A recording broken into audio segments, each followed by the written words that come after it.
sit back in your seats. This is going to be a hell of a ride. Imagine this. You are 16 years old in 2014, riding the high from the end of the Mass Effect series and beginning to branch out into other fantasy and sci-fi universes. Having grown up on Star Wars and Lord of the Rings, after the end of the great story that is Mass Effect, Fallout New Vegas, and more, you yearn for something new. Can't wait to turn this In on. comes my friend, who introduced me to Star Citizen, the promising project that offers you a sandbox space experience where you get to take on the universe with friends. But crucially for you, there is a single-player component, as you have yet to discover the magic of The Witcher.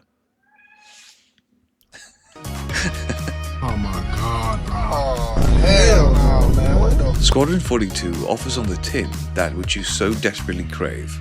An epic space opera where you get to take control of your own ship to conquer the stars with a wide cast of diverse friends and characters. This is how I was ultimately introduced to Squadron42 and its sister game, Star Citizen. And it's perfect. And it's only $40 and a year away. I'm sorry. I know that was important, but you performed Gilbert and Sullivan? I got this all on my dick. Growing up, I never experienced Wing Commander, Freelancer or Starlancer, or any other project either led or created by Chris Roberts. Although I later found out I'd watched some of the films he produced like Lord of War and Outlander, the former being a guilty pleasure of mine. I walked into this project blind and with only the good word of a friend. The video you're about to see will be divided into specific chapters detailing a year-by-year and sometimes month-by-month summary of publicly available information of what happened in the project during this time. For sake of brevity, I will not bother with the monthly email reports, and note that things can and will be missed, but I will make my best attempt to get as many things as I can right. So for a start, the goals of the project are as follows. An uninitiated person should be able to follow along with that hand-holding from the start of 2010 until 2025 to get an understanding and a feel of where the game was at the time. Limit narration to allow the developers to speak for themselves, but narration will be used to add further context or read articles and posts. Trim unnecessary fad of conversations and leave with the essential information only. And the optional point of no further research required, though I recommend always doing your own research.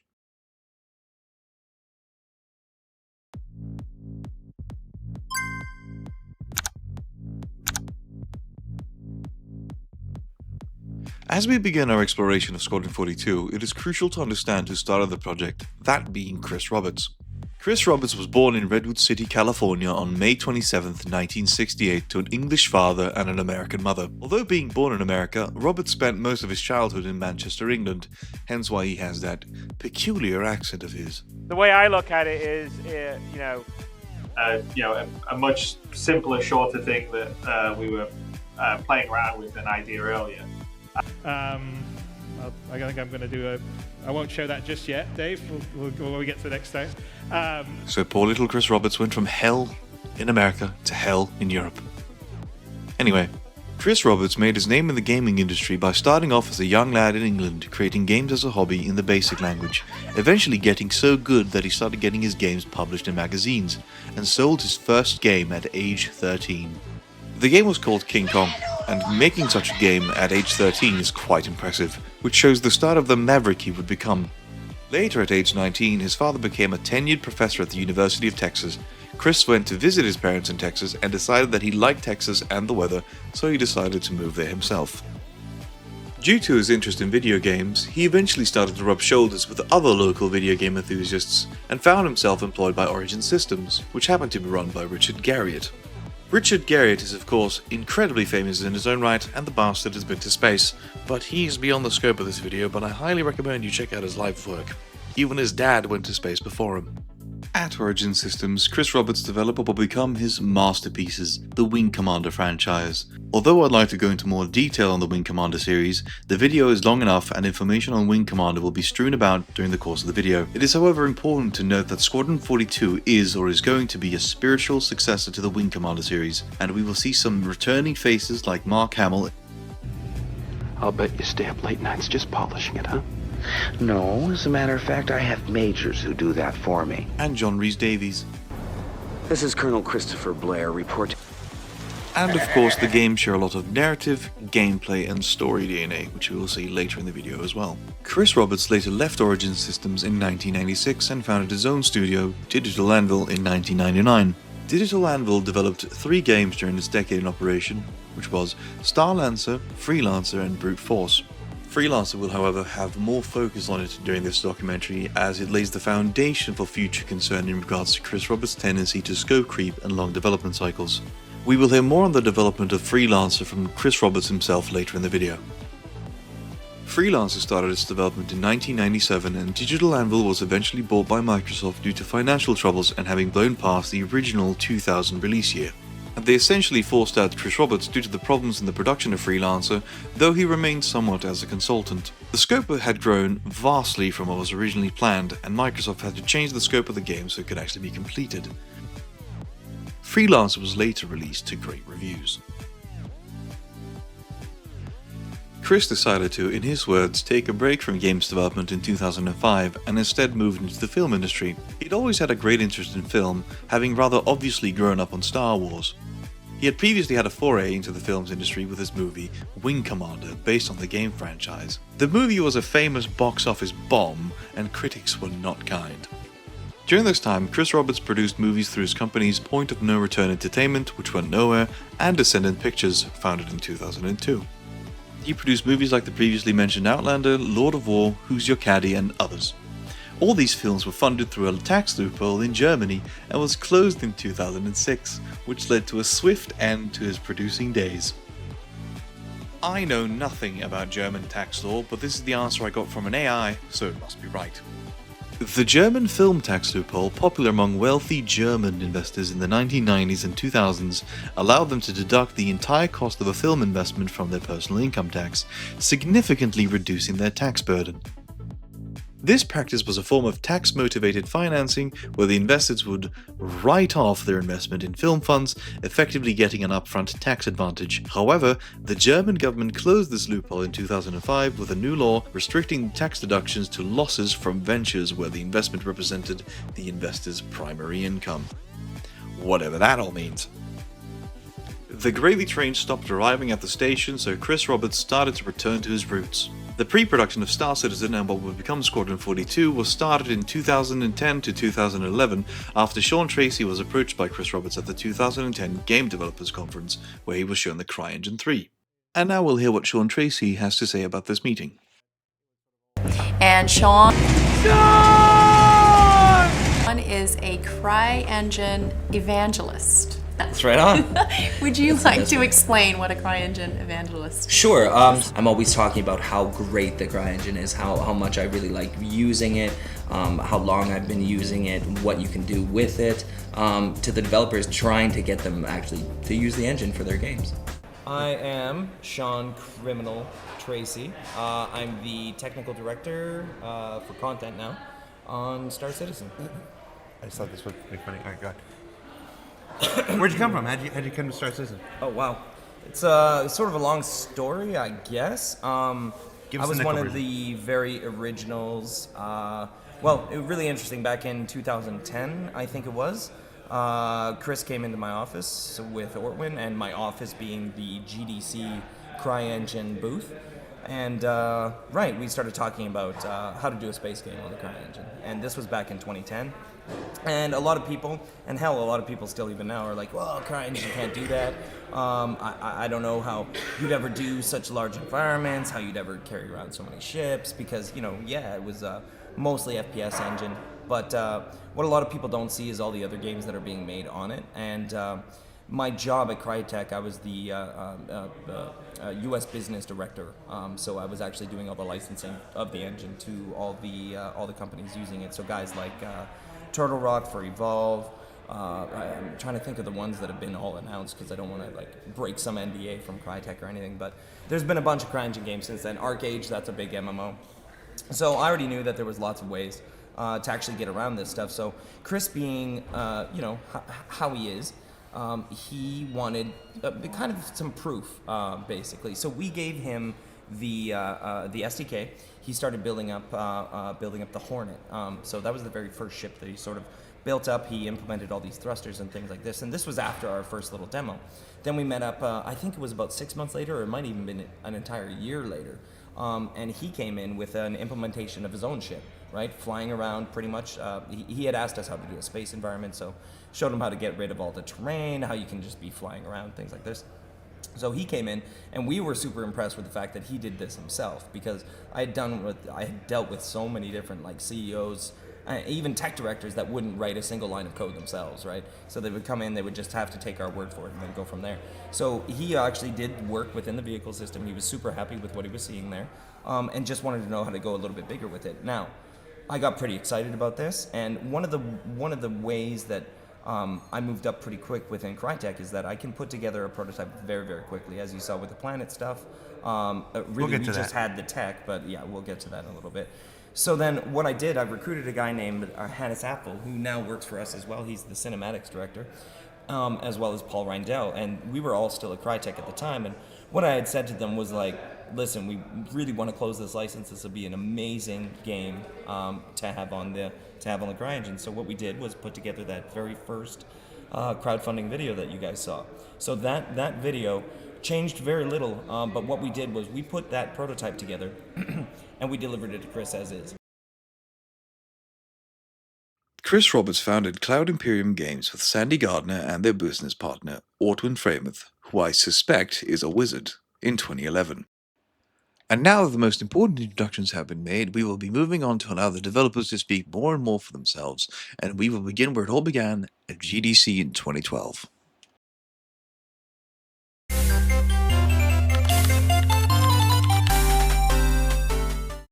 So, I think you guys know that when I sold Digital Anvil to Microsoft back in the very beginning of 2001, I took a break from the game business. There was several reasons, but one of the big ones was that I was sort of frustrated with the technology of being able to realize sort of the picture of the vision I had in my head. And then also there was the ever-increasing development cycle. So most of the Wing Commanders I made I built in about a year or 18 months. But Freelancer, we were sort of 4 years into production. And Microsoft bought the company, and it was still another 2 years.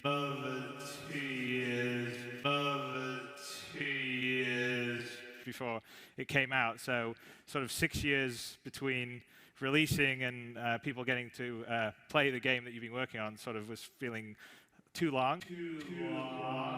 And I was fairly frustrated with that. PC games are cool, space games are cool, and I think it's kind of a community, and I've definitely seen it in the sort of Wing Commander fan community. I've seen it in the Freelancer fan community, and I sort of feel like, I sort of want to pull a community together and then sort of build a great universe and have that ongoing sort of relationship, and people will be citizens of this universe. It'll be hopefully very cool. But the base gameplay in Star Citizen is it's going to be the style of game that I've built in the past, which is sort of space combat and adventuring in a persistent open universe. So the way I'm looking at it is I sort of want to make one holistic universe that encompasses everything that was great about Privateer and Freelancer, but also what works with that was great about Wing Commander. And so I want you to be able to sort of experience all those things. So it's sort of like you're in a universe that doesn't stop going forward and happening and is a sort of constantly live.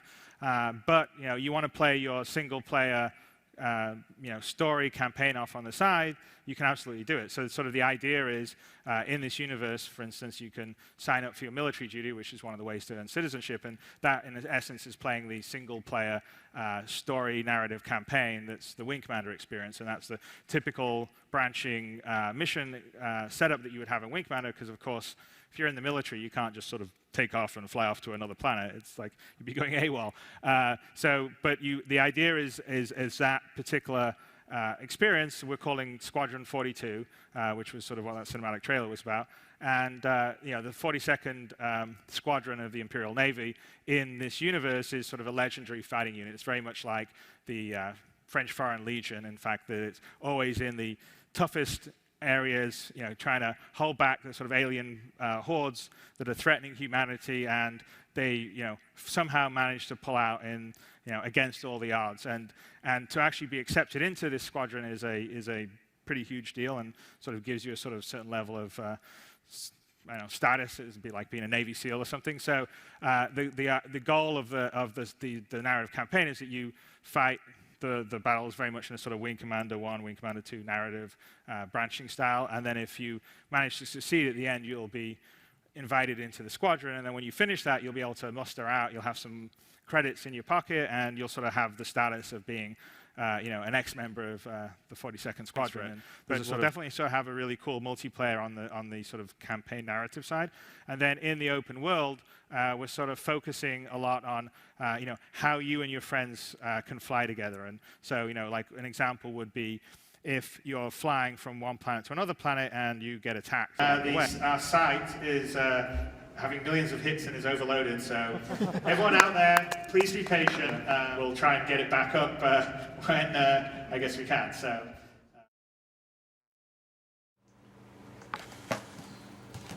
I think this is a little harder than I first thought. We were completely overwhelmed by the amazing response we got when we announced Star Citizen. But unfortunately, our servers were even more overwhelmed than we were and went down for a few days. So we're just at the tail end of getting it all back into order. But in the meantime, the kind folks at Kickstarter have offered to help out, and we'll be launching a Star Citizen Kickstarter page. And this Kickstarter was, of course, a massive success, asking for $500,000 and gaining over $2 million instead. That, alongside the massive funding on the website, CIG raised over $7 million in 2012.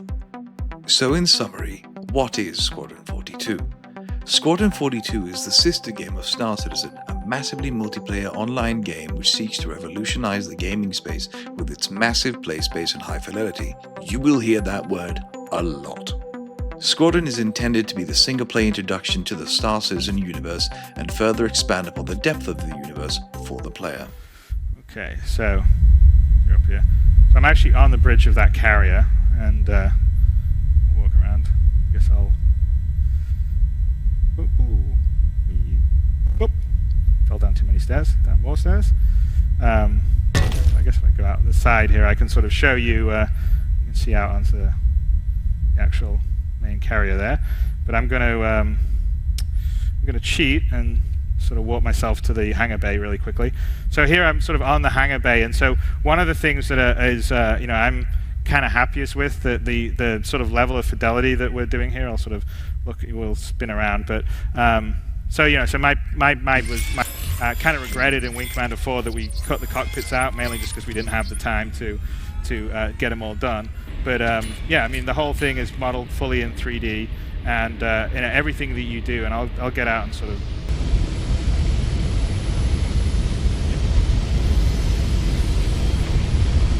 Again, so so I was walking around this cockpit, which is actually I'll go here. Try not to normally play at this angle, but. It's again, it's exactly the same when I was talking about the level of fidelity. So, the ship itself, and actually if we fly past, you'll see inside.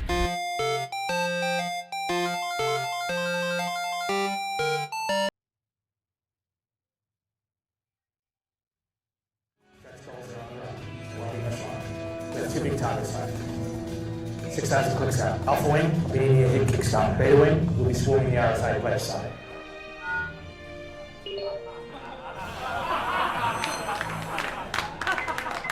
We need all of you. Tell your family. Tell your friends. Tell your pets if that's what it takes. Offer them upgrades, extra ships, whole new tiers, whatever gets us over the top. We have 1 week left.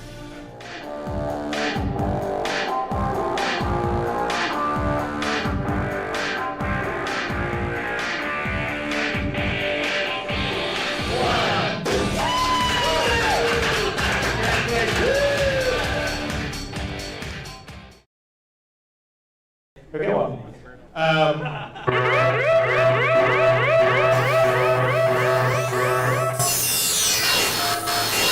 Mission Control, do you read me? Mission Control, do you read me? This is Commander Roberts. Station Command, Boundary 42. Come in. This is Mission Control. Receiving you, Commander. The Eagle has landed. The Eagle has landed. Strike Recon Team is online. Acknowledged, Commander. Transmit identification data now. Transmitting now. Confirmed, Commander. Personnel validated. Strike team assembled. Mission is a go. I repeat, mission is a go. Execute Executive Order Squadron 42. Good hunting, Commander. Thanks, Control. Good to be back.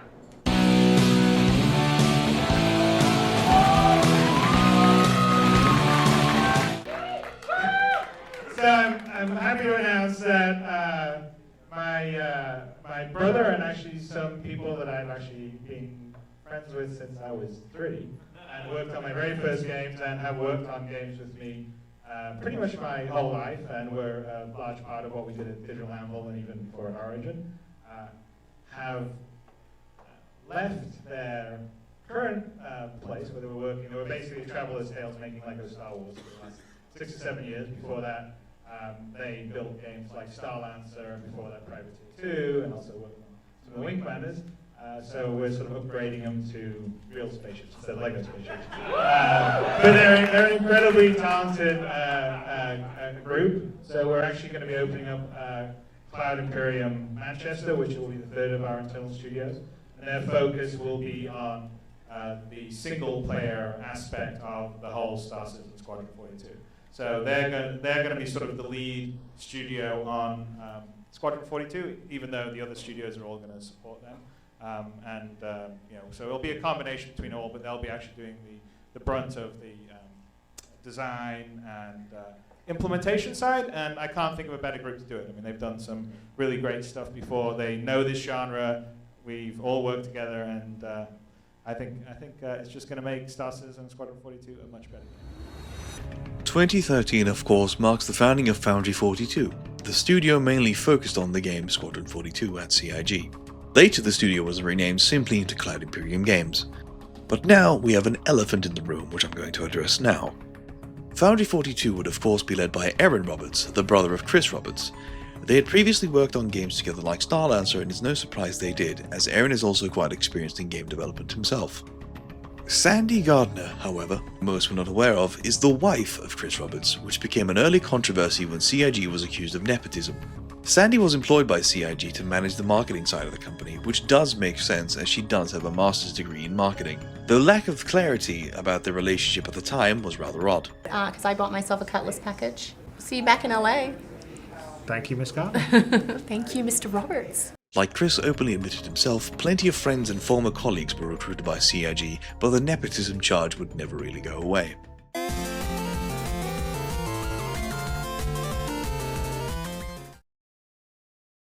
Louder! Hi, I'm Aaron Roberts. I'm the studio director. We've been really hammering away on Squadron 42, as well as focusing on a bunch of the pipelines in terms of how we do the characters, how we get the ships working. I'm Nick Elms, creative director.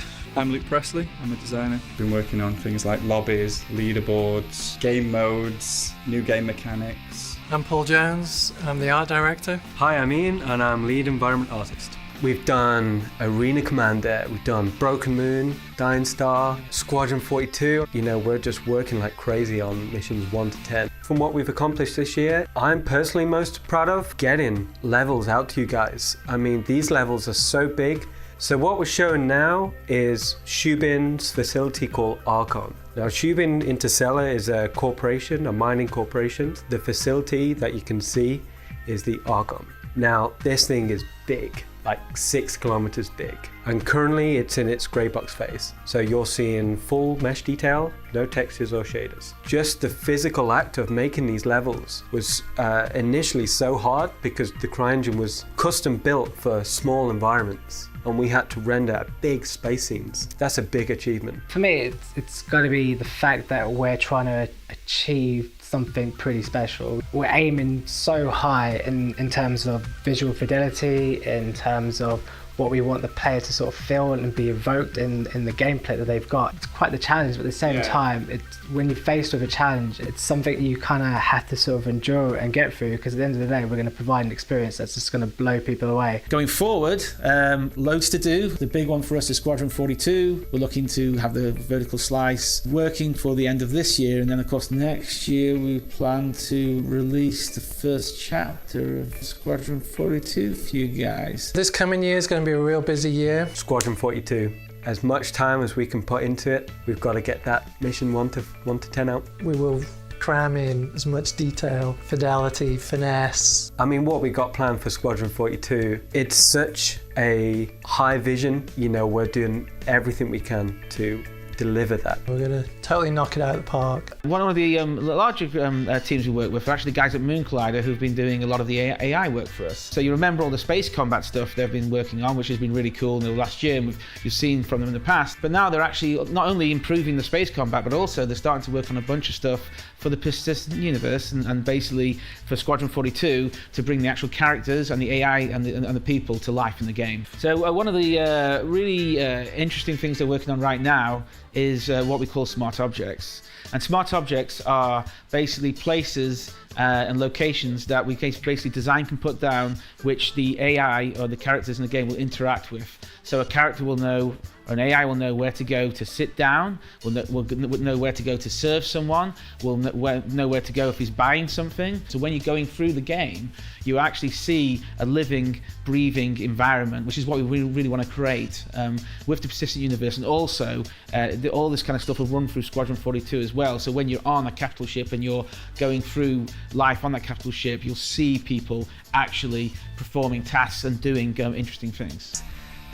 You know, it's quite an organic process. And then we brought in talented people, and now the whole team is the quality level is just growing and growing and growing, higher and higher. And I think the fans can see this, and that, you know, that's what I really like, is that I think they're sort of, you know, really appreciating where we're coming from. You know, strive to build the best damn space game in the world, and I think we're well on our way. So all in all, a massive year last year. We plan to have a bigger one this year coming, and I'm glad you guys are with us along for the ride. I'm James Wright. I'm a senior game engine programmer. Having Large World Complete will give us the technology we need to build truly massive star systems that give the player of our game the experience you really expect in a game like Star Citizen. My name is Tom Davies. I'm a senior gameplay programmer. From the galaxy view, we can look at all of the star systems that exist in the galaxy, and a designer can come in here and edit the properties of a particular star system. We can look at a star system as a whole and all of the elements within a system, the planets and the moons and the sun and the jump points. So this is the Sol system, so we can see Mercury here and Venus and Earth, and we can go in and we can edit the properties of any of these elements.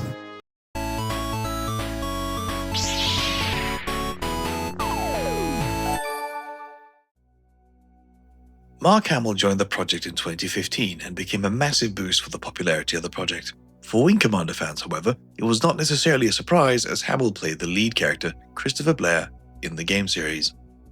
This is the point where, for many, the project seemed to become all the more real, instead of merely being a dream project thought up by a visionary game developer, and instead entered the realm of possibility. This partially, or in some cases most importantly, due to the Bishop speech, where Gary Oldman was revealed to the wider audience as a major part of the project.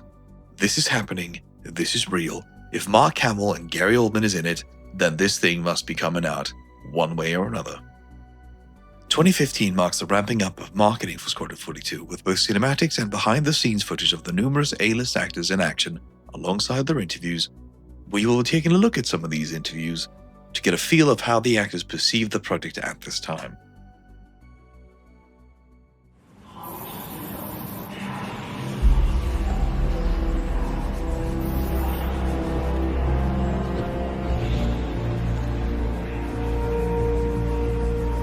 Top back thruster's sticking.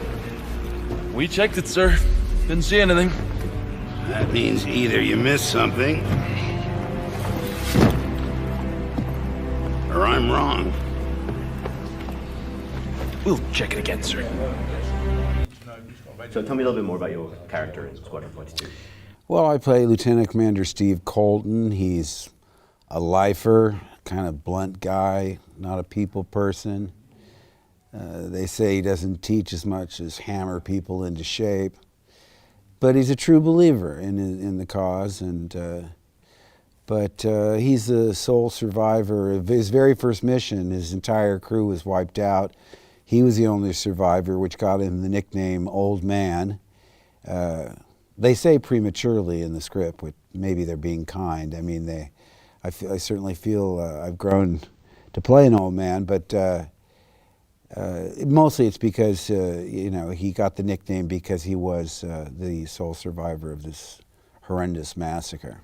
But the advantage here was Chris Roberts. I had such a good time working with him. And not only is a wizard of all things involving games, but he's a great director and a great friend. And really, when he asked me, I didn't even have to read the script. I just jumped at it. I really wanted to work with him again. All right, people, we're back in this. Racing stripes. Stop doubling up on targets. All right, I was just going to ask, given that this project was so much funded by people who liked Wing Commander in the first place, do you have any kind of, message to those people who will be probably the most excited people to see this when this news finally breaks out of that NDA? Well, thank you. I mean, it's extraordinary, the amount they raised. I'm happy to be back with Chris. Clearly, the fans want to see us back together, and we have our work cut out for us, because what was cutting edge all those years ago is probably looks funny to them now, like silent movies or something from the 30s. And again, we have the bar set high, and again, I'm totally confident with Chris. I mean, I'll ask him a simple question. 20 minutes later, he's still talking about all the, he really knows where he is at any given moment. And he's my guru. Without him, I'd be lost. But I do want to thank the fans. I mean, I really want to thank the people that responded to the effort to get this made, because without them, I wouldn't be here. I play a character. I play the admiral of the Krugeri ship, sort of like a destroyer, big battleship in the fleet. And I found it hard to say Admiral Bishop. See, I can't do it. I could say, Admiral Susan, Admiral Doug, Admiral Gary, Admiral Bishop. I can't say it. Attention, fleet. This is Admiral Bishop. Sorry, I'm not used to acting. Attention, fleet. This is Admiral Bishop.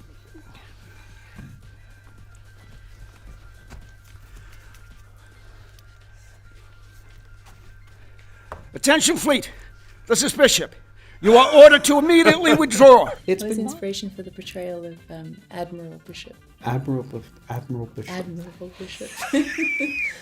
Well, Chris had an idea of him.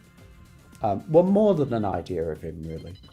He is a sort of great leader, soldier, tactician, in the sort of the vein of someone like General Patton and Montgomery or Alexander the Great. So that's, I think, the sort of the base for it.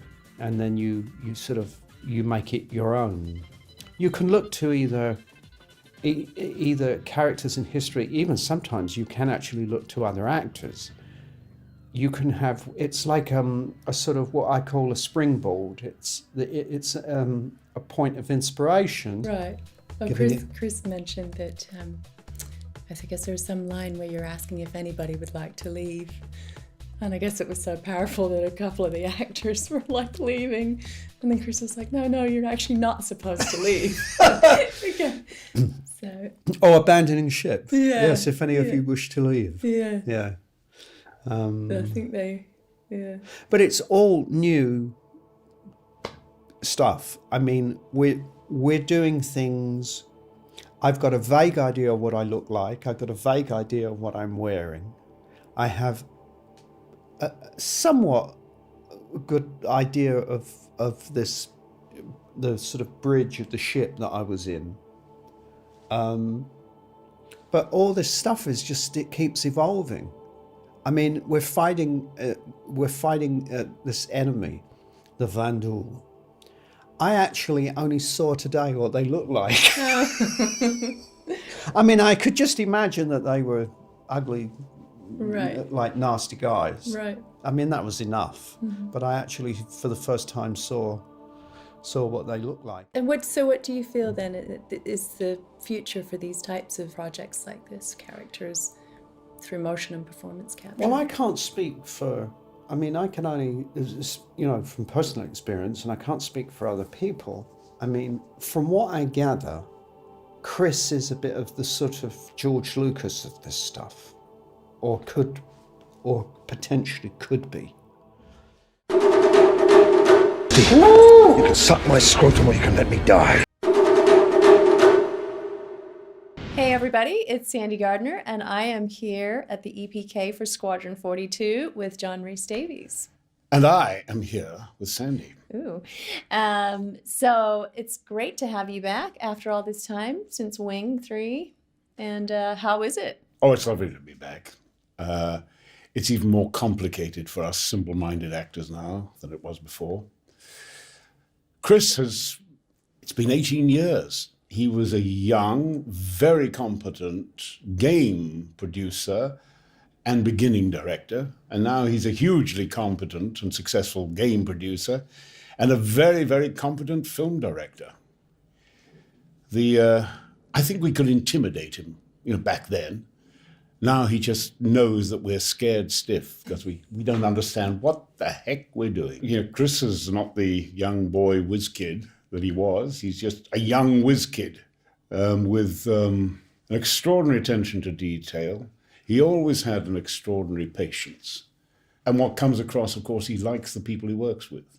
My character, I play a man called Graves, who actually served with the Old Man, as he's called, in the 118 Squadron. Mark's character has gone on and become a lieutenant commander,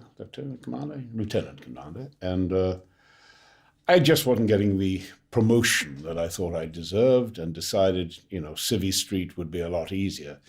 In fact, Civvy Street hasn't been that much easier, and I've ended up taking a job that I had to compromise to take, and it has compromised me.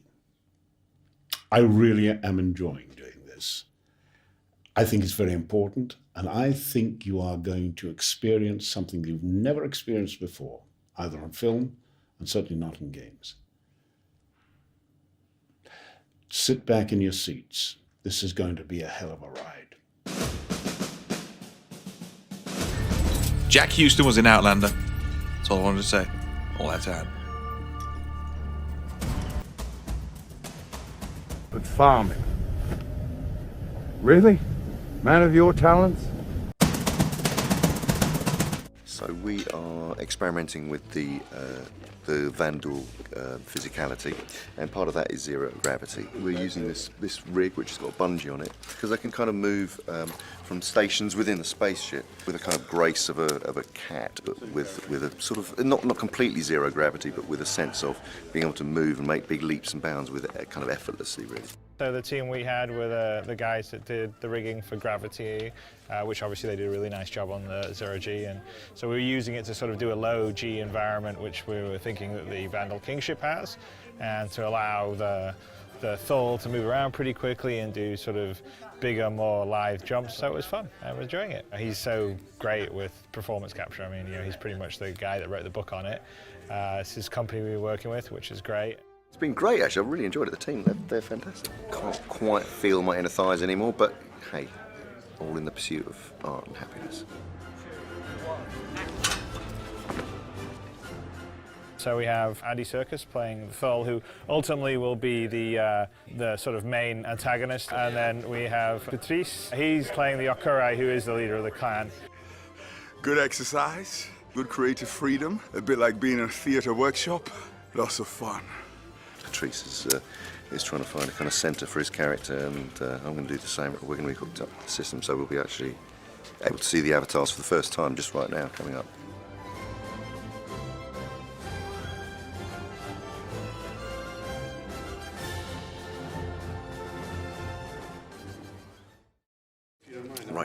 can actually see my character drinking a cup of tea.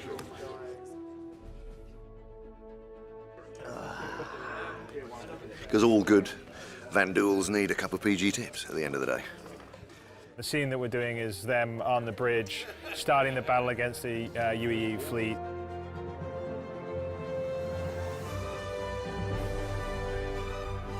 It's a piece of plastic piping covered with markers and green tape, which represents a very symbolic ceremonial sword of the Vandul. This is the heart of your ship. So it's sort of like in chunk, so it can be, and everything's going to start powering up. It will look slightly more glamorous, dangerous, and powerful than it does at the moment. Kurai shall you wear. Zadath akathon minna. Both Andy and Patrice weren't speaking English, obviously. They were speaking Vandul, which is a made-up language, but a proper language that was created by Britton Watkins, who's a sort of specialist in creating languages and actually does it for film. So he's most recently been doing the last couple of Star Treks.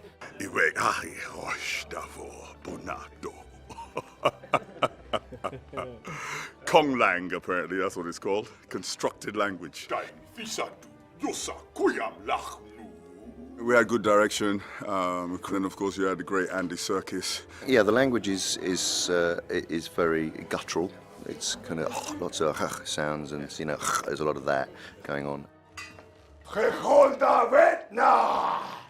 Yeah, it's quite rich, and it's very fun to do. We'll be able to publish the actual language, and people will be able to learn how to speak it, and it has a combination of spoken words, some signs for emphasis, and then also the Vandal are bioluminescent, so they'll have sort of tone changes based on mood and stuff like that. So it'll be very cool.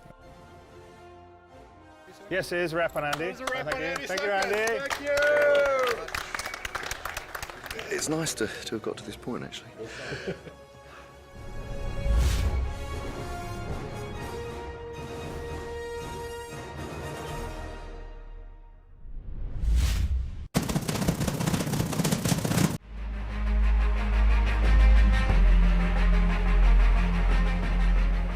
There's no hiding anything in those suits. I don't think that I was quite prepared for how exposed you are and walking around. And I was okay because at least mine was black.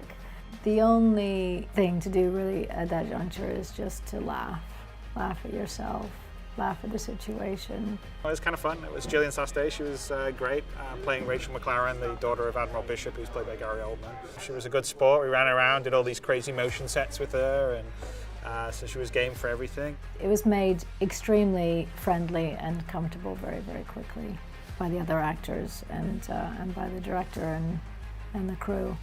Put your ego at the door and just have fun. That's kind of one of the nice things that we're trying to do here is work with really good actors and have fun with them and try and get some of their magic into the digital world. Just another day. Incoming.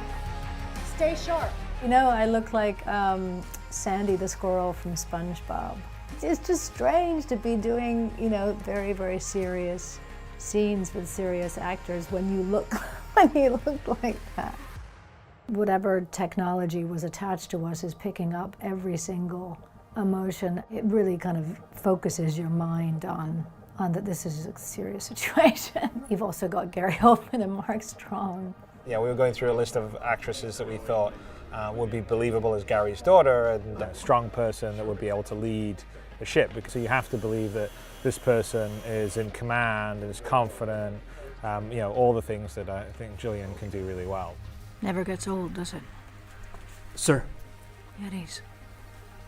So we're going to have Gary on the set and her, but Gary will be at his station and she'll be at her station, but really Gary's on the bridge of the Kugari and Gillian's on the bridge of the Gauntlet.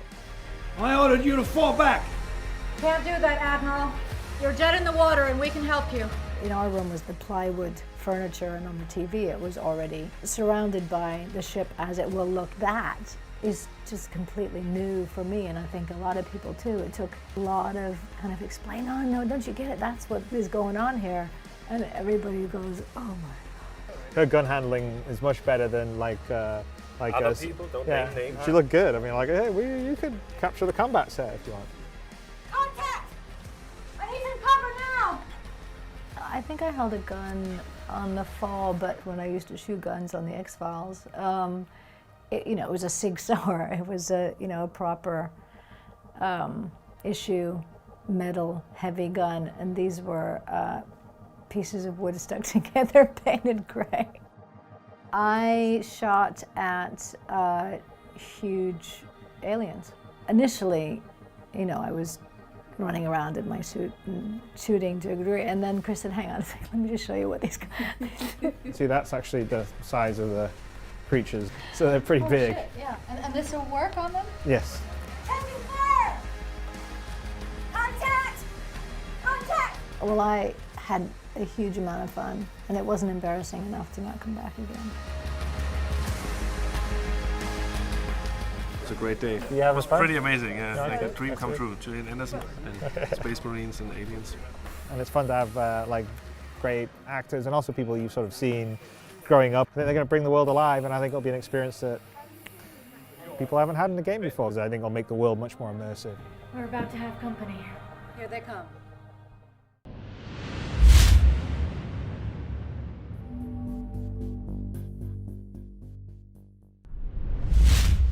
Because I truly believed in Chris's vision, and I really wanted to help him make this vision come true.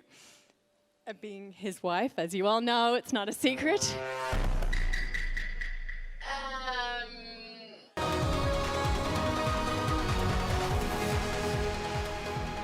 Welcome to Ealing Studios in London, England, and we're doing amazing things with both Star Citizen and Squadron42. It's not financed by some big corporation, it's not financed by some big investor, it's financed by all of you out there. And I'm looking forward to showing you stuff from Squadron42 and Star Citizen as we develop it. Okay, all right, so now comes the part we're going to talk about Squadron42.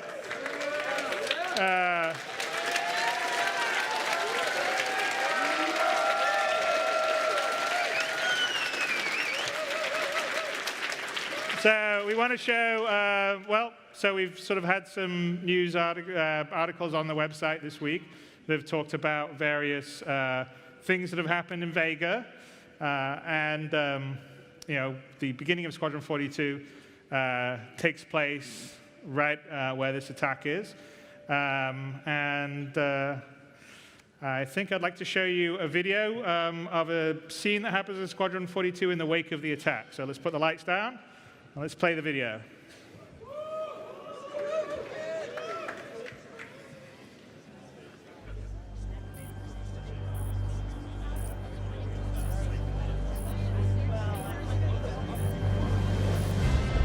Ladies and gentlemen, this emergency session is called to order.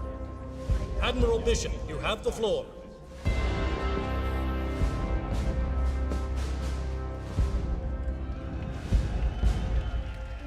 For 200 years,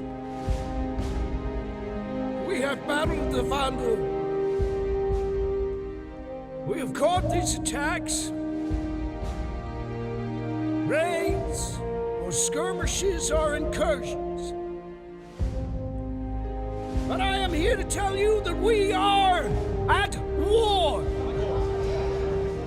Tiber, Orion, Caliban, Virgil, once human systems all but abandoned in the face of the enemy.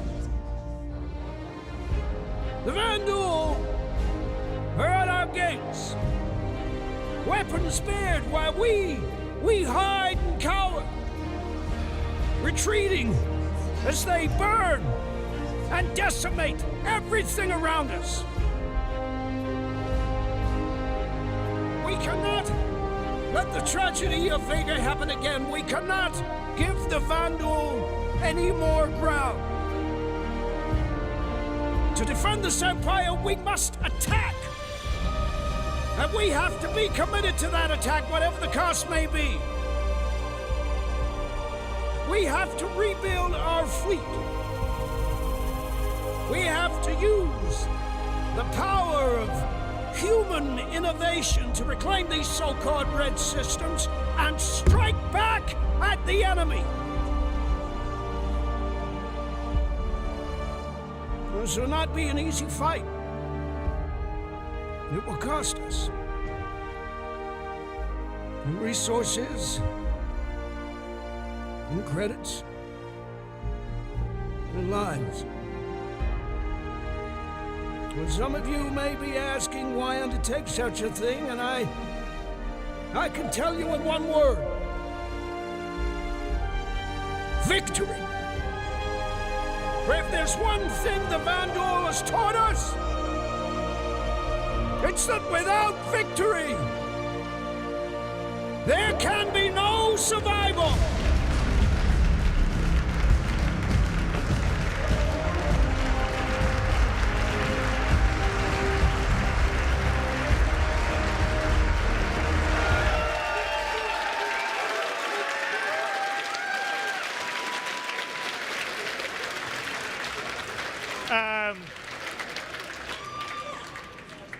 So, as you know, I spent a fair amount of time here in London shooting the performance capture. That's obviously the result of part of it.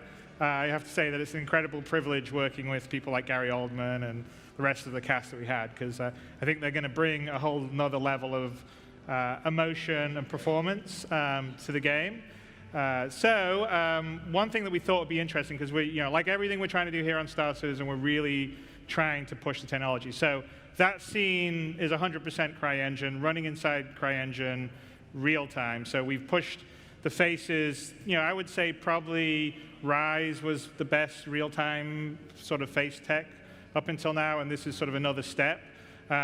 So if I go here, so we're going to run you a little video that sort of shows the technical process of it, and then I'm going to start to talk a little bit about Squadron42.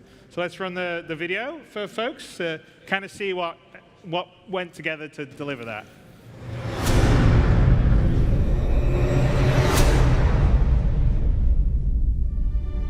My name is Sean Tracy, and I'm the Content and Technical Director for Star Citizen. We've been working on our characters, and more specifically, the facial aspect of this project for quite some time, so we're excited to finally reveal this to you. Here you can see Gary Oldman, Admiral Bishop, making his speech to the Senate. In terms of technology, we've built upon the already robust systems provided by the CryEngine, and have taken them a step further to really push the boundaries of what's possible in real time on PC. The high fidelity work that you're seeing on the facial skeleton, rig, and asset was done by 3Lateral, and really makes all of this possible. The animations you're seeing are made with an incredible attention to detail by Cubic Motion. My name is Vladimir Mastilovich, and I'm leading 3Lateral Studio. We start our process with high-resolution scan data. These are scans of individually activated facial muscles, and basically each scan is consisted of several million triangles. This is a data set that cannot go efficiently in the engine. And each scan is a snapshot in time, and it doesn't have any correlation with any other scan. This is why we have written a tool that will analyze the surface of the skin and will find correspondences between each scan. Through this process, we're finding hundreds of thousands of correspondence points between each scan pair, and this enables us to produce blend shapes on any custom topology for these scans. Scans are then handled by our artists, who are examining for any unwanted motion, and they are putting it in context and modeling a constellation of hundreds of shapes that will then be used to produce a facial rig, which is essentially a digital puppet of the character, which can then be animated and transferred to a game engine as an optimized dataset. When it comes to photoreal characters, everything is important. Not only that character itself needs to look correct in terms of its shape and its texture, but it also needs to look correct when it's animated. This also needs to extend to micro level, so that skin stretching and the pore stretching, the blood flow in the skin, and even a tiny layer of fluid between the eyelid and the eyeball behaves correctly so that it maintains the illusion of a live character in a scene. Essential for doing this on such high volume project is not only having a large team, but also having proper production tools. Essential also to solving this problem are our production partners, Cubic Motion. At Cubic Motion, we're responsible for accurately recreating the actors' performances using the face rig designed by 3Lateral. Stage 1 of the Cubic Motion facial animation process involves analysing the actor's performance. So that means tracking hundreds of points on the face, covering all the main facial features, such as eyes, inner lips, teeth, and skin creases. In addition to that, we capture texture information from the video, and that gives us this extra level of fidelity in the data. After we have analysed the performance, we move on to stage 2 in the process, and this means solving the data to the CG character's face rig. Every rig control has its own measure within the solver, and each of these measures looks at very specific regions of the face and how those regions move relative to another region. We can combine multiple measures, and what this means is that we can then accurately recreate realistic facial motion, like when you speak or when you emote. So let's take 2 examples of the solver in action. Firstly, we've got a funneling mouth shape, and this shape is essential for facial animation and lip sync. A second example would be the nuance that we can capture. So if you look in this demo video, what you can see are very small eye twitches that are happening under the actor's skin almost, and you can see then inside of Maya that the solver has captured these and transferred the data across to the relevant control within the face rig. Once we have solved the data to all of the facial rig controls, we can then finalize the animation and then pass that data across to Cloud Imperium, and they can integrate it into the game engine. The faces in Star Citizen utilize a combination of both blend shapes and bones to combine all the techniques available to us for real-time rendering. If I enable a debug overlay, you'll see a color-coded wireframe that indicates how many bone influences there are per vert. This is important as it gives us smoother and more realistic deformation. Recent updates to our technology allow us to compute this on the GPU, which means better performance and even more characters using it. At the same time, blend shapes are driven by the animation. Bishop uses over 400 of these blend shapes to accurately convey the actor's performance. We also use these shapes to apply the tangents to the mesh, meaning the shading is updated accurately as these shapes are blended in between. One more obvious addition is comprehensive support for animated diffuse, also called blood flow maps, as well as animated wrinkles. When used together, this yields a whole new level of facial performance. You can see when I toggle the feature, the change is dramatic. There are even more subtle uses, such as making the lips lighter when they stretch or darker when they purse. Where previous games on the CryEngine used a single wrinkle map texture, we have extended this to use 1, 2, or even 3 wrinkle and blood flow maps. This ends up giving us 44 different areas on the face to blend in diffuse and normals, making unique wrinkles and expressions as accurate as possible. You can get an idea of the complexity of this system through this debug view, where white highlights indicate the blend areas and their relative intensities. We've made other subtle improvements to add a bit more life to the eyes. One such improvement is dynamic pupil adaptation, which causes the pupils to actually react to the changes in lighting. The animation for an asset of such quality can be heavy. Animating 200 bones and over 400 blend shape creates an enormous amount of data. We compress this on the way into the engine down from hundreds of megabytes to just a few. We do this compression very carefully as Cubic Motion has provided highly accurate and specific animation data of the actor's performance. This performance must be retained when coming into the engine. The facial pipeline within Star Citizen is well on its way, and as you can see, the characters push beyond where other projects and technologies have gone before. We are committed to delivering the most lifelike characters possible to enhance your immersion in the Star Citizen universe.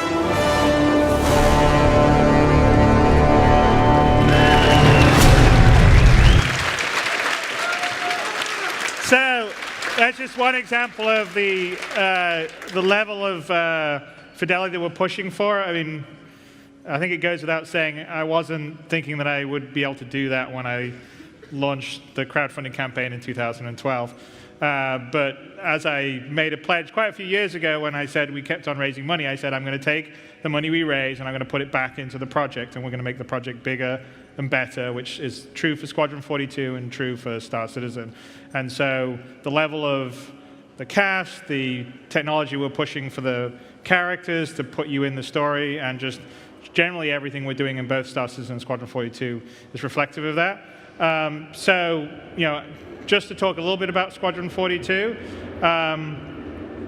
you know, I would put it up next, just as a standalone project, next to any AAA, big publisher, big budget game. I'm 100% confident that it can go toe-to-toe with any of those games and, you know, come out on top. Well, if you like space games, that is. So you know, the original pitch when I started this, I didn't think we'd have the money, was I was going to do something very similar to Wing Commander, which was some missions flying around in space, and then when you were back on your ship, you would have a couple of limited options of who you would talk to and go around, which was sort of the Wing Commander 1 and 2 model, and Wing Commander 3 and 4 had live action, but essentially it was the same format. But you know, since we've pushed Star Citizen and the tech forward, since we've raised more money, the whole Squadron42 design has gone beyond that setup. So it's a combination of flight, on the ground, combat, talking, interacting with characters, all in one seamless setting and environment, all from you know, first person at that level of fidelity. And I think it's going to be the most immersive of all the story games I've ever done. So Dave was the lead writer on the script. Will, also in LA, they wrote it together. It's a fantastic script. I think I'm going to do I won't show that just yet, Dave, when we get to the next time. But I really, you know, I think you'll get to know the characters in the story in a way that you wouldn't have done in the past, because we're letting you go anywhere you want on the ship and interact with who you want. And the idea and the goal is to have performance and sort of facial fidelity that is on the level of what we have with Gary Oldman.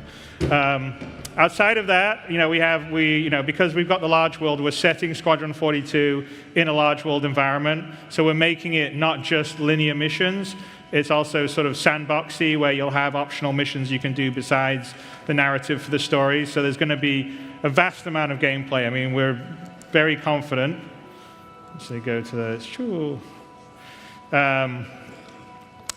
be a lot more content than any of my past Wing Commanders and what we were originally thinking in the beginning. So just to give you an idea, you know, we're going to have about over 10 hours of final performance capture. I think we did about 120 hours or so of the shoot, but of course you edit that down. It's about 10 hours of final. So to give you an idea, Wing Commander 3 had about 3 hours and 17 minutes.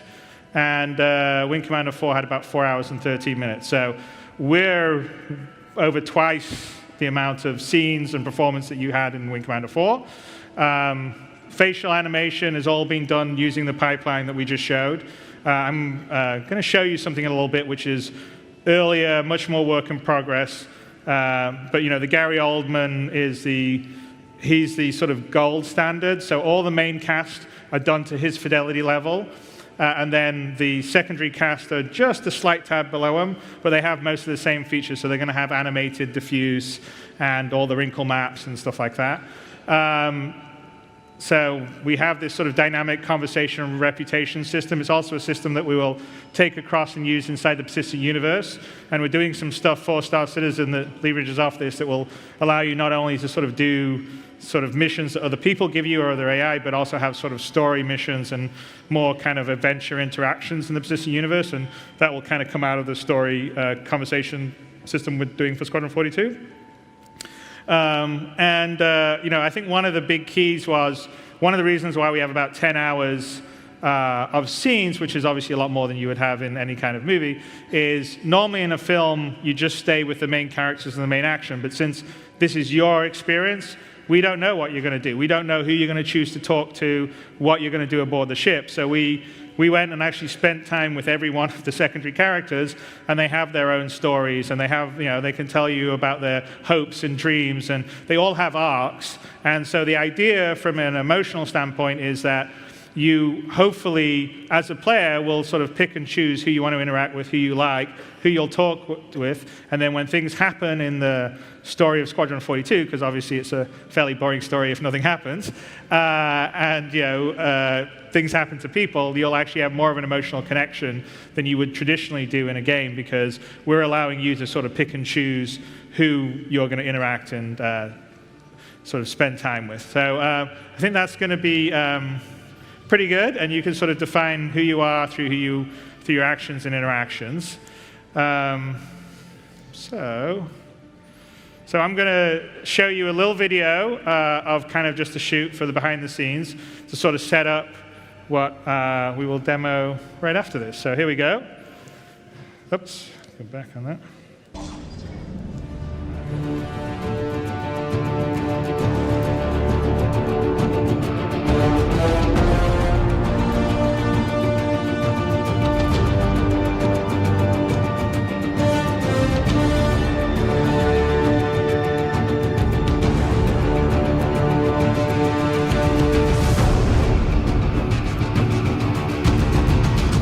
Motion capture is just the body, like the head position, but it's not the facial, not the performance. So all the stuff that we're shooting on performance capture is all the performance in Squadron42. So the dramatic scenes, people's dialogue, and so we capture their emotions and what they're saying and what's happening on their face to map it all onto their sort of digital alter egos inside the world of Squadron42. And we'll be doing that here in the Imaginarium stage at Ealing Studios for the next 3 months. My name is Ian Duncan and I'm playing the player. So everything's from my point of view, and all the interactions that every character has, it's with my character. Kind of cool and different, so I'm looking forward to the challenge. I'm getting my markers on my head and my body. No, I'm getting markers on my body and a camera on my head. Yes. We wear the cameras and the headgear so it captures the performance. Regular every day at work. We've got this helmet on our heads that actually films every little close-up. I mean, you can't really get much closer than this. It's going to pick up every single feature of ours. All those other many cameras and gizmos capture the physicality. I don't know, 50, 60 or so cameras. I'm just making up a number there. I did mocap last time 5 years ago and it's already evolved. I think I look pretty sexy. And that's why I'm here. Oh, thanks. Scan down, just to check. That's the money shot. Because everyone looks very odd. Wearing all-in-one very suits that don't leave much to the imagination. You feel very self-conscious, but the trick is obviously to lose that self-consciousness and just kind of be yourself within the space and play the character within the space. A bit like being in a theatre workshop. It's all in your mind. Home to the famous Squadron42. Yeah, it's like make-believe. Yeah, it's like being 5 again. Yeah, it's like being 5 again. Whoa! Mental, physical training's been pretty intense. I sat and had a cup of tea this morning and then came here. So you have to go through a series of 90 plus expressions ranging from frowning, smiling, looking up, looking down, left, right. And the combination of all those things mean that they can then control the way that you look digitally. First time you do it, it can feel very weird. It's quite a test. I love it. I feel very at home here. From what I gather, Chris is a bit of the sort of George Lucas of this stuff, really putting you in the game in a way that we don't have right now, where you have emotional connections with characters. In the old days when I did Wing Commander, I felt like we sort of advanced sort of cinematic storytelling in games back then, and I think our cast is something that you would have in a movie, definitely, in a way that you don't normally see in games, which is pretty cool. Cal! He's kind of the charming, famous one. What took you guys so long? You almost missed all the fun. I want you to hear this. Sit down. We had Liam Cunningham this morning, who's playing Captain White.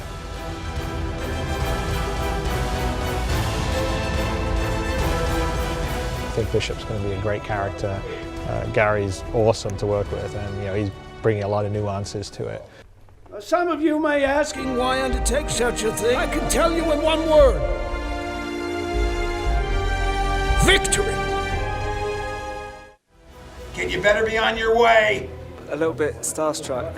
It's like an extra level of nerdy geek out. EVA back to your ship. Luke Skywalker. We were going through a list of actresses that we thought would be believable as Gary's daughter. Gillian was my top choice. We'll handle it exactly the way you did on the X-Files. She's great, she's tough, she's awesome. She definitely holds her own. We got Harry Treadaway, who was amazing. Like, we're getting drunk before we even start work, so it's a good day at work. Oh, this is Space Whiskey. It's 5,000 year old. Yeah, single malt. Just been a really joyous experience. Yeah, I mean, working with all the A-listers was just amazing. The fact that I got to be in every single scene was a real honor. Cast and Chris have done an unbelievably great job. It's going to kick other games in the ass. The message to fans would be that thank you for enabling us to do something at this level. what we shot here was way, way, way, way beyond what initially I thought I would be able to do. So I know it's hard to wait, but trust me, it'll be something that I think you'll be glad that you supported. Thank you so much, guys. It's been a pleasure. I'm pretty excited to see it sort of come alive. It's going to be a cracker. Yeah.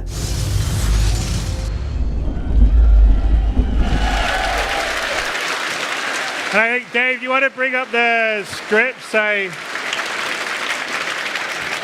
We thought it should be a good, like a good prop. We didn't actually print everything out because we don't want to waste all the paper. But I wanted to sort of show you the difference between.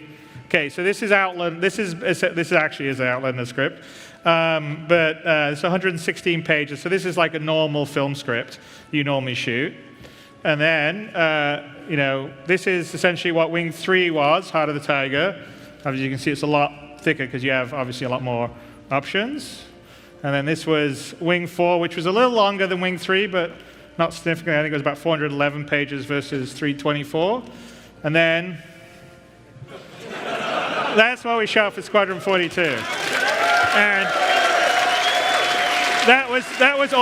that's all enabled by you guys. So I don't know if I could do like that, bam.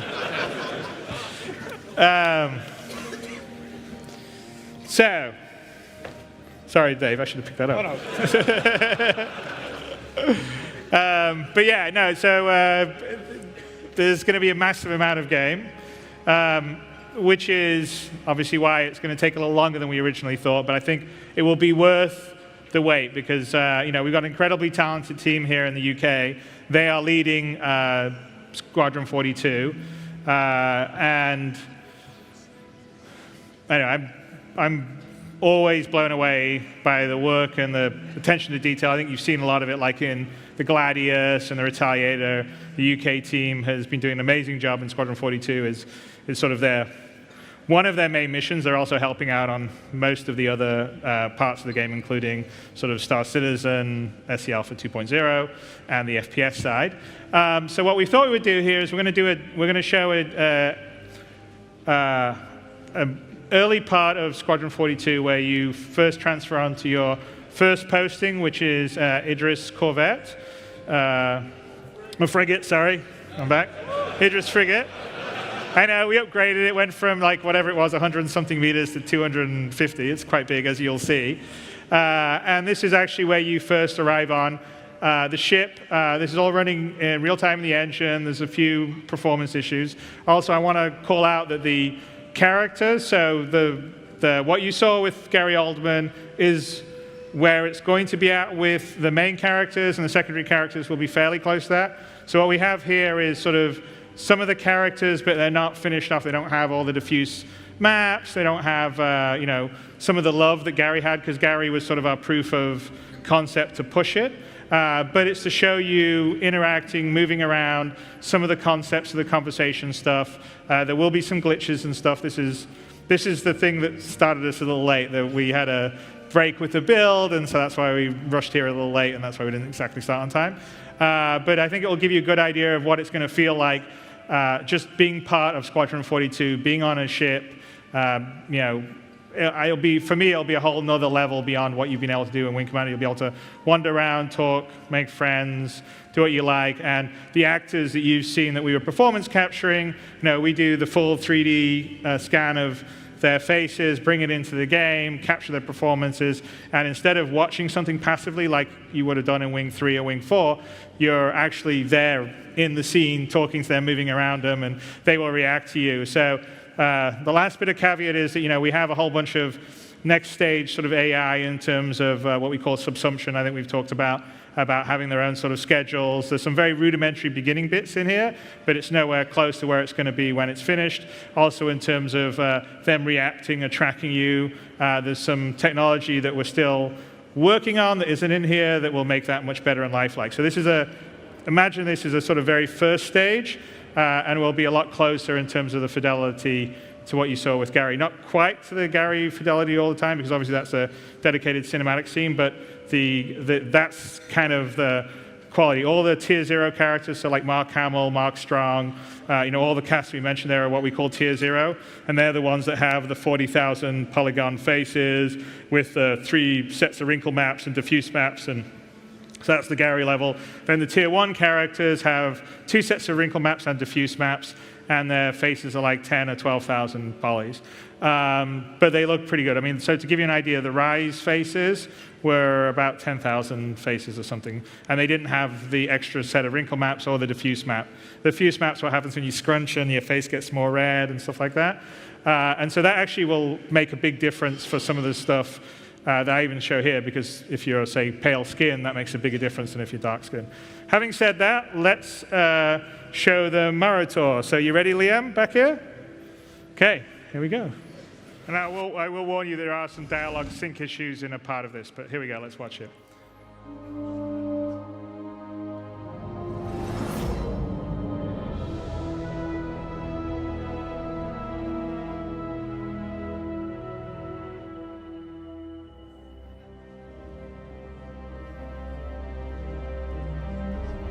To Stanton.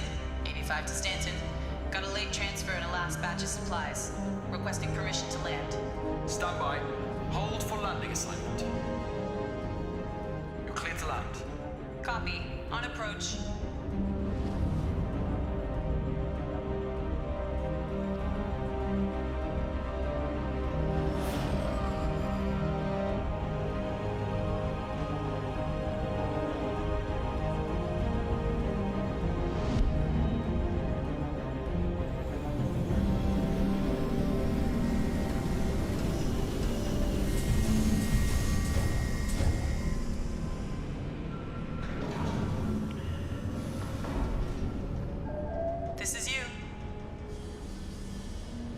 Oh, hey!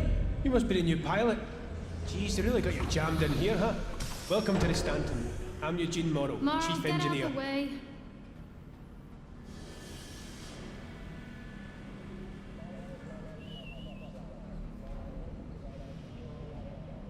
Excuse me. What's the number on that one? This one's ID 523R6. Okay, got it. Excuse me, sir. Seriously, Morrow? I'll tell you when we find your converters. You? Lieutenant Commander Kelly wants you to report to the briefing room? Jeez, Webb. That's how you welcome someone aboard? You're not even going to introduce yourself. I'm Petty Officer Webster, Chief Mechanic. You should go to the briefing room. You're hopeless, Webb. I'm busy. I'm heading to engineering. I can give you the tour. If he has a map, they'll be fine.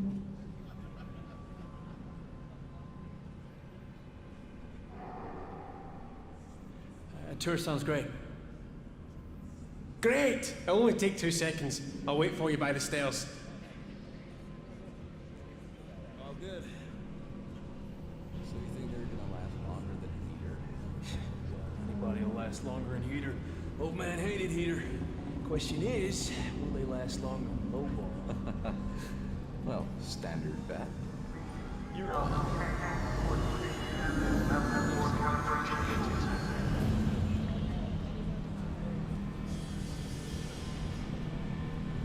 You might want to steer.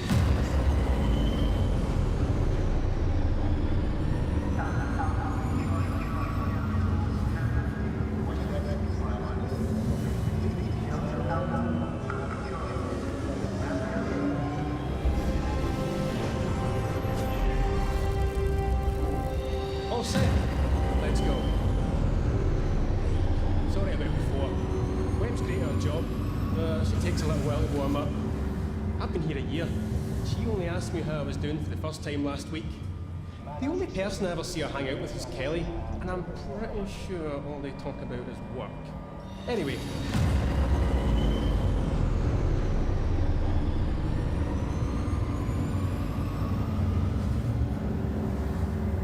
All entries must be immediately reported to your supervisor.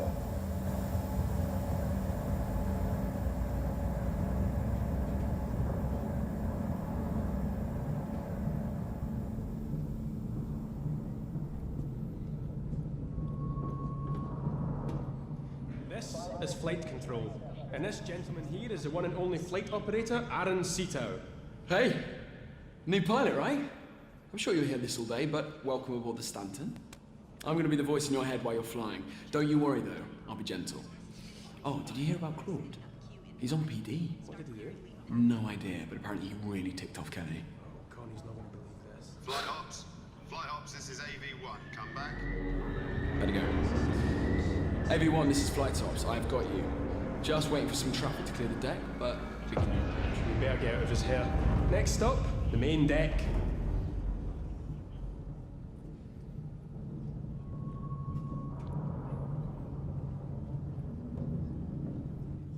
Zito's great, but a bit of a gossip. Don't tell him anything you don't want the whole crew to know. Rumour has it that's why his ex left. But he's probably better off. Told me she had a gambling problem. You seen Luther since you got back? No. Why? Quite a short. Yeah? What did he do?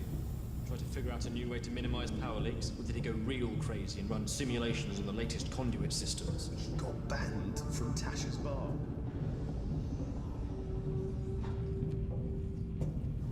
Start from the top. Prepare yourself, my son. This. And here's the mess hall. Hey everyone, this is a new pilot. Barracks in the heads through here too. Yeah, chow's pretty good. Never try the lamb, no matter what anyone tells you. Refer to your handbook for a complete list of contraband items. Have your declarations ready for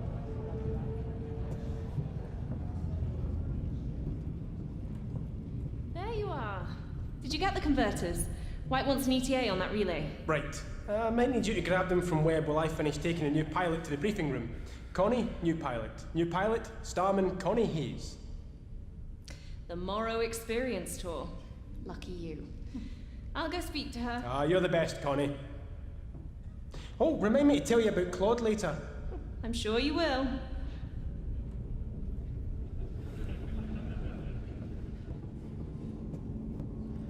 The Stanton's been in service for a while now. Keeps us engineers busy. But I guess it's a hell of a lot more interesting than serving on a new ship where hardly anything needs fixing.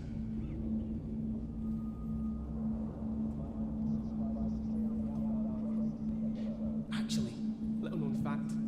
Back when Captain White was a Starman, his first assignment was on a Stanton. When he got his commission later on, he requested her special. As you can see, the Idris is quite a big ship.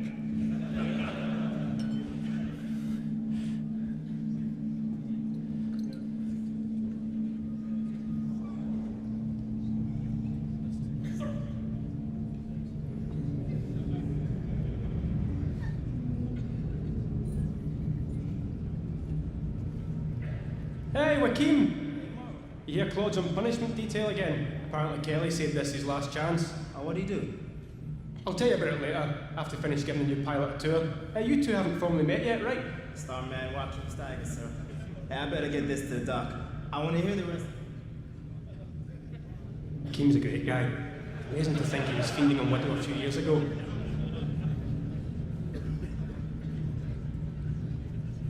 It's running hot.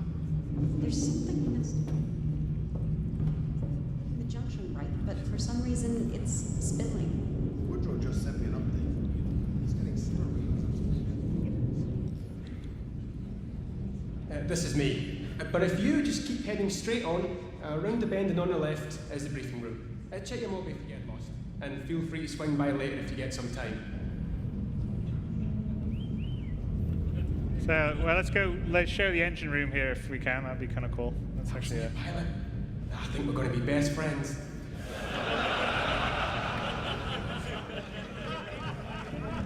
By the way, if you haven't figured it out, Morrow's the gossip aboard the ship. So this is sort of the level of attention to detail inside the Idris, which also is, by the way, the Idris everyone will fly in the persistent universe.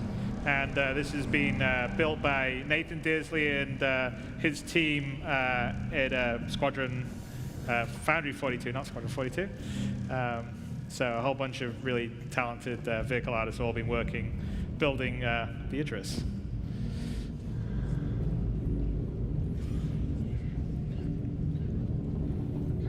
I think this is one of the airlocks that goes to the outside. There.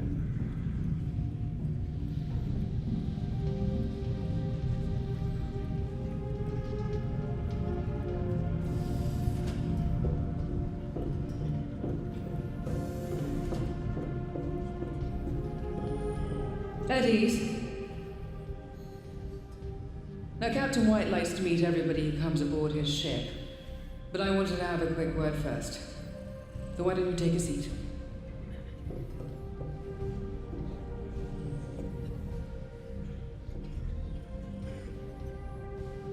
Little history lesson. Sealed in 2872, the Stanton is an Aegeus Idris-class frigate. She served with the 351st Battle Group for almost 6 decades before transferring to the 87th Battle Group 10 years ago. In our last 2 assignments, we've gone from rescue and disaster relief in Ferron to perimeter sweeps along the Jean front. We handle all sorts of theatres, all sorts of situations. Now, some people have got big dreams of thrashing duel out with Bishop and think a post like this isn't worth their time, that this is a joke assignment. So I tell every new transfer this only once. We may be a small crew, but the work we do matters. And if you don't respect that, I'll make sure you spend your career scrubbing decks in the darkest corner of the Empire. Let's not keep the captain waiting.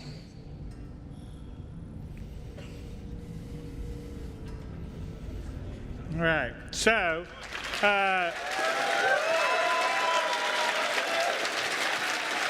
that's actually a very small part of the tour. Like when you first land, there's actually quite a few more vignettes that happen along that tour. This is sort of the we use the tour as to develop all the sort of AI and put the characters in. Just to let you know, we don't have none of the hair was final. Most of those faces aren't even close to final. We have him in to work with the stuff. It's going to be a whole nother level beyond that. So, for instance, Executive Officer Kelly, who's talking to you at the end, played by Rona Mitra, is a tier 0 character. So she will be completed to the level that you saw Gary Oldman in the cinematic we've done. It will go much further. This is the stuff that we had at the stage of development, because once we finished shooting and had it rigged, then 3 lateral work on it and cubic work on it. It's a very long process for them to deliver that kind of quality. But we wanted to get it in. We wanted to sort of show you guys kind of where it's going to go. It's going to look much better. There's a lot of details of how the AI works, and there's some procedural looking around and tracking stuff that isn't in right now that can take, as you saw when they were showing the tech video on the puppet, the face puppet, you can move the head around and it'll all work properly. So there's some level of kind of AI sort of real-time rig manipulation that isn't in yet that will allow those characters to sort of track you. So if you walk around them, they'll turn their heads and look at you and be much more realistic. And every one of the characters has a whole set of conversations they have that are not necessarily targeted to any one part of the story. So if you go up, you can talk to them. They'll have personal stories and all performance captured to the level that we've done it. That's why the shoot was a 66-day shoot. I think I've mentioned in the past that's longer than any film that I've done. That's basically big movie shoot length, and it was to get all that material to get it in there. So I think it's going to make, in terms of being immersed in a story, it's I think going to be pretty amazing. It's going to take a little longer than we'd originally thought, but I think it's worth it to give the guys here in the UK the time to make it and do it right, because I think it will be very special. And from my standpoint, there's a lot of people here that played Wing Commander a long time ago. It's 25 years ago, and that stood the test of time. And I really feel that the stuff that we're doing here for Star Citizen and Squadron42 can be that. And to do that, you can't accept anything that's anything less than the best. So that's what we're working for. Here we go. So I think the last one, we have the website. It's gone live now. So game features, character biography, and game footage. I think, ultimately we sort of feel like Squadron42 by itself is a whole full game, and you're getting Star Citizen's a whole full game. So in the future, not this year, but we probably will, all you guys at back get everything now, but later on down the road, we may split those out because, I mean, we took something that we thought was some missions and story and made it into this huge thing alongside this other huge thing. So there you go. That's CitizenCon here. I think there was some discussion of, oh, look, a big cake that I'm seeing behind me.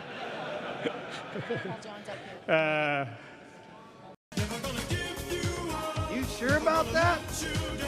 You sure about that? You sure about that? Are you sure about that?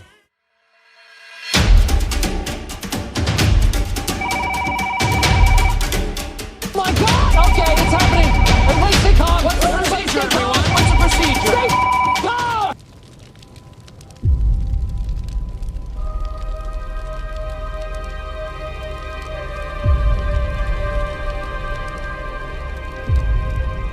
One year ago, our lives were shattered. But we have not forgotten.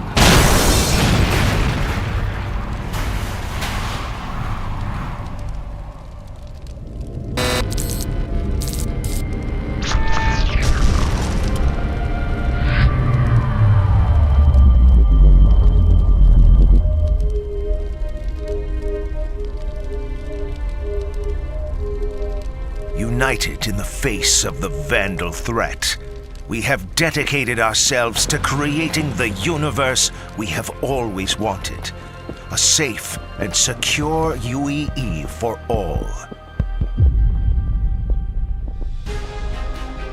Thanks to your continued support in the sale of war bonds, the UEE is proud to announce the Militia Mobilization Initiative, authorizing the sale of certain military-grade ships to ensure that civilian militias are properly equipped to defend the Empire in times of need. We will ensure a brighter future for our children. At the forefront of that effort is RSI's newest ship, the Polaris. Combining devastating firepower and searing speed, the Polaris-class corvette is effective against a wide variety of aggressors and scenarios. From delivering humanitarian aid to tactical operations, the Polaris's ability will make it an essential part of any fleet for years to come. But the Polaris is only the tip of the spear for this grand initiative. A full line of other ships are now available for a limited time. And to support faster mobilization and operational effectiveness, fleet formations are being offered in discounted, pre-designed ship teams. So stand in solidarity with the brave men and women who put their lives on the line, and join them in protecting the dream that is the UEE. Answer the call today. So first, Squadron42, tell you kind of where we're at on it. Squadron42, like other things, like we just showed you Spectrum. And by the way, the one thing, just to segue back to where we were on that Benoit and John didn't mention is that the goal when we deliver Spectrum for the first time is also delivering the next generation launcher, which has the new patcher, which will not be downloading gigs of data all the time whenever we do a small test. Which I think would help people out. I mean, if you got fast internet, maybe it's not such a big deal, but with data caps and all the rest of stuff, and it's also frustrating even for us when we're patching it on the dev side. It's like you change one file and suddenly there's at least 2 gigabytes. So the new system's really it's exponentially better. It will only be bringing down things that change. So we're working hard to deliver the Spectrum and the new patcher for you before the end of the year. So I'm not going to give you any specific dates because I get shot when I do that. But our platform team is much more reliable than me. as I'm an optimist. You have to be an optimist in this business. So anyway, so speaking of optimistic, Squadron42, it's significantly grown from when it was first pitched in 2012.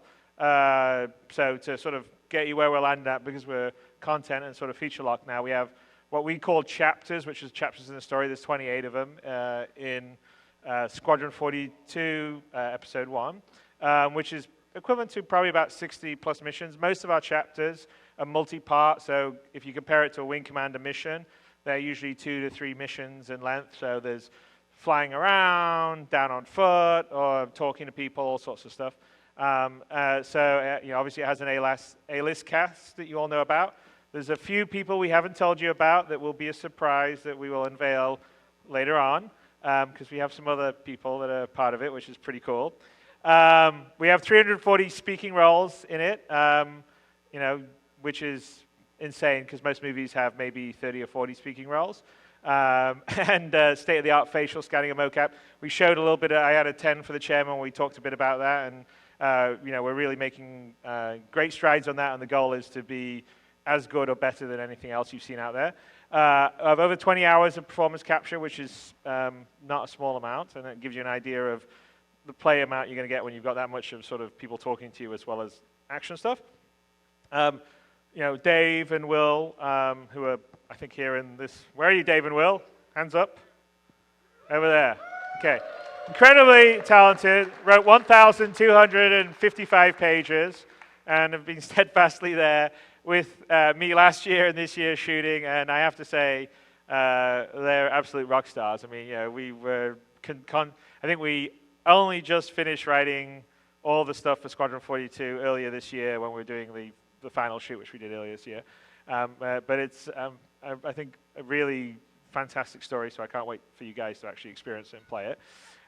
We have 40 distinct ships, from fighters to dreadnoughts. There's a lot that you guys, I mean, there's Van Dole stuff and some other stuff that's in there. You've seen some of the stuff. You haven't seen some of the other stuff.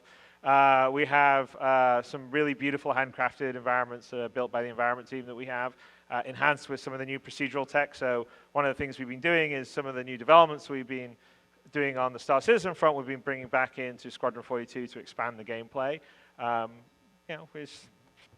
sorry, we just want to make the best one game we can, and if we got stuff there, we're going to use it. So I shouldn't really apologize for that. Just do it! Just do it!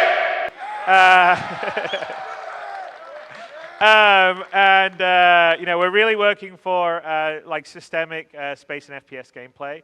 So it's not. So the idea is you do not just go one play path. It's not one scripted play path. You can approach different missions different ways. So do you want to go the back door, stealth it? Do you want to go kick the front door down and guns blazing? So we're building that, and the systems are all built systemically, and it is some of the same systems that we're going to be doing in the Star Citizen. We're always going to have dogfighting in space, but now we're going to have dogfighting in planetary atmosphere, which is kind of a big deal. We have the new tech, which we're going to be showing you a little later on here. And we have Subsumption, which is fully systemic AI, sort of next generation stuff, created by the genius mind of Tony Zurvek, wherever he is. I don't know, he's hiding out somewhere here.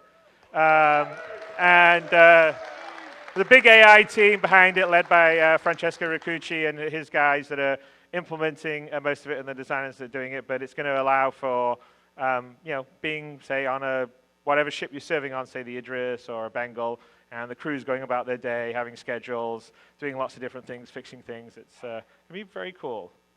All right. I will demonstrate clicking. There you go. See, I'm just pretending to click, and they actually do it back there. So as an update, most of our technology is now done. We have some key things still left. So Subsumption is still the major one that we're doing, just because it's this whole new thing that we're doing, and we need to continue to work on the pathfinding, because it's not just pathfinding like you would in traditional game. We have these different moving ships. So like, for instance, the Idris is moving around in space while people are moving around inside it, which is a challenge that you don't normally get in most games.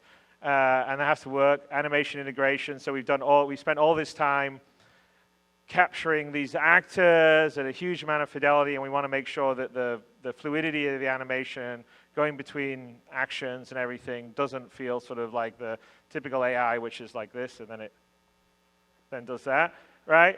So that definitely takes time. Improved combat logic in terms of the AI sort of working together and stuff. Integrating sort of, we had sort of an older mission system, which was more traditional, the old CryEngine Crisis way, but since we've gone more systemic and we've got subsumption, we're building another layer on top of subsumption to be able to do an extra level of systemic sort of missions, which you'll see in Squadron42, but then that's actually the engine that powers what we're doing in Star Citizen that's even more flexible, and enhanced flight AI to sort of make them fly together as wingmen better, which is kind of sort of a bit about the improved combat logic. So those are all sort of things we're working on. So AI is a big thing that we really want to push to make the experience good. Object container streaming, I talked about object containers back in Gamescom. It's sort of how we can travel around these big star systems and bring in like really dense areas of information, objects, and then get them out. Because we can't, even if you've got a machine with a lot of memory, you can't keep it all in, you can't keep the video memory all in, so you've got to stream it in and out. And so that's the sort of technical challenge, and then we want to do some CPU and GPU optimizations. Click forward, please. There you go. So right now where we're at on Squadron42 is all the chapters and gameplay features are at gray box or better. So gray box is when we've had everything blocked out, all the actions done. We've sort of balanced it for what we think will be fun or not, but it doesn't have sort of the final assets, the final polish, and things like the AI that I was talking about. We are currently taking one of the chapters of the story all the way to what we would consider final shipping quality.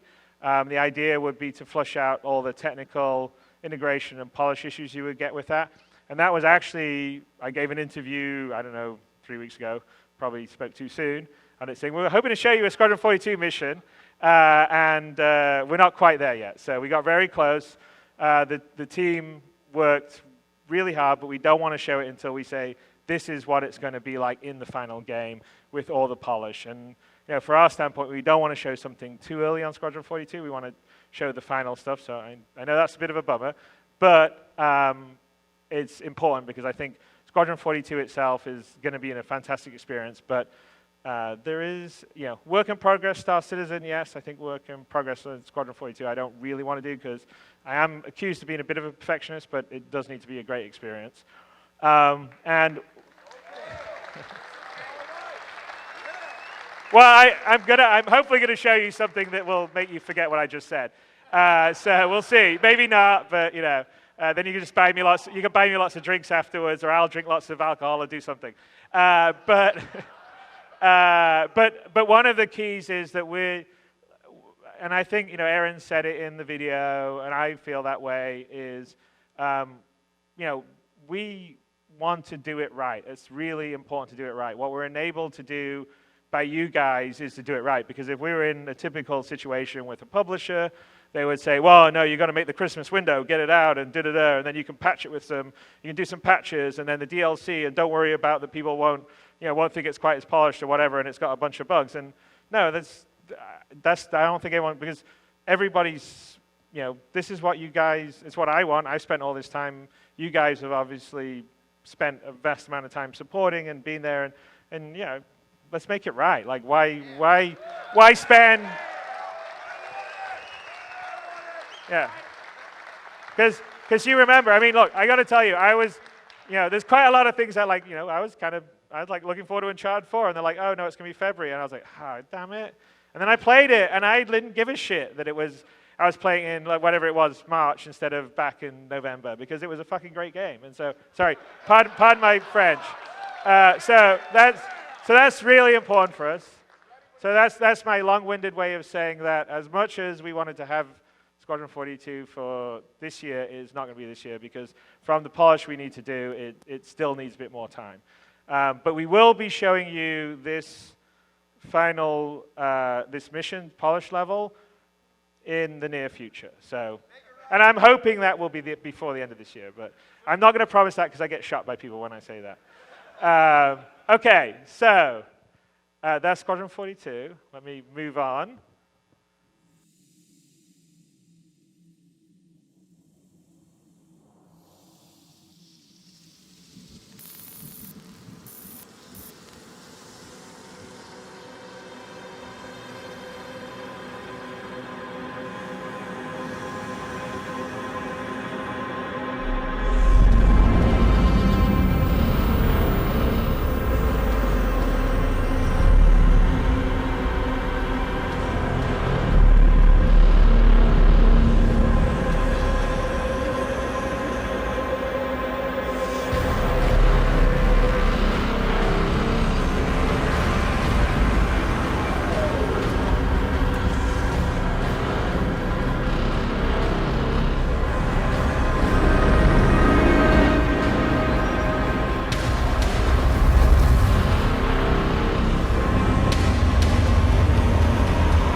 Squadron 42 being delayed again was of course a bummer, leading to numerous articles, some examples being shown on screen or soon to be. We all wanted to answer the call, but it just wasn't ready yet, and most of us were fine with this, as they were promising something truly special. Though not being in beta yet and still needing polish, storm clouds on the horizon emerged, which meant that derisive comments and posts on Reddit and other forms of media were shared, and some of them were quite funny. They were quite funny, and they live on to this day. Anyway, back to the video.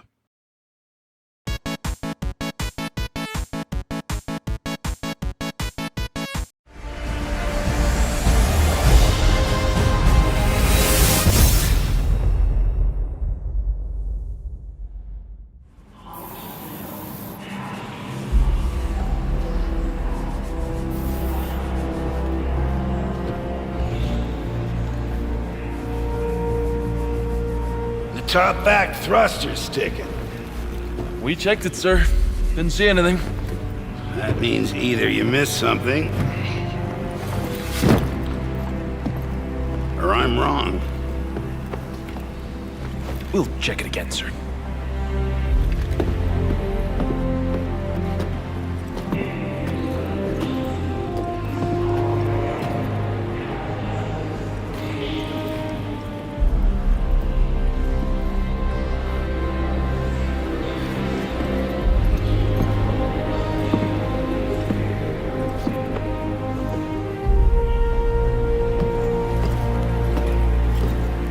Sir? Who the hell are you? Stay frosty. I'm your new wingman, sir. The name's... Ease up. You want me to learn your name? Do what I say and live long enough for me to care. That's your Gladius. You ready? Ready as I'll ever be.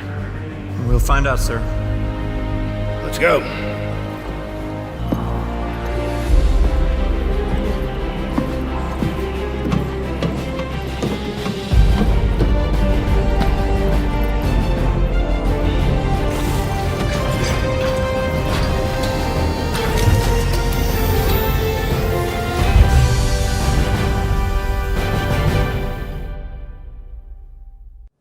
Hello, and welcome to our Squadron 42 Holiday Special. I'm Sandy Gardner, and I'm here with Game Director Chris Roberts. There you go. Hi, everyone. So what you just saw was the latest teaser featuring Mark Hamill as Old Man. Stay alongside the new Squadron 42 section on the RSI website. Go check it out, and while you're there, sign up for the Squadron 42 newsletter dedicated to sharing exclusive information and updates. Yes, definitely do that. And when signing up, you'll also hear some dialogue from the game. Correctly identify which star talent said it to receive a small reward. If you don't get the answer, you'll still be able to enlist for the newsletter. If 250,000 people sign up by Monday, January 15th, then all current backers will receive a special in-game Squadron 42 t-shirt for Star Citizen, a little like the one that Chris is wearing. Yeah, like this one. Cool. Squadron 42, as a lot of you have known, has been in stealth mode for a while. But starting with today's show, we're turning the cloaking device off, and we'll bring you updates on the game's progress once a month as we march towards the release. Also, be sure to follow Squadron 42 on Twitter, Facebook, and Instagram to keep the latest updates and images at your fingertips. Now, you've met some of the key Squadron 42 team members in past ATVs, but let's spend a little more time meeting the leads working on Squadron 42 at our various studios.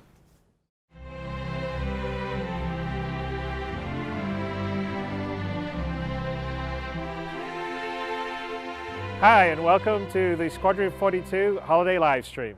We're here in sunny, warm Winslow in the middle of December in the United Kingdom, and I'm actually flanked by the key directors on Squadron 42. The only one we're missing is Hannes Appel, who is in Frankfurt, Germany. He's our director of cinematics. But to my right is Derek Senior, our director of engineering. Hi. As an engineer, you want to be challenged. You want to do new things. You want to problem solve. And this project is just because it's something that nobody has done before. Anything like the scale and ambition that has been done before. It's all the new challenges that we've got to come up with solutions for, and that is what makes it so exciting. And I have Nick Elms, who's our creative director on Squadron 42. Hi. The thing that excites me most of all now about Squadron 42 is the level of immersion that we're shooting for. It was always supposed to be the spiritual successor to Chris's early Wing Commander series, but 28 years on, the technology that we've got at our disposal is frankly jaw-dropping. I have Nathan Dearsley, who is our art director on Squadron42. Hello. Main challenges are it's a huge team. There's a lot of expectations from not only the community but also Chris on what he wants delivered. But it's all the personal touches that we expect as well in these areas, which will make a difference. It's a hugely exciting project to work on. There's a lot of stuff that's really kind of never been touched before. Anything from a ship that's working, kind of floating through space is the equivalent of a level in another game in detail. To pretty much kind of having the whole system to be able to kind of fly around at any one time, no loading screens, nothing like that. It's a huge undertaking. And I have Philip Mellor, who is our lead designer on Squadron42. Hey everyone. It's an exciting project because this hasn't been done before. There's nothing like this. It's just this, I ramble on about it, but it's this scale. You've never seen anything like it. Okay, chaps, let's go in and introduce the rest of the team. Here we go. All right, so welcome to the third floor of Freedom House. This is where the nerve center of the Squadron42 development happens. It's not the only place that development's happening. In the rest of the building, we have audio that's down on the ground floor. The audio department for Squadron42, we are in some way involved in everything that you hear. So from music, which is mostly done by our external composer, Jeff Zanelli. We edit that and make sure it all works in the game as it should. Sound design, ships, everything, planets, the whole gamut of audio is we're involved with it somehow. And the same with dialogue. We take the performances, we wrangle them in such a way that they work within the context of the game. We have various people supporting it on the first floor. So there's ship artists down there, there's engineers, but this is where the team that is fully dedicated to Squadron42, or almost all fully dedicated to Squadron42, resides. So the graphics team have a lot of unique challenges on Squadron42 that we don't necessarily have in Star Citizen. The unique cinematic type of nature of the single-player experience means that we end up with a lot more focus on things like color processing and setting a certain mood in the scene. We also have some post effects that will feature prominently that are of particular interest for us because of the cinematic nature. So things like our depth of field is being improved and our motion blur and things like this. If we don't get them spot on, we won't achieve the cinematic look. We're involved in setting up all the unique assets such as ships, characters, weapons, enemy archetypes that Squadron use that aren't found anywhere else in the project, as well as maintaining and adjusting all the existing assets that people use for Persistent Universe that Squadron also uses. Squadron is a very different beast to the Persistent Universe. It's more linear, more cinematic, a lot more story elements than the Persistent Universe, so the way we set up and tweak things is a different rule set to the Persistent Universe. Hi, I'm Zoe. I'm one of the associate producers on Squadron42. My role involves working with the other project producers on the day-to-day running of Squadron, as well as being producer for the Squadron42 level design team, which involves helping them solve their day-to-day issues, communicating with other teams and departments and other studios for the tools and tech that they require, as well as working with the design director to look at the priorities for the team. Generally, my role is to coordinate the team of level designers, making sure that they're getting the assets that they require, providing feedback, both from myself as well as from Chris and any of the higher-ups, coordinating with the other departments, and generally just representing the team as a whole. So as part of the FPS team, there is a lot of gunplay, making sure you can take down the bad guys. But for Squadron42, there's also a large social aspect. You're on a big ship. You need to be able to see the crew go about the day-to-day business, but you also need to be able to interact with them and build a relationship with them throughout the story.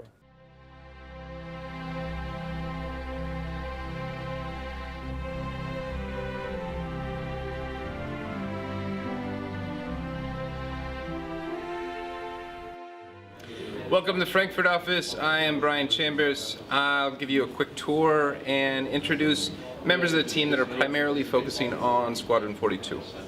Let's go. The difference between Squadron 42 and the persistent universe is mostly that the AI doesn't only have to be emergent and reactive to what the player does, but it also needs to tell a story. The biggest challenge that right now we are focusing on is the integration of the systemic behaviors with the cinematic scenes. We want the AI to still be completely systemic and emergent, play their own normal behaviors, their scheduled activities, but there will be moments in which the different designers will create a storytelling moment. The storytelling moment is mostly what we call cinematics. There will be specific elements that take control of the player character until the player decides to interrupt. And the AI needs to be able to enter smoothly into these scenes and being able to tell this story to the player without breaking their normal flow. And over on this end, we have the cinematics team. The responsibility of the cinematics team is mainly the sprawling story of Squadron 42 with all of its performance capture that we already have in the can. And we are kind of the guardians of that, so we're making sure that it gets into the game unharmed. Of course, we are a technology-heavy game. That is one of the biggest challenges. We need to make sure that all of the new tech plays ball with cinematics so we can keep control over it, which is also part of the fun because all of the new tech is fun to play with.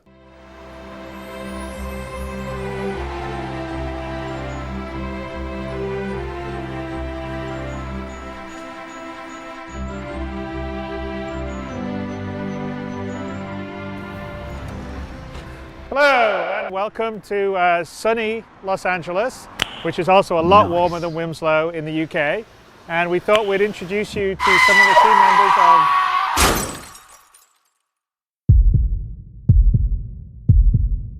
of working on Squadron 42 that are based here in Los Angeles. So if you head in with me, I will take you inside. All right, here we are in well, not so sunny inside, but our lobby in our Los Angeles office. Behind the desk we have Chris and Leia, who take care of the offices here for all of us.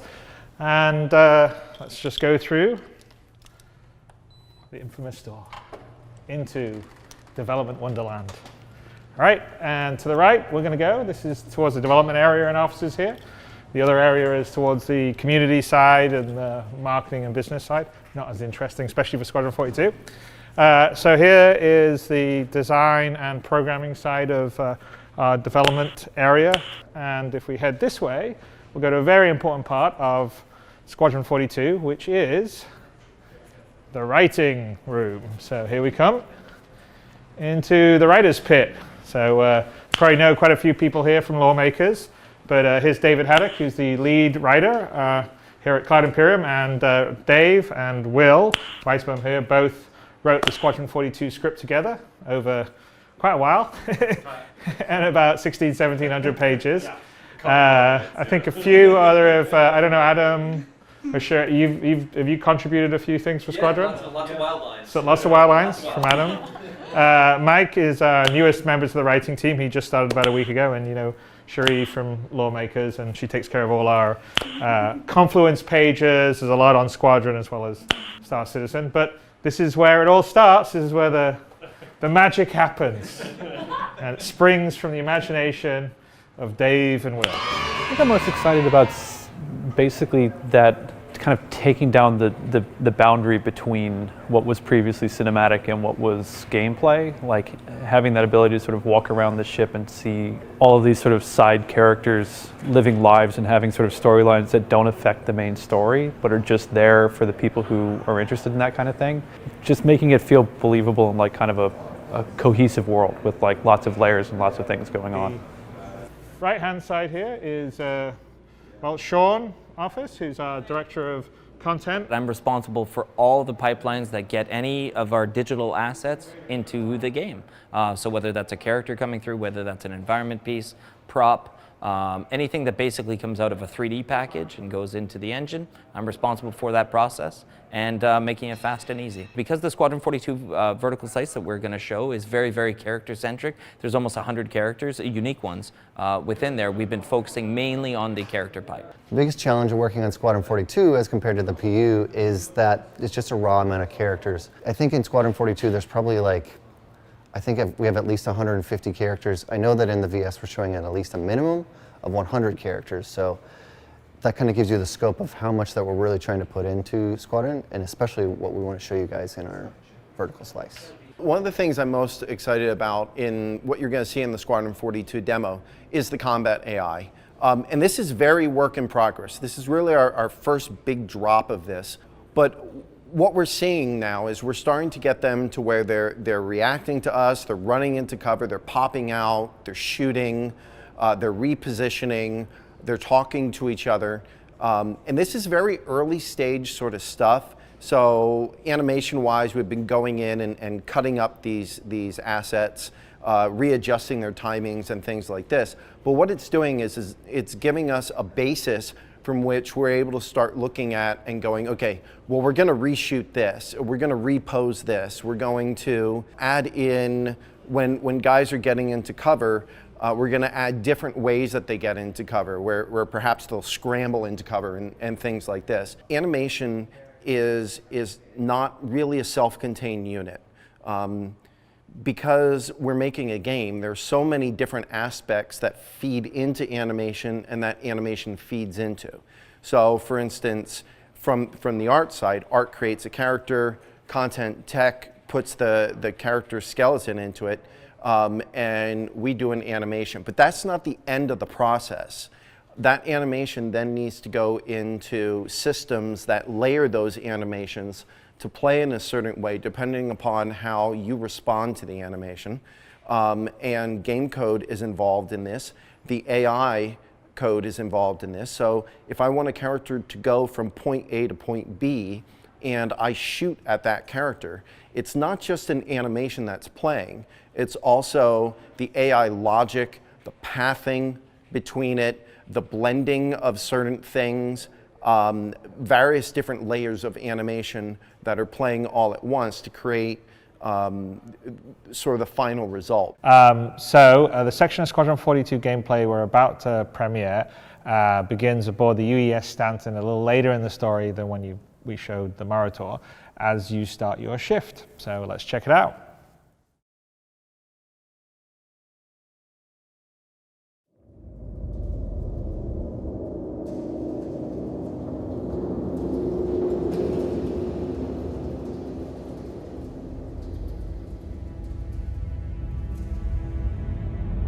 Actual, this is the UEES Stanton updating status. We are nearing our patrol position in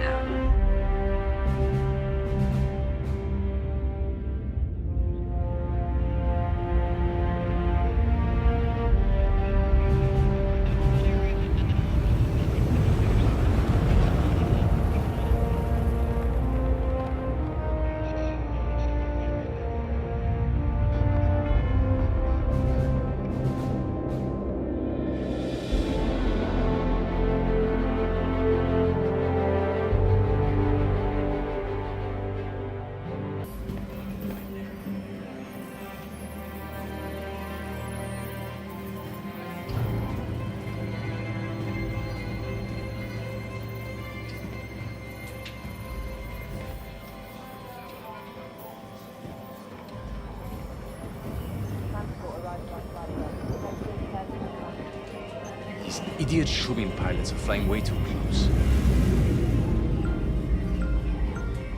Saley, Captain wants all personnel on battle shift rotations. I need you to send out scheduled updates to everyone's glass. Aye, sir.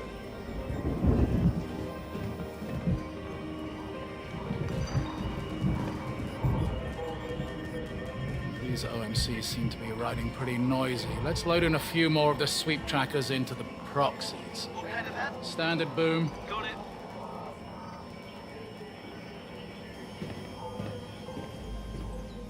Lieutenant?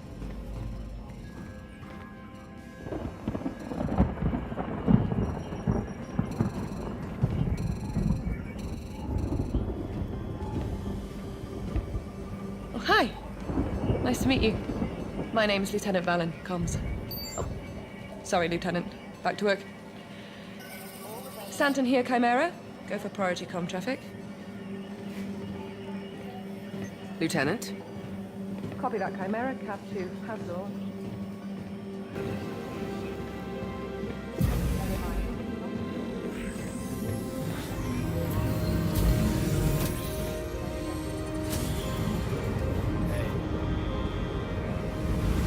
you've been doing a bang-up job, Lieutenant.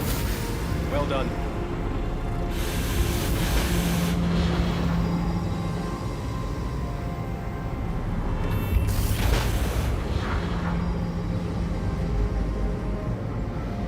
It's not a pool. I thought the same thing when I first saw it. It's a hydrofluid bath designed to keep the temperatures of the antimatter generators down. If they come out the bath for too long, they'd melt the ship.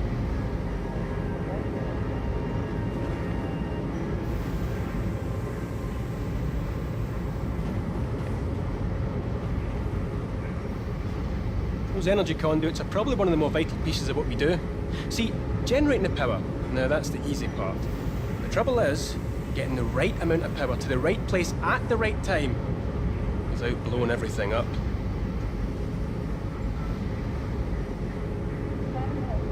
Basically, everything in here could blow the ship up.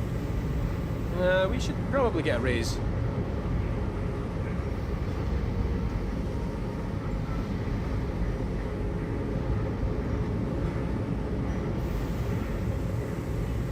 Don't you have somewhere to be, Lieutenant?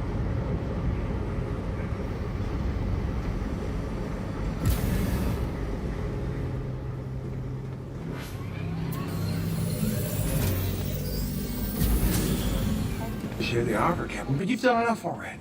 Shubin's more than capable of handling the situation. We've already dispatched the security forces, and I'm sure they'll find the Starfarer and... You we'll misunderstand me, have no... Mr. Wexler. I wasn't seeking your approval on the matter.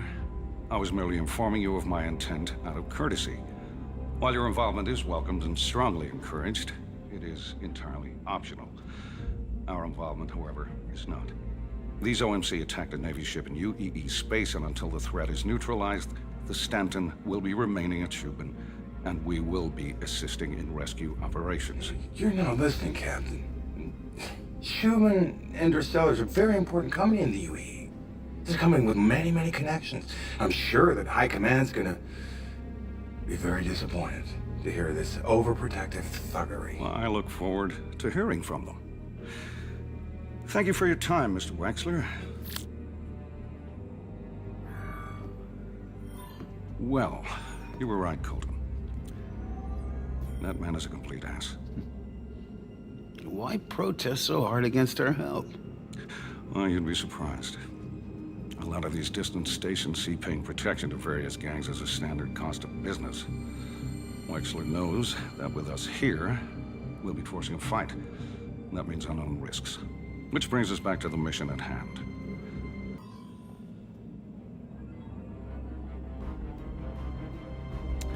The Stanton will be staying in his current position to offer protection to the civilians aboard Shubin Station, while you do a full offensive sweep of the surrounding area to clear out any remaining OMC. Capture if possible, but treat them as an extremely hostile threat. And the missing Starfarer?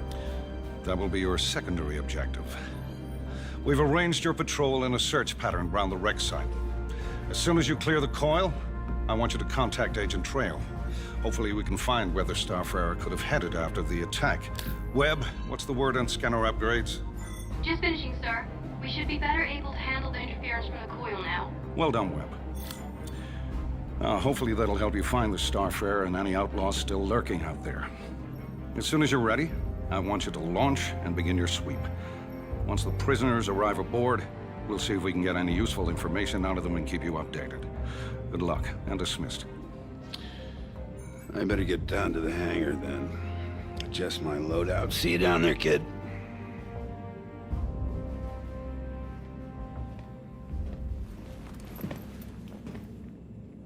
Lieutenant, I know you're about to head out, but I've been meaning to ask. How are you finding the Stanton so far? It's been good, sir. Glad to hear it. Stanton's a good place to start a career. She was my first posting, too. She's a hell of a ship, this one. Kelly said you performed well on your last mission. That's quite an auspicious start. Tell me about yourself. Do you have family? I do. Yes, sir, I do. That's good. Having responsibilities outside the Navy, tops ground your thinking inside of it. But be careful. Time is one of those funny things. The older you get, the faster it seems to go. Last time I saw my son, he was getting his equivalency. Next week, he's graduating college. I couldn't tell you where that time went. Point is, I know that you're trying to make a career for yourself. But don't let it get in the way of the rest of your life. That's good advice. You should do the same thing. Sir, have you thought about seeing him? That would be complicated.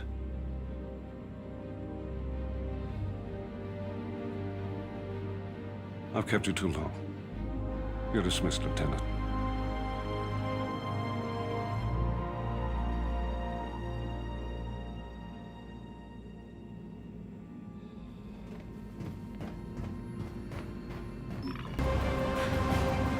Hey, finish the work on your scanner. It should help you track down that missing ship. Fly safe.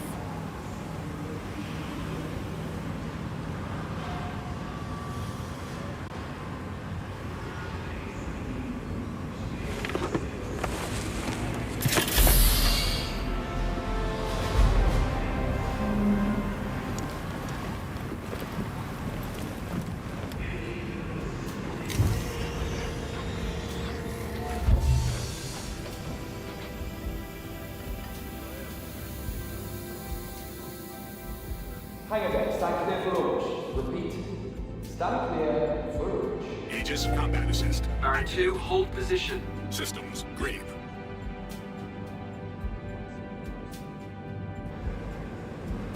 Attention, ready deck crew. Air shields up. Hangar doors open.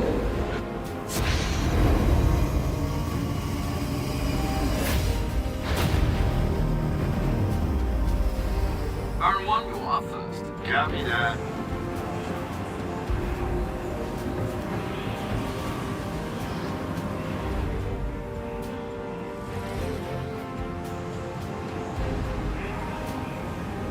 All right, gentlemen. Fire up. Square the deck. Let's light it up.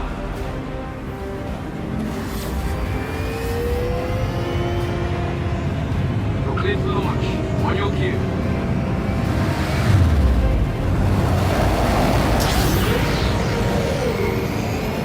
Launch in 3, 2, 1.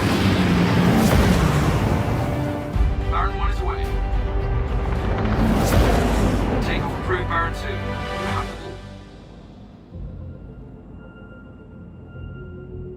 Engines online.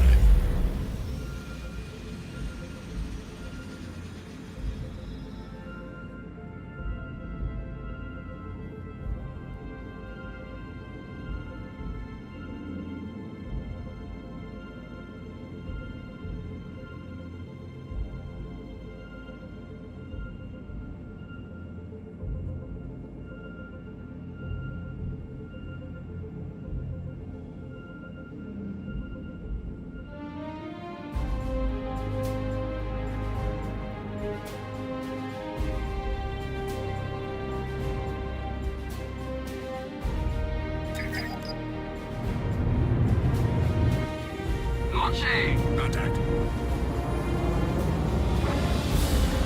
Baron Actual, Webb wanted to remind you to test out the scanner upgrades before you head out.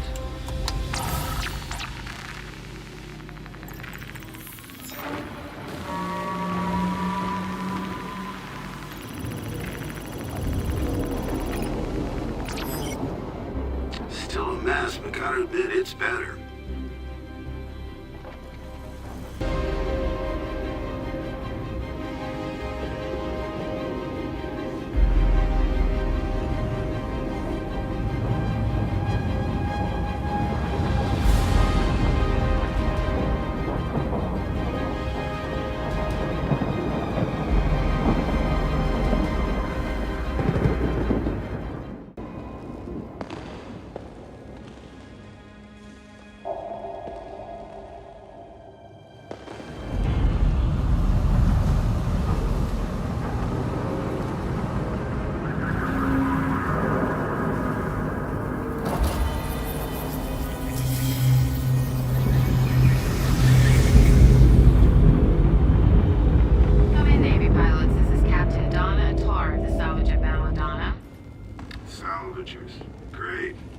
hear you, Captain. Go ahead. Pursuant of the UEE's salvage rights laws, I am hereby informing you that we found this wreck in good faith. Survivors were searched for and none found. All bodies recovered will be properly... That's great, Captain. But all we need to know is if you picked up any signs of a second starfarer in the debris. Okay, but I just want to make it 100% clear that this is legitimate salvage. I know what it means when officials come around. All of a sudden, clearing a wreck becomes stealing evidence and interfering with an official investigation. They are interfering. It's not a missing ship. We're just looking for help. Of course. There is actually a long tradition of salvagers. Listen, do you know anything about a second starfarer or not? Hold on, let me check. We haven't seen anything in our sweeps, and all the black boxes were fried when we got here. We weren't able to extract any data. Yeah, it was a long shot anyway. Then are we all done here? We got a lot left to collect, and it's not really smart for us to linger this close to the boil. We're good. Great. You're welcome, by the way. Quantum travel initiated.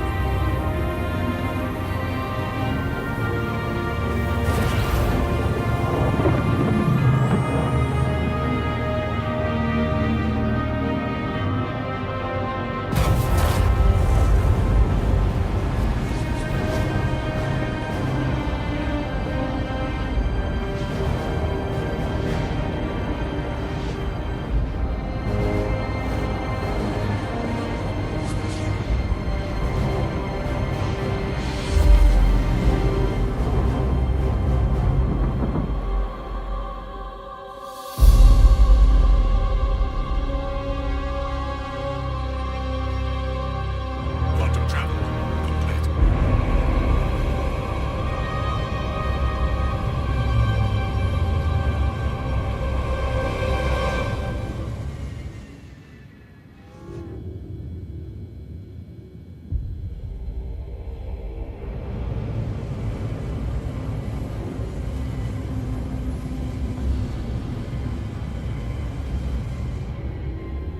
We got company up ahead.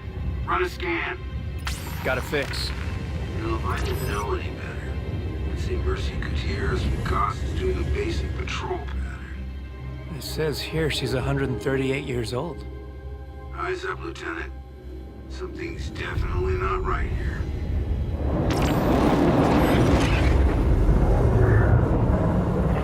Weapons free.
What's your status? Got an alert coming in on the emergency channel. Agent Trejo, this is Colton. You copy? I hope we're not too late.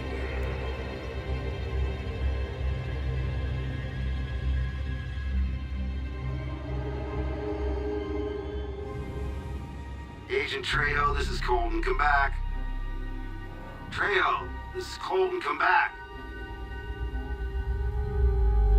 Let's take a look around. Scan the area.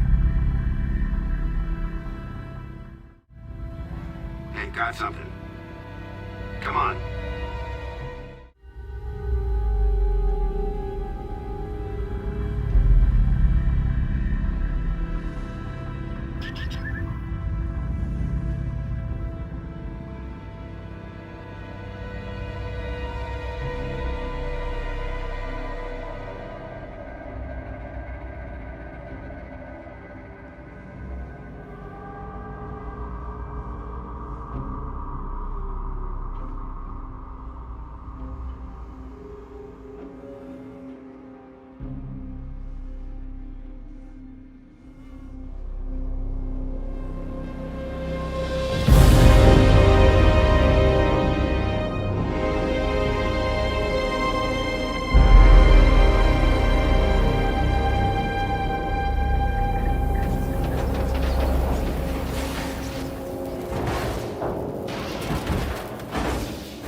Trejo's ship. What the hell happened? EVA over and have a look. I'll keep an eye out.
Nobody here. Ship looks disabled. Keep searching. Tell me what you see.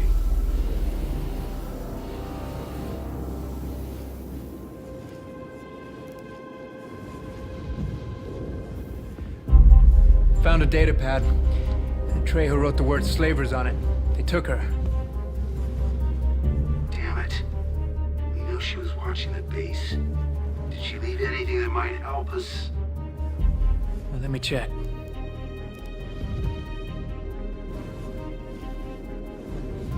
Yep, got something. Sending it now.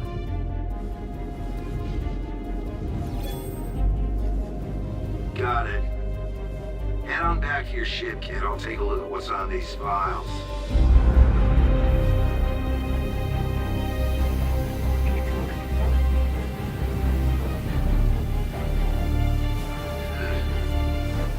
Contain all of Trejo's surveillance on the slaver base. See what you want about her. She takes some damn good notes. Crap. Look at this. She thinks we smoked them uninitiated, so they started pulling out of the system ASAP. She's right. We have to move now.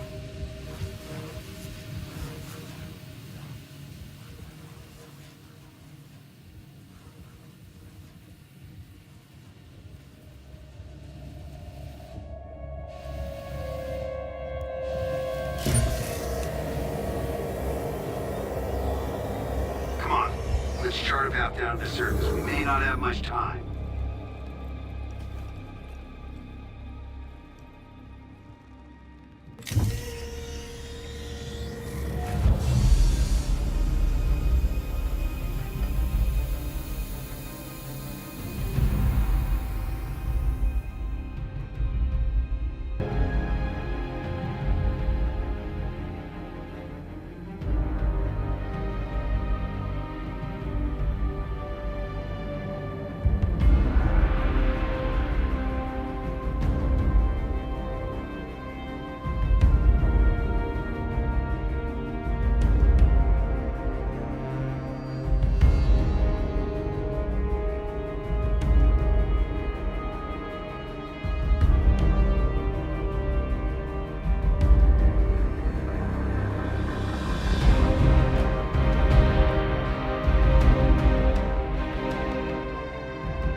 Shields offline. Weapon systems offline.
Culden, I got the power back on. Gonna head up now. I'll keep you posted.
Heard the order from the bounty just came in. Higher than expected. It's good, right? And bad. The Navy cost us one job. Now there's this agent. Not sure where we're gonna make the numbers up. We could hold off on the shipment to Gator. Use that stock for the Banyu. Gator's not gonna like that. Gator should pay on time then.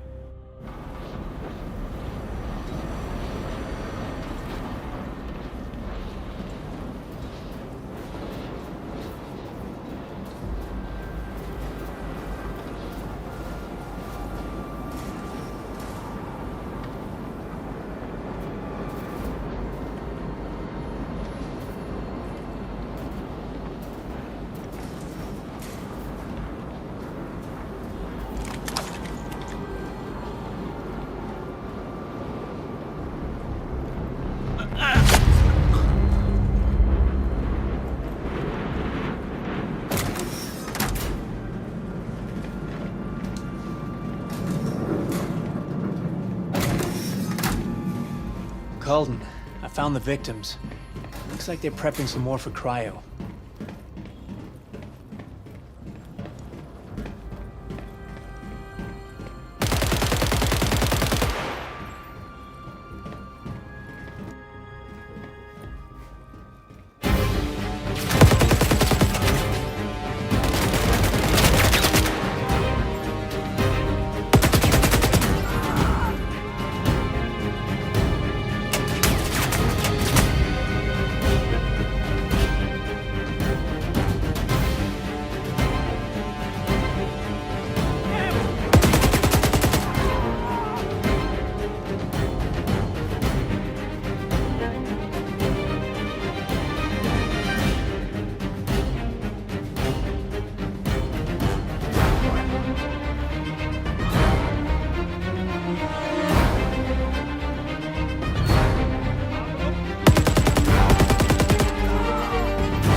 on, find him.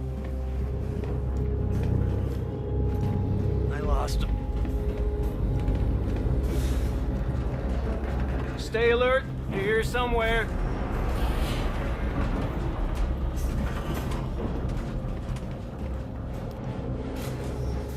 Lost him.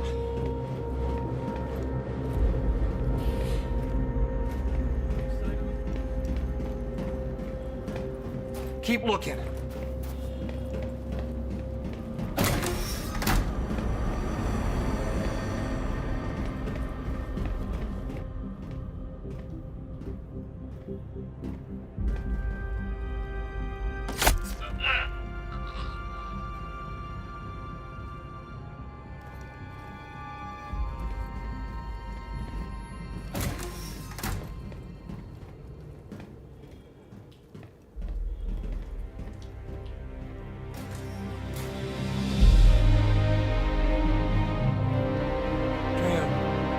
Hey, Trejo. I was wondering when you decided to show up. Yeah, we got a little sidetracked. Better late than never. What do you say about getting me out of these things?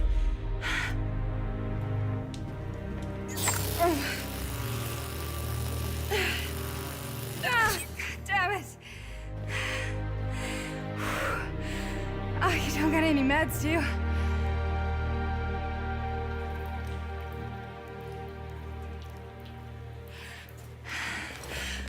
Thanks.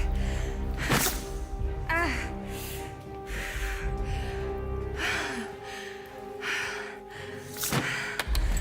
take back everything I ever said about you, Navy. Come on.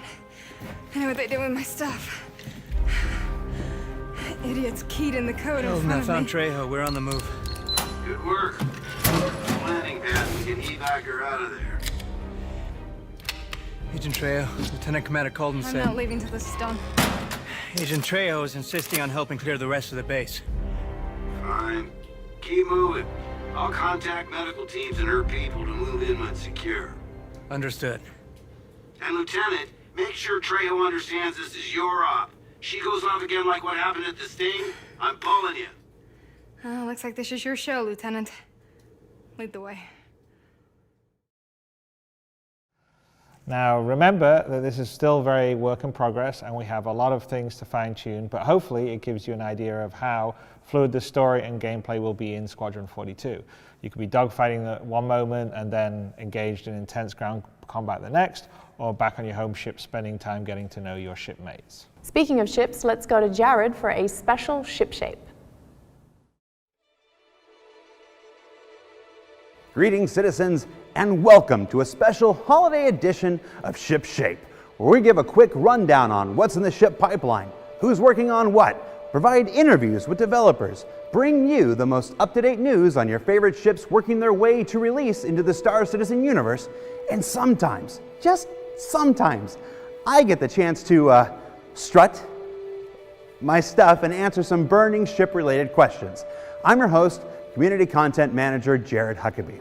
Behind me, you see the ship pipeline, an ever-evolving, continuously refined network of phases, milestones, and requirements necessary before a ship or vehicle can take its proper place among the flight-ready of Star Citizen spacecraft.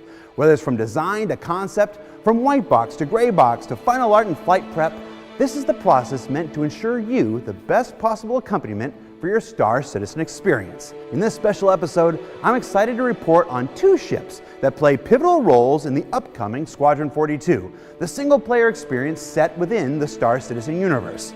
Up first, let's take a look at the ship that started life as a corvette, but grew up to be the frigate we all know and love, the Idris by Aegis Dynamics.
The Idris is part of the UE fleet. So you got the Idris, you got the Javelin, and obviously you got the Bengal.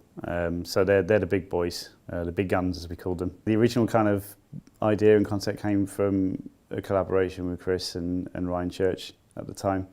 It started off as a much kind of smaller ship to what it is now. You can look back on the internet actually and find the original kind of concepts for that ship. It's small. What we initially did was we set it up as a small ship basically. So we followed all the guides for small ships. So like it's divided into chunks: body, nose, left wing, right wing.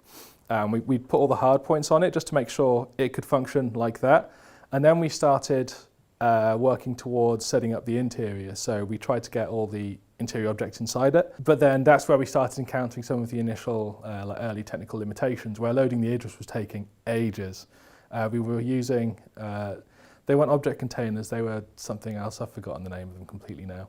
But like what was happening is they were trying to load and they were loading just piles and piles of files that they really shouldn't have been doing, which was slowing everything down. So we had Steve Humphreys, one of our coders, he spent a while and he set up creating these object containers which we could just compile a bunch of these items into like a chunk of the ship and then export that. And the Idris was the first ship we tried that on, and we had to experiment with like how do we divide the ship up, and we eventually, like after a few months, we settled on something that seemed to work quite well. And it's just kind of getting this kind of iterative process for all the new systems that are going in. And yeah, object containers is kind of like, it's one of the biggest that it happened with, but there's loads more going on in there. So pretty much every bit of new tech that's come into the ship pipeline, or like volumetric fog or anything like that, has gone into the Idris first. It's been like the test ground for every other ship. It's the biggest ship and it's like the main hub in Squadron 42. So we want to get that right to set the standards for all other capital ships. It plays an integral kind of role in Squadron. It's pretty much your home that you kind of go back to an awful lot. So it needed to facilitate a lot more kind of, a lot more of the script, a lot more gameplay. So over time it kind of grew. It was one of our obviously highest priorities. So we had to work out from pretty much the inside out, like the layout of the ship from scratch, to facilitate not only kind of decent gameplay, decent gunplay, balancing the gameplay as well from a PU perspective, but also facilitating all the things that are required in the script. And that's really cool actually, because it kind of feeds your inspiration as to what kind of various areas can be. So, it feeds, we need a reactor room, we need a briefing room, we need a med bay, we need all these things. And it's kind of subconsciously fed into the design theory of every other ship that we've made since. So we've got these kind of archetypes now that we really kind of push through as much as possible to make sense of each ship, and I think the Idris was the first to do that correctly. Beyond being a ship, it's almost a flying level. I mean, there have been, I've heard discussions of people being like, oh, we could totally turn this into like an FPS level in space because the ship's so big, and maybe one day that'll happen, maybe they'll do something with that, but like, it's huge for a player ship. When I first started on it, I got lost in it, and I'm not ashamed to say I still get lost in it every now and then. You'll walk out the kitchen and be like, do I turn left or right to get to the nose of the ship, We were putting a bunch of things to increase usability, so like the different sides are colour-coded, one side's green, one side's red, and we got signposts everywhere. I don't think people realise how much this ship has. I think there is a lot of hidden places that people just don't realise, like pretty much every bit of the interior of the ship has been covered. There is not, we're actually struggling to find places to put more things into it because we were limited on the exterior, basically. We needed to get some airlocks into like the front section of the ship, and we're like, okay, where can we put these airlocks? And it's like, well, we can't put them on the side because of the angle of the front of the ship, so we've had to put them going up. But there's a lot of space on the exterior part at the front, but on the interior part, it wasn't. It's a bit tricky. We had to juggle a lot of rooms around and stuff and remove certain sections of the ship that didn't make sense anyway, to fit certain rooms into it and just rejig things around. And I think it's all for the better. Because this ship is like very heavily used in Squadron, the interior was kind of set in stone when I first went onto it. So for a lot of the newer ships we've had set up, we've kind of been able to set up like, this is the engineering bay, this is the living quarters, whatever. For the Idris, it's also very small. It's not quite that clear cut. It's kind of everything's right next to each other and it's all very sort of tightly packed into the ship. But I mean, you start off with the hangar at the very base of the ship, and it's huge. You can fit 3 ships in there, and there's cargo capacity along the sides of the hangar as well. Along with cargo lifts to go up into the hangar bay on the floor above, but you then have like a couple of staircases which will take you up to the main deck of the ship. Pretty much everything else on the ship is. You've at the nose, you've got like turret rooms, you've got the medi bay. Behind that, you've got like the living quarters, the captain's quarters, the kitchen, and behind that, you've got the more engineering side of things. So you've actually got the engineering room itself. There's airlocks back there. There's a briefing room as well if you want to just like talk to people and sort something out for the rest of your crew. And at the top, you've of course got the bridge, which is its own like self-contained beast with 11 seats in there, plus a radar, or the hollow globe. It's just big and complicated. It had a lot of interesting challenges. I think the original version of the hangar had, for example, like the main access for the hangar was right in the middle of the hangar. Like these ladders came down out of the ceiling, which baffled me at the time. So it was really kind of working out kind of interesting ways where you can clear that runway space, and it is a runway at the end of the day, but also open up access to, it's the heart of the ship, so open up access to the rest of the ship. And I was very kind of keen at the time to open up as many kind of portals of opportunity, I kind of call them, where you can see through into other sections of the ship. So you can walk out of the hangar, for example, you can walk for a good 5 minutes, and you kind of double back on yourself, and all of a sudden you're looking back down into the hangar. And there is a degree of, you know, when you land, you look up and you can see these areas, and it's like, okay, I want to get there, which feeds into the narrative of certain kind of chapters in Squadron as well. So it's really kind of cool to just kind of link all that together. So when you're in this kind of hectic kind of hangar environment, and you're looking up and you've got this kind of cool, calm habitation area, the two conflicting is quite an interesting thing to look at. And it makes the ship feel, even though it's huge, it kind of makes it feel a bit more personal. So we had many challenges, because we had obviously Squadron42, which it features heavily in Squadron42. It's your home base. It's where you come back to after each mission in the game. And it's where you can have a lot of downtime to get used to talking to other characters, getting to know the people on the ship, to try and get like this like emotional like connection with everyone. It's your main base essentially. So Squadron42 is probably one of the main ones we've been gearing it towards, and then the persistent universe is just stemmed from the Squadron42 version of the ship. Collaborative gameplay is probably like where this ship is going to excel in compared to other areas. You're going to need a big crew to run the ship. It's not like any other ship in the game. You're going to need a hefty crew support with this ship. You can't run it on your own. It's so big. To get from one point to another can take 5 minutes. And you're going to need to be able to communicate with the rest of your party. You need a crew to really fly this thing. We've got a bunch of like seats on the bridge, and what we've done is each seat has a different priority. So the pilot seat has priority over the engines, and if the pilot seat is then left unoccupied, if you have a co-pilot sitting in the co-pilot seat, they have priority on the engine. So the pilot can, I don't know, if they get killed or go away or something, then the co-pilot will take control and do a lot of the flying for you, but they also will be able to do their own thing with their terminal. Then you have the weapon seat, which controls the gun, but the pilot can also control the gun if the weapon seat isn't being used. There's this sort of interlaying like dependency on the seats. So it's worth having multiple people, just because there's going to be a lot to do and one person won't be able to do it all. It's pretty much got what other ships have, but it's just on such a larger scale that I think it's going to hit people's like nostalgia of old like Star Wars movies. I think that's my most exciting part. We have a kind of ongoing little giggle about it. It kind of is good at everything. Like there's nothing that I don't feel it's particularly weak at for that size of ship. You can carry obviously three kind of Gladius small-sized fighters in the hangar. We also have the Argo utility vehicle, which tucks into like a subdeck underneath the ship, which is really interesting. It kind of drops down like the Aliens dropship scene, which is sweet. And then you've got pretty much everything else that it can do as well. You've got multiple turrets across the top and the bottom of the ship. You've got the huge railgun at the front. Plenty of cargo space to the side of the hangars. It's a level. There's so much stuff in this ship that's actually physically flying through the universe with people sat in it. and all the VFX are staying with it, and all the fog's staying with it, and all the usables are staying with it, and all the components are staying with it. Everything in there moves and is interactable, and this thing's flying at light speed through space. So it's really impressive, and you just get these moments like when we were playing, you know, that demo over and over and over again in the run-up, and then you get these breakthrough moments where they switch the camera to one guy at QA, and he was just sat there looking out of the side window of the bridge, and they were just leaving orbit, and you're just like, okay, like, but you get these moments that completely kind of change your attitude to things, and it kind of makes you want to go even further. It's hard, like it is really hard to do that stuff, and you can kind of, it takes its toll on you as an individual, but then you get these moments and you're just like, yes, this is what makes it all worth it.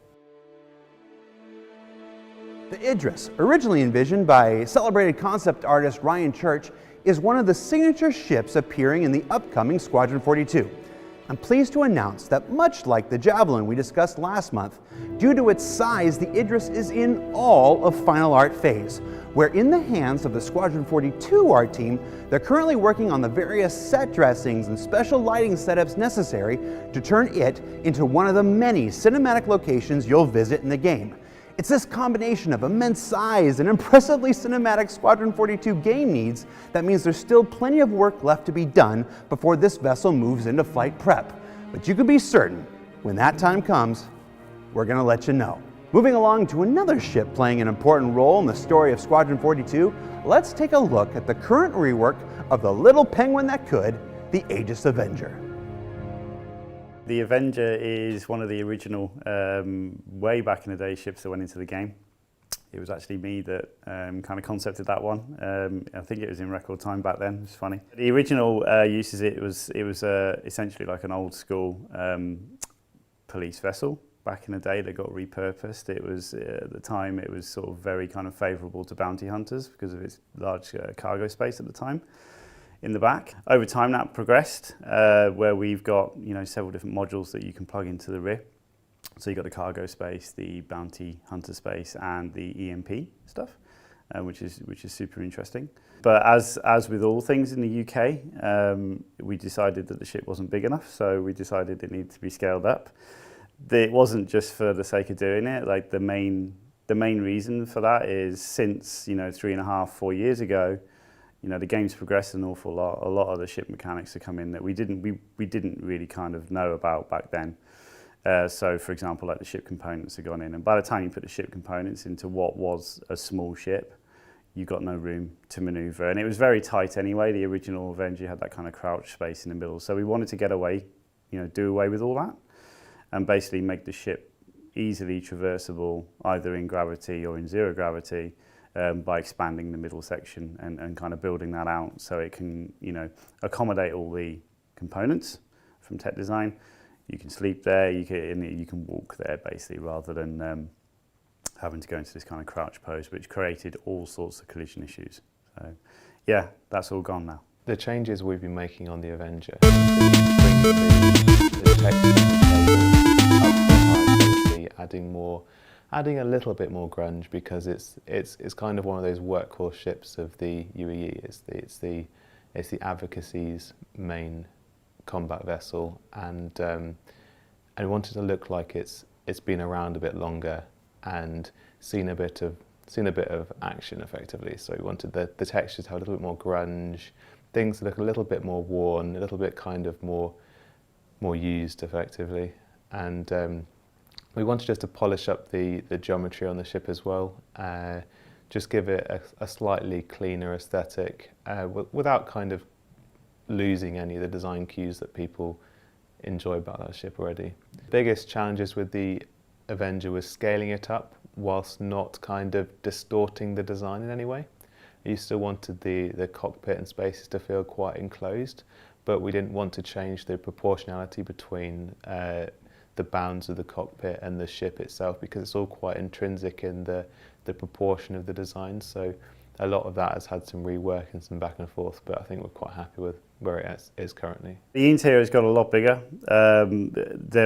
Whilst we've done this rework, we obviously wanted to fix the component issues. We wanted to sort the middle section out so it's traversable easily.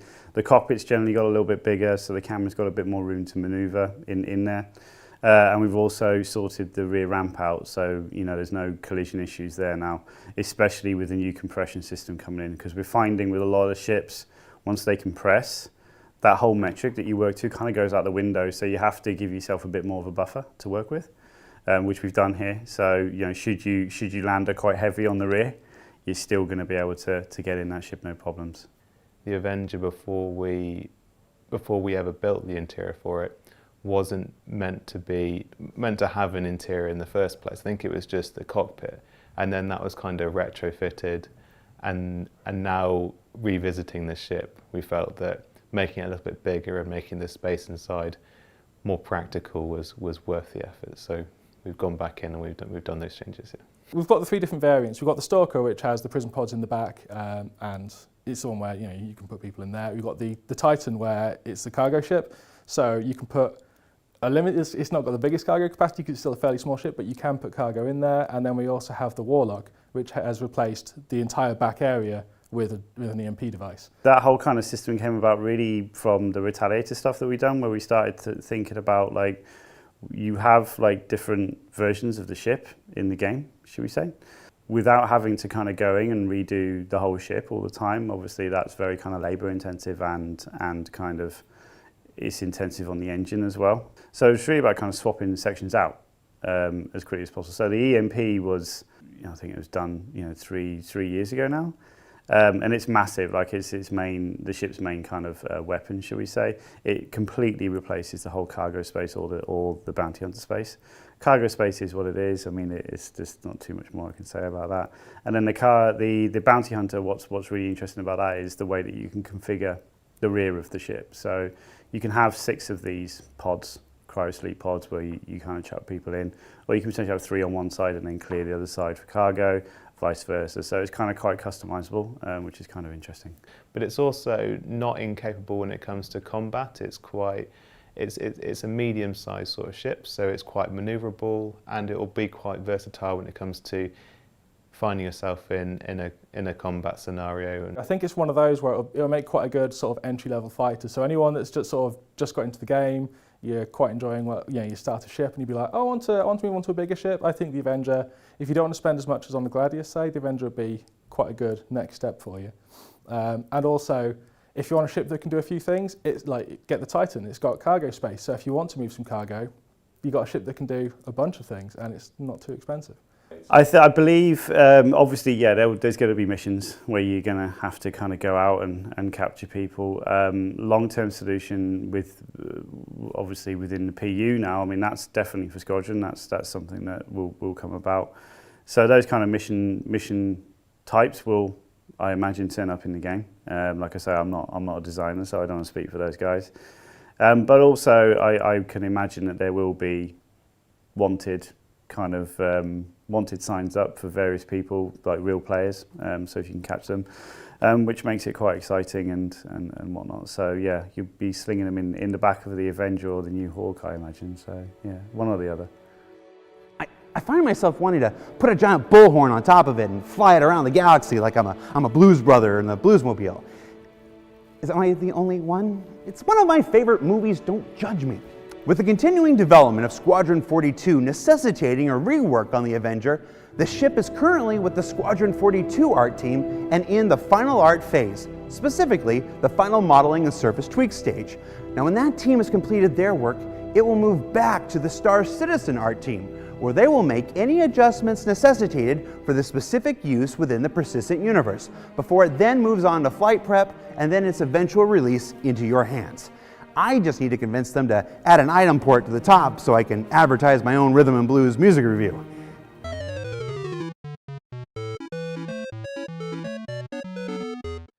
Generally, it looked quite flat without any volumetric shading in it. Fog, obviously, everyone knows I'm a big fan of the fog.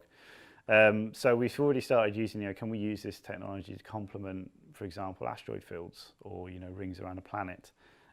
We do have a type of shader that will do that, but it's very kind of cheap and suffers with kind of breaking at certain angles. You'll notice it in the game. If you catch it at the wrong angle, it'll kind of look a little bit strange for a split second and then snap back. But with this, because it's fully volumetric and fully kind of, it's shading correctly to the sun model that's there, it just looks 10 times better, and you can fly into it, so you get that sense of full volumetric shading, which is really nice. You get that sense of depth basically that the other technique won't give you. Almost like location scouting, we call it. Similar to how development happens on a planet, actually, is that once you've built this location, you've built mountains, you've built rivers, you've built the sea, you know where all your kind of key locations are, and then you can go into that environment and say, okay, I want location A to be here on this mountain, I want location B to be down by the sea or something like that, and then you can work out a path between it. It's a similar kind of process here where we kind of build a section of the coil that just works and looks cool and visually is what art direction expects it to be. And this is where I go back to that flexibility as well, because having that flexibility means that we'd have a little bit more control on that in the engine, rather than just saying it would look cool from this location, oh, but the pathway out of here doesn't really work well. We would then be able to create a pathway out there that worked well for us. In terms of connecting these pockets together, that's going to be slightly different, and that's a challenge that's going to come up in the next few months. We're going to have different locations in Squadron, different really cool locations, and they're going to be different pockets, and we're going to have traversal routes between those locations as well. And for me, the traversal routes are going to be something that I'm hoping we can really play with. How do those traversal routes work? Are they going to be really closed-in environments like tunnels? We did do some, you may hear from some of the engineering guys, like when we started really early on in development, we did a lot of, rather than big open spaces with this volumetric technology, we did more confined closed spaces, so tunnel systems that connect together. As a player, navigating these tunnels feels cool. So maybe we can look to bring some of that back in as well. And we've got different mission-specific locations in Squadron, connecting them with cool tunnels. Design would love that as well, because it gives them an opportunity to get some flighted gameplay in there. Like the stuff that we made for the live stream, when you come out from Shubin to the outside of the coil, yeah, it felt cool, but you didn't really recognize it as being a volumetric entity until you quantum traveled away from it. Now, if we did travel into Khan's base or any other specific mission location, let's close those tunnels down and see how that feels, because that could be a really cool traversal. We're being really industry leading here. Like when you build a lot of conventional environments, there's a lot you can look back on. There's a lot of influence you can look back on. There's a lot of other games that tend to have done the same things. If we were looking at an FPS environment around, I go back to the pirate base on a planet, but if we had a jungle around that base, then we might go back and look at some of the earlier Crisis stuff. Or we might look at some of the more recent environments that are coming online to try and kind of drive the workflow and practices that we have. But when it comes to building with this technology, because there's not really a great deal out there, we're defining that workflow, we're defining those practices. So there is a bit of trial and error in there, and that's the difference. If I was going to make a texture for a rock, I'd know exactly what software to use. If I'm going to make a voxel for a volumetric system, well, there's a few options in there, some of them better than others, and that's what we've got to work out, really.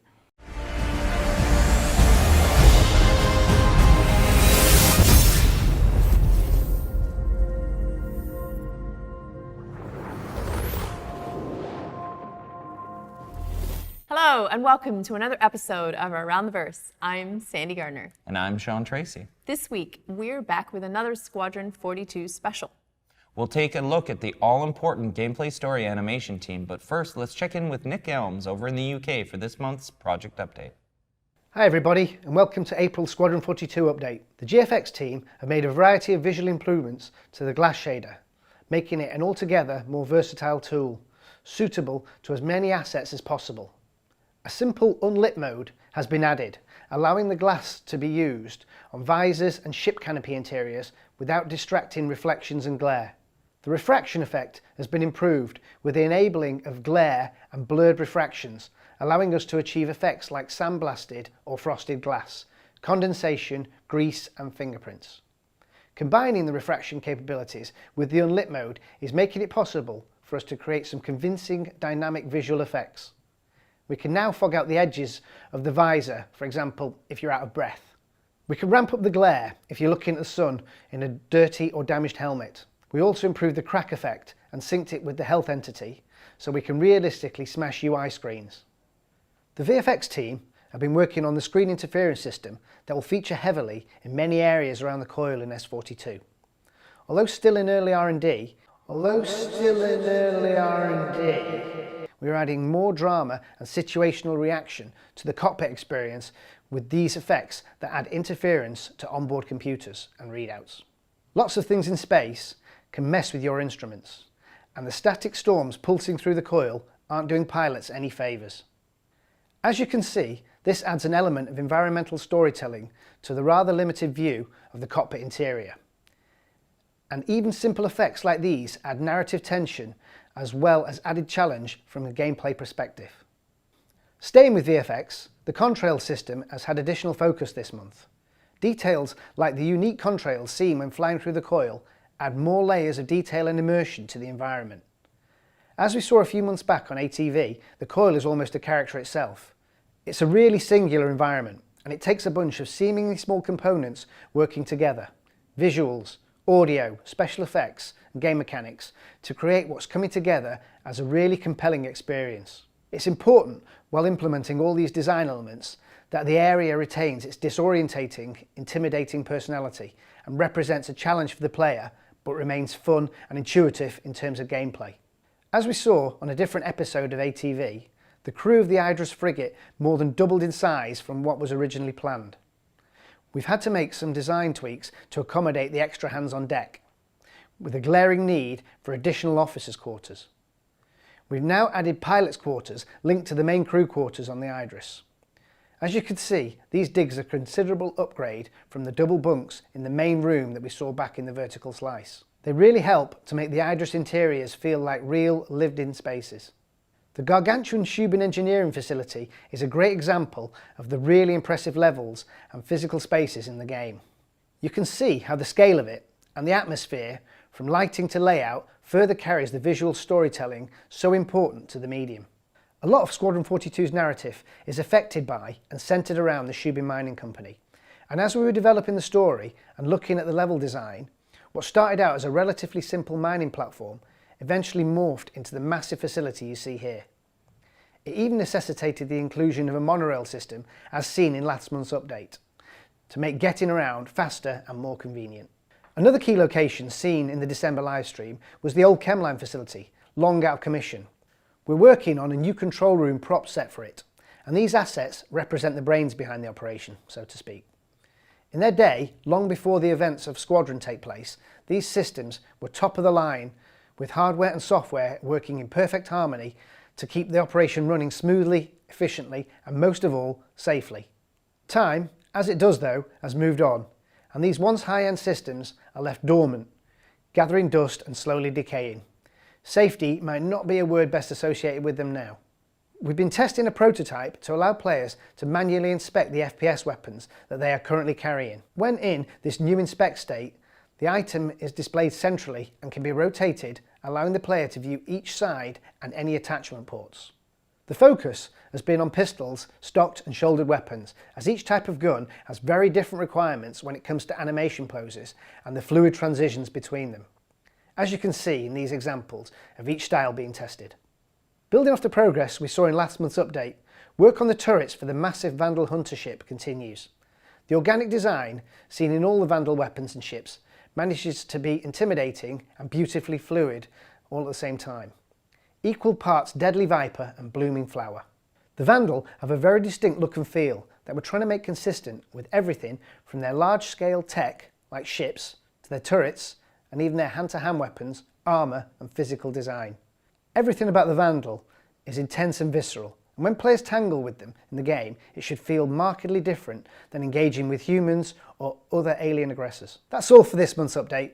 Thanks again for all the fantastic support, and we'll see you again soon with another S42 update.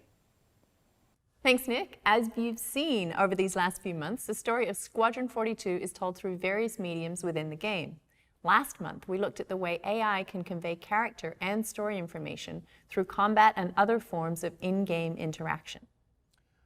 We've also seen how cinematics utilize the game's all-star cast to create dramatic effect, but there are a lot of important interactions that drive the story, separately from the tentpole sequences. That's where Gameplay Story Animation Team comes in. Let's take a look at what that team has been working on and just how it's factoring into the game in this month's feature.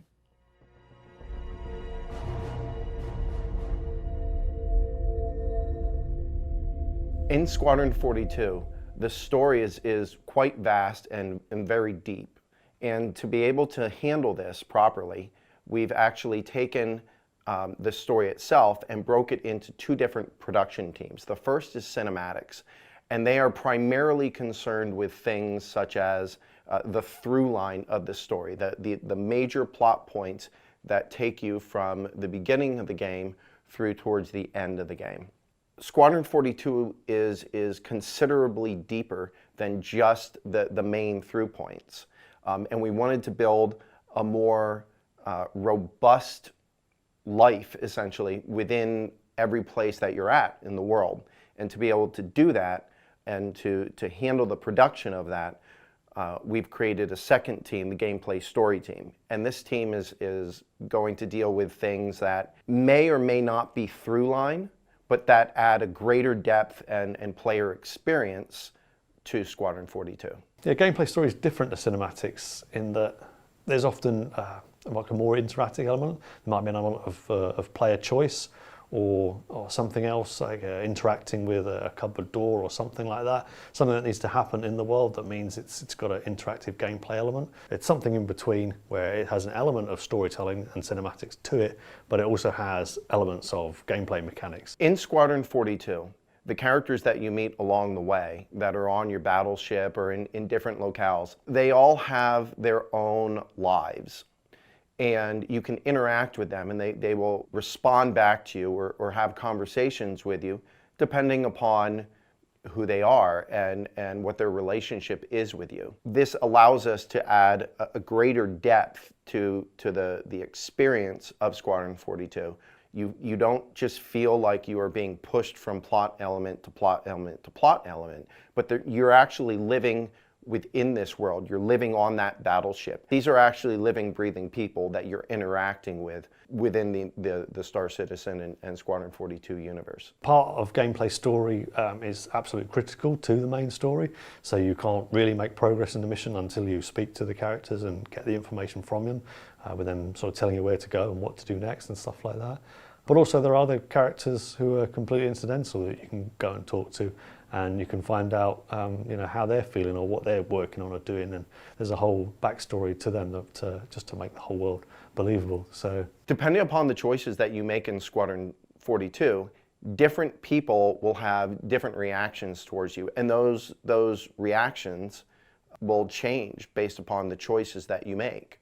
And that gives, instead of them having the same response every time you come to them, or no matter what you do, it's a canned response, they're actually responding to what you've done in the way that they would as a person in what their likes and dislikes are and things like this. So they're reacting to you like real people instead of a typical AI. There's at least probably 250 gameplay story scenes that I'm currently looking at. I'm just trying to tackle those one at a time, really. Well, our first approach to the gameplay story was really just to get a handle on everything that had been recorded and how much we had to work with. The basic way we'd approach any gameplay story scene would be the same. The first thing we'd do was assemble all the assets, so the face animation, the body animation and the audio. We would take a look at the mocap that's been shot, usually the quad video, try and understand what the scene's all about, who's in the scene, what's the intention. So we'll work closely with design probably at the start when we're familiarising ourselves with the scene. So we'll talk over the scene with them, how they see it working, where it's going to fit in the world, etc. And then we'll go off and we'll try and assemble all the animations, build the scene, get it exported into the game, do a sort of first pass of it, and then we'll have to talk to design again and say, this is what we've got, can you help us get it working properly? So the main tools we'd use for gameplay story are, for the scene assembly, we'd start off working in Maya, using the Red9 scene manager, building the face, body and audio assets together there. From there we'd export to the game, and then we'd probably use track view to do a previous pass on the scene so we can see it in the game quickly. Then when we're getting a bit more in depth, we'd go into Mannequin, set up our animations there with the correct tags and so forth. On the sub, to get things working, we'd probably use Subsumption, which is an in-house tool which is undergoing a lot of development work at the moment, and that's where all the magic happens really, and you touch the other more complicated parts of the game. So that's an interesting stage and one that we need a bit more design support for, but it's also where the animations really start to come to life and be interactive, so it's very cool. So we'll try and get things working in the game just in exactly the same way it's been shot, which is a great way of sort of revealing problems.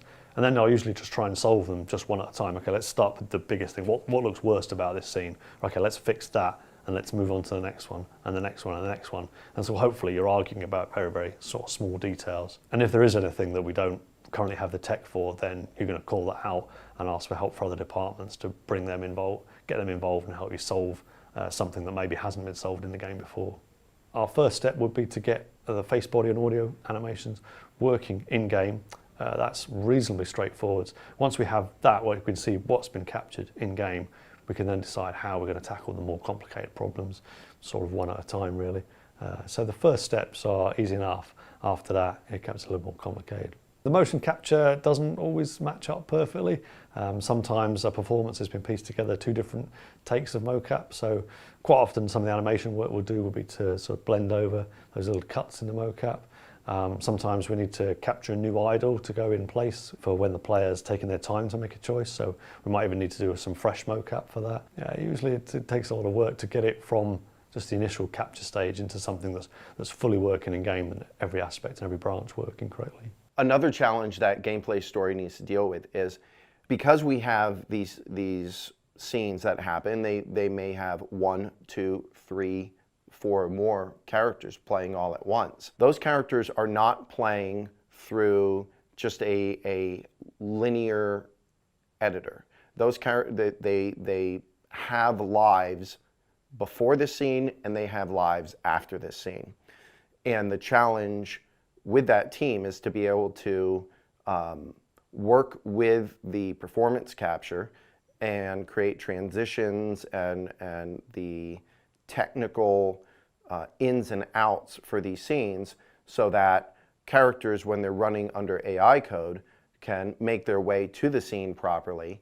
We can perform the experience and then they can exit to wherever it is that they need to go. So once we've got a gameplay story scene in-game initially, we're then going to try and push that and get that to our final quality stage. So in doing so, we'll have a lot of different things to solve along the way. We might have to add the same sort of start and end poses to make sure animations work together, add an idle, maybe bring in some new mocap, maybe make sure the facial animation's working correctly, add in any player choice, implement scene branches, in a voice for the player.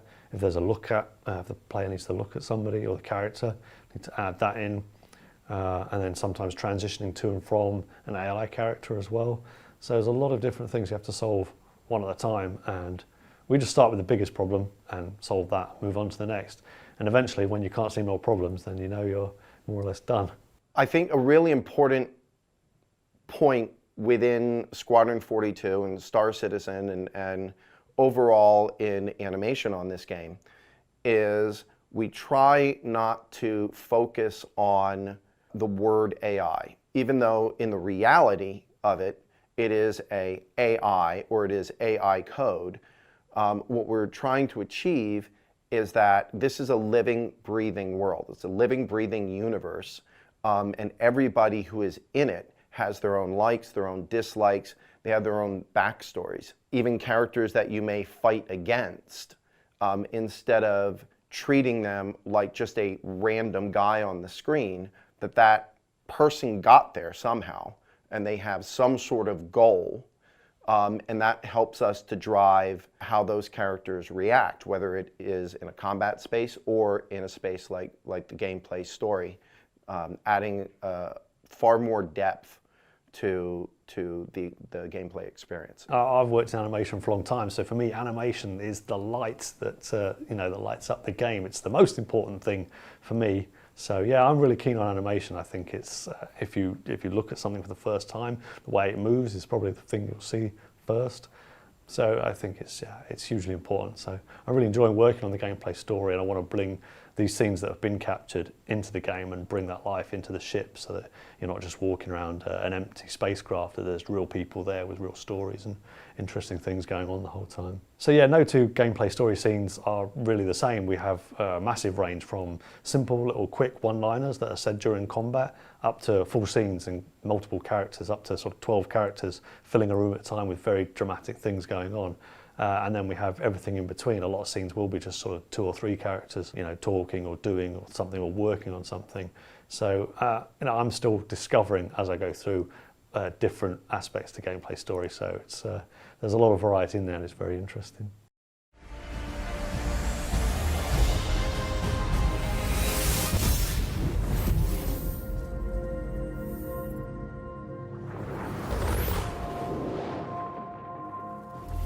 Hello, and welcome to another episode of Around the Verse. I'm Sandy Gardner. And I'm Chris Roberts. This week, we're checking in with Nick Elms and various development teams for another Squadron 42 project update. Yeah, we're going to take a look at some key tech and assets being built out for the game. Take it away, Nick. Hi everyone, welcome to another Squadron 42 project update. As we get closer to our target goals for the game, it becomes harder and harder to show you what we've completed without revealing key parts of the story. This month, we will attempt to give you a glimpse of our progress without revealing any spoilers. Care to join us, Lieutenant? For Squadron 42, we have a number of feature teams which work on a variety of aspects of the gameplay, the technology that we need to develop the game. Everything from the content side of things through to in-development technology and technology that doesn't exist yet. You know, when you put these disciplines together and you put these teams together and they're sat down on the same floor, the knowledge that they share and the speed at which these people can work together is remarkably better. In a lot of places you still have, you know, an engineering team and then they sit together on their own, separate to the animation team or separate to the design team. And you know, while that method of development can work, it's a lot slower and it's also a lot less involved as well. But if you have a feature team, if you have this dedicated strike team and you have a member from each of those disciplines together, then you know you bring those features to completion together. Combat, as always, has been a strong focus for our feature teams. This month we've been working on mobility and actions like vaulting, jumping and climbing to make sure that shooting and exploration are fluid and fun. So something we do in game at the moment is that we have 2 different types of animations. We have entity-driven animations and we have animation-driven animations. We've kind of mixed these up in the past and we're really shooting for entity-driven animation now where the player is in full control of what they're doing. When they stop pressing, you know, if they stop pressing forward, they stop immediately. If they start pressing a button, they start immediately. So we want the player to feel like they're in full control of everything. The other mechanics like vaulting and jumping, mantling, things like that are kind of movement mechanics that we have had work on but we've not had time to fully finish out yet. So we wanted to revisit all of that, make sure we've got all finished assets. It feels good from the first person perspective and it still looks really good in third as well. The actor team have been refining the idle system for NPCs. This makes sure that they automatically pick the most suitable idle animation for their current situation and environment. The main idea is that no matter what situation a character is in, as soon as they have no instructions from the behavior, the idle system will take over and will play appropriate animation, idle animation or fidget for this given context. We changed the setup in a way that now the idle poses are bound together with the animation and it's all set up in mannequin. This makes it much easier for the designers. In conversations, previously, designers were the people who needed to specifically request every single idle animation. Now, they don't need to worry about any idle poses, they only need to request the animations and conversation lines they need. And this system, which is kind of running underneath, will take care of this. The engineering team have also been working on our procedural inverse kinematic tech, with the goal being to smooth out blending while retaining as much of the actor's performance as possible. Procedural solutions we've been talking about is the ways we use the game code to change the animated poses. Some of the things we've been working on really is to procedurally blend between a lot of different grip poses to get the shape on the hands we want to better connect with items you're holding, depending on where you hold them and the size of the item. We also use IK to solve different constraints we want to keep. So if we want the hand to be in a certain position, but without the spine to deform and use the entire length of the arm. One thing we've been looking at is a unique case solver specifically to improve the look of the arm, to let more of the animation be there, even though we're using IK to move the hand to better fit with the object you're interacting with. The problem specifically with like IK solvers is you could solve a few cases and then you get this one edge case that just flips the whole thing out. It's just a lot of maths involved. I've been really happy with the progress we've been making. I mean, a lot of the things we've kind of worked out in theory, because a lot of procedural things you kind of go like, oh, this could work procedurally, has actually sort of panned out in game. The actor feature team has made a lot of progress this month. The player is now able to examine objects and manipulate them with their hands to find out new information. Another thing that we have been working on that we want to be able to do with items is inspect them. So it's a new state that we've added. The ability to be able to bring them up into your central view and then use the mouse to manipulate them. So you can kind of look around them, and what that allows us to do is, or allows the player to do, should I say, is focus on attachment ports to be able to, in the future we'll be able to interact with those, swap out different attachments like scopes and that kind of thing. So the main focus over the past couple of sprints has been a lot of visual refinement, so polishing animations, that kind of thing, making everything look better for when you're picking things up, placing them down, and also obviously adding in this sort of inspect state and all these different grips, so the amount of things that you can pick up and interact with in the environment is kind of just expanded, just increasing the immersion. So everything's looking, yeah, pretty good. The weapons team are starting to bring some of the tech previously seen in the alien ships to their weapons. The Giant rocket launcher is one of the first weapons out of the blocks and is shaping up nicely. So this is the Xi'an Kahix rocket launcher that is part of Squadron42. It was really interesting to work on it since it was the first alien weapon we've been working on, and it was definitely something new for us. I was responsible for the in-game model, texturing and shaders. We added an animated glow effect, Xi'an decals, and made an overall polish pass to it. So all materials, textures and animations were fine-tuned. We tried to make the weapon look really heavy, and it will be about the same size as the railgun. The VFX team have been prototyping procedural soft body deformation to create amazing destruction assets. Impressively, this is accomplished with much less art resource than usual.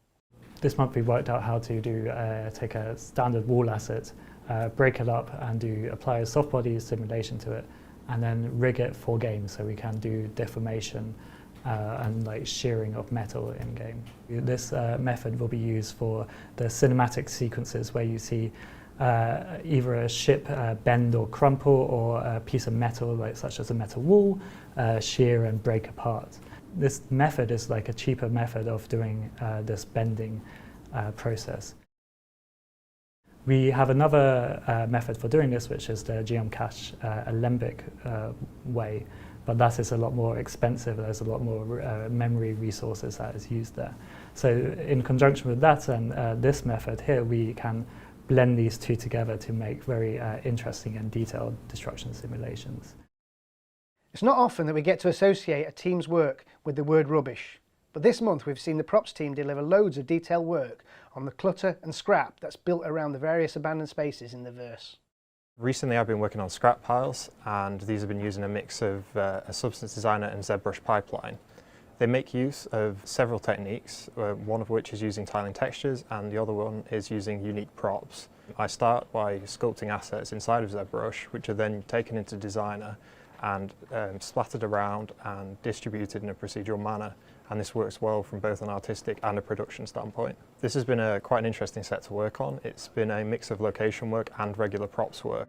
This asset type has blended in with both props and environment type work, and this works well from both an artistic and a production standpoint. The Vandal race continues to get their look, animation and behaviour fleshed out. Focus this month has been on their basic costumes and primary weapons. We're working on the Vandal armor. We're tying in their look a lot with the ships, and we're also going to see their culture kind of combined with a couple other cultures, because the Vandal like to kind of bring in influences from other cultures, but they still have a really unique look. We're also working on the weapons. The Vandal don't use traditional weapons. They don't use rifles and stuff. The main thing that we're focusing on having them use is a spear. So they have a spear which has multiple different types of states in it, a firing state, a collapse state. They also have a very close quarters knife. The knife actually plays pretty tightly into the lore of the Vandal because it kind of ties who they are as a species. You know, we're working on different types of things and really just fleshing out the culture of the Vandal as a whole. That's all for this month's update. Until next time, back to you, Sandy and Chris.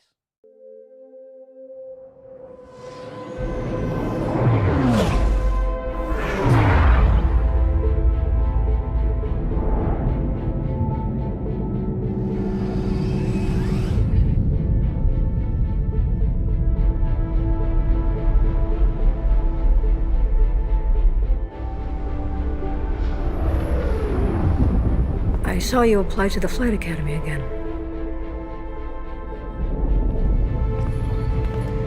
I'm your new wingman, sir.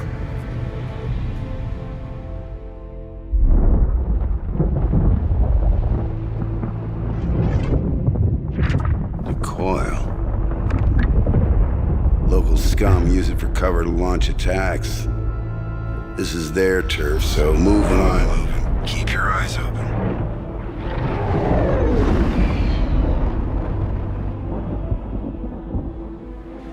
No sudden moves.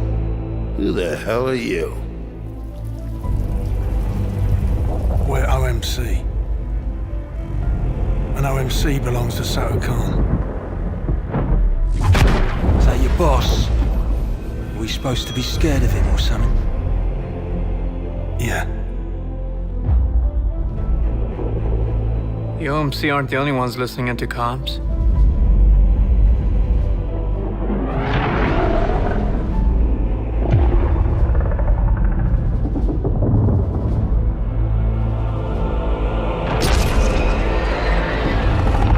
All ships, we're under attack by Vandal forces. Repeat, we are under attack.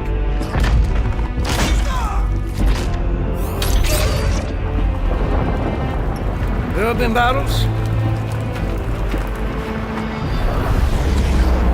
There have been losses.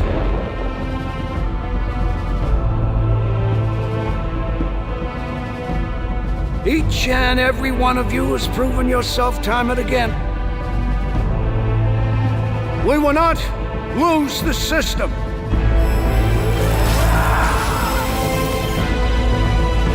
We will not fall back. Form up, Cal. You got a point. Copy that. Tally's on me. Let's say aye. We will win. Because we have to.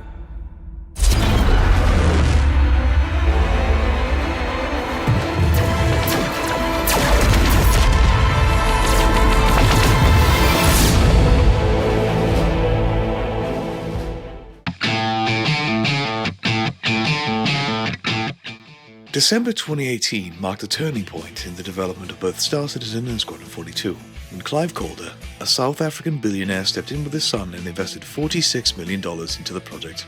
This granted the Calders a 10% stake in Cloud Imperium Games, though this significant investment was intended for the marketing budget of Squadron 42.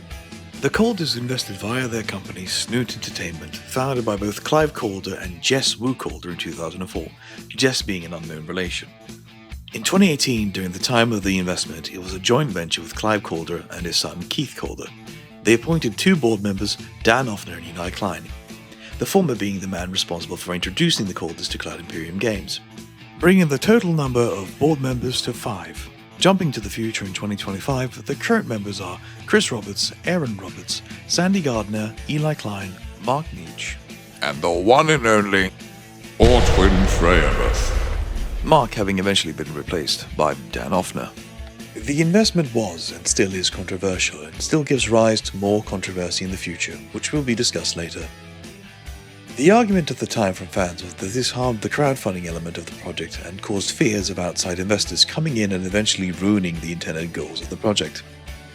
In simple terms, EA-ifying the game by having investors with the potential power to change the game to their liking, effectively acting as a publisher, which Chris Roberts on numerous occasions has stated his dislike of.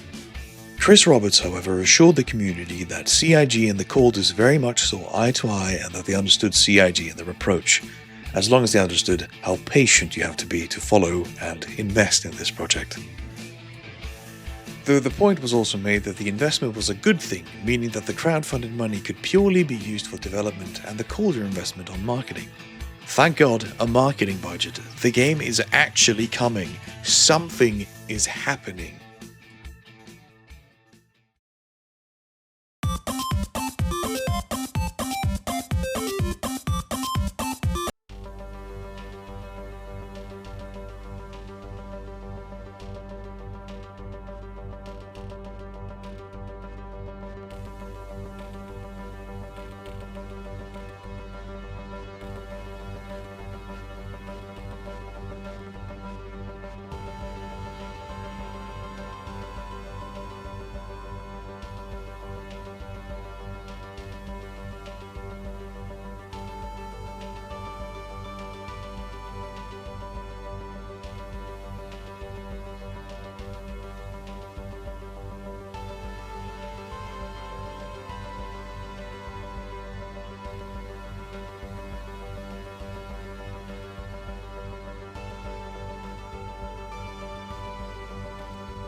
the elephant in the room.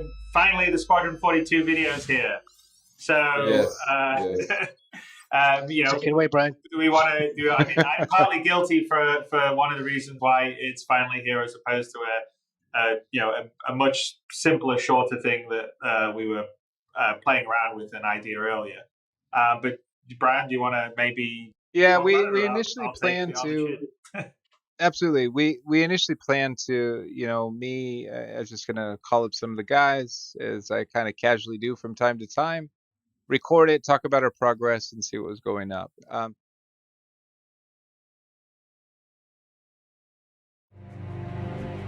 From the very start, Chris's remit was he wanted it believable. The whole focus, obviously, is just on maximum immersion.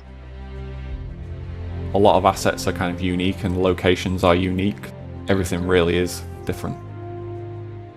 Welcome to the briefing room, a show fully focused on Squadron 42. I'm Brian Chambers, the VP of Development here at CIG. And today I'm joined by Nick and Ross, so welcome, guys. Good to have you on the call. Can you guys introduce yourself to everyone? Sure, yep. I'm Nick Elms, and I'm the creative director on Squadron 42. And I'm Ross Wilding. I'm the lead level designer on Squadron 42. For those that don't know, and because it's a little complex on the design side, can you give a high level breakdown of the design team and how that's made up for Squadron? The Squadron 42 design team split into three, actually. It's three teams that work very closely with each other. First being Ross's team, the FPS team, which works predominantly on the ground and gravity base areas where combat and exploration are a focus. All the pew-pews. All the pew-pews? Yes, that's all the pew-pew stuff is down to Ross. Cool. The flight team work on the sort of space sections of the game, as you might expect. That includes like dogfighting, exploration, landing, takeoff, all those kind of stuff. Obviously working very closely with the various AI feature teams as well. And then finally, we've got the social team, and they're kind of the glue for all the narrative elements of the game. Building the interactive experience, presenting it to the player cinematically with focus on maximum immersion, as Chris has sort of called out. This is a decommissioned communication station which is set inside the Odin system, which is where 90% of episode 1 takes place. Hello everybody, this is Dave the astronaut. I just thought I'd take some time off your day to tell you what he just said. 90% of the game takes place in Odin. Good God.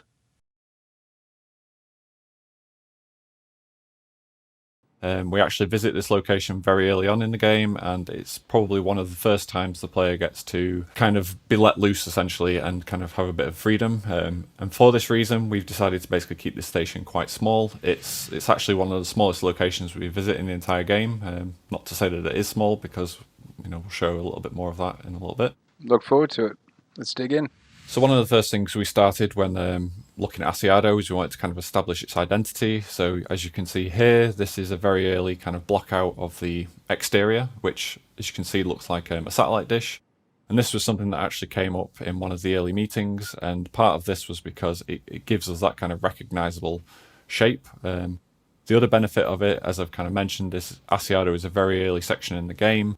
We wanted the player to kind of have this kind of sandboxy kind of approach. One of the things that this really helps us do is the cylindrical shape means that we can kind of approach it at any angle. So once we'd basically kind of finished like planning what the kind of shape was and what the style of the facility was, we basically started focusing on the interior section. And yeah, so like I said, this is obviously an editor. So if I hit Control G, for example, I'm actually in game now. So again, I take it you've switched the AI layer off, so we're not into a world of chaos. Yeah, so right now this is just kind of like it as it's kind of intended, like from a visual and artistic standpoint. Obviously, the level is fully traversable, doors all work and everything. So if I come down here,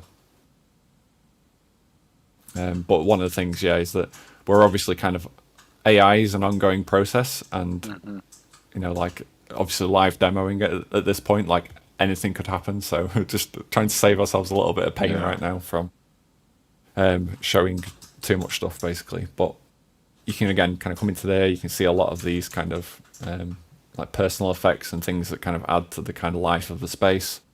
I think you've got like more kind of random codes and stuff that the artists have been putting on the whiteboards. That's kind of what I was saying before about the telecom exchanges. They've got an inspiration from those, really. They look really cool, but futurized.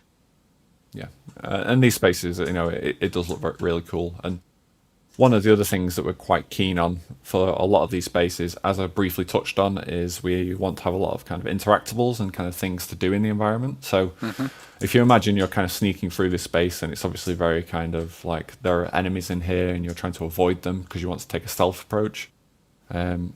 Something either you could do or the AI could actually do is actually come over to one of these terminals and then kind of interact with some of the screens and then basically like get access to these server racks, and you could actually interact with them and then have them kind of lower into the floor.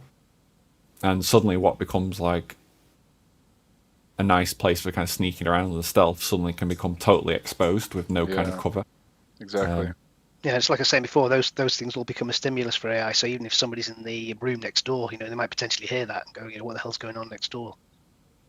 Exactly, yeah. And check out.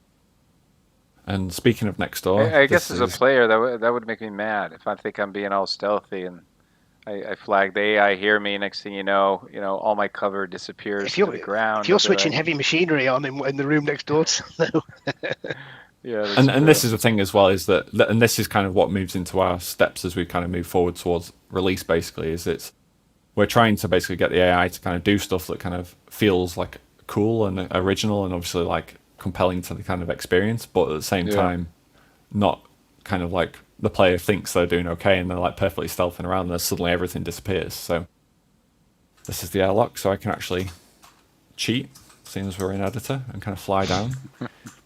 You can actually see that this is the kind of secret crow's nest that I was talking about earlier. So if players were to kind of sneak in this way, they can actually get like a kind of quick early access to these sections, basically.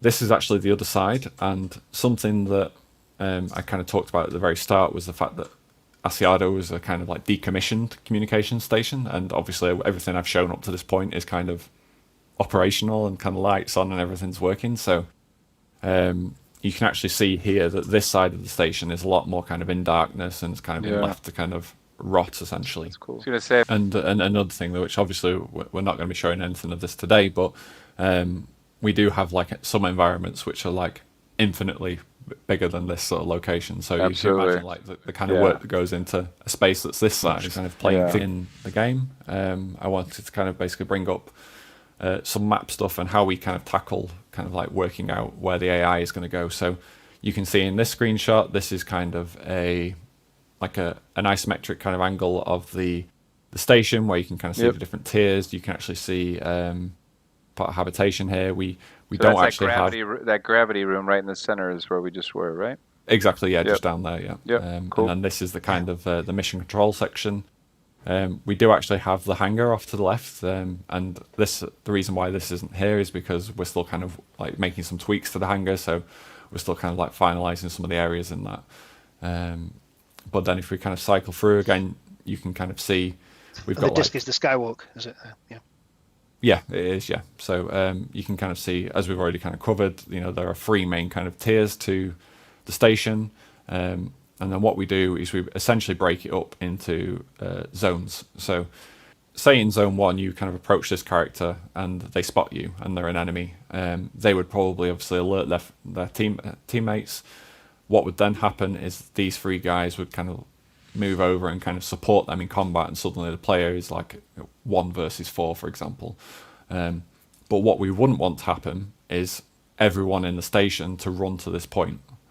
And that is for obvious reasons, basically. But I mean, aside from that, like it's just not realistic. Like if something was to happen somewhere, like more often than not, like if there's security on a certain location, you would expect a couple of guys to go and check it out, as opposed to the whole force to kind of go and check a certain area and then leave the rest of the station exposed, basically.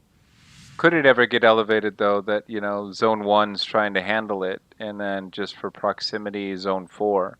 Could Zone 4 or Zone 3 join in, right? If it gets a certain amount of, craziness, if it's really loud and stuff's blowing up and those audible cues, So that's something we're still kind of like experimenting with at the moment. But what might be nice, for example, is if, say, again, you're in here, you kind of fight these guys and they're down to the last man and he's kind of on his own and he's struggling. You know, maybe he radios for support. And then in that case, we could say the nearest kind of next zone, he's basically requesting help.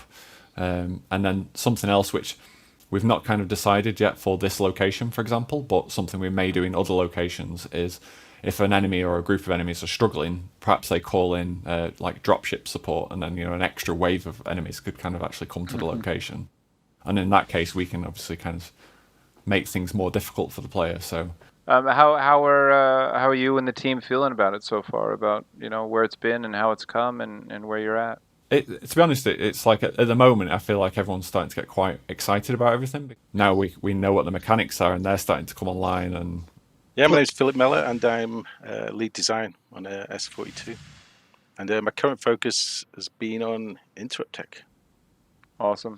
So I assume, yes, I was just going to say, hey, what do you want to show off today? But I assume you're going to jump in interrupt tech, so let's go for it. Well, yeah, I'll talk you through.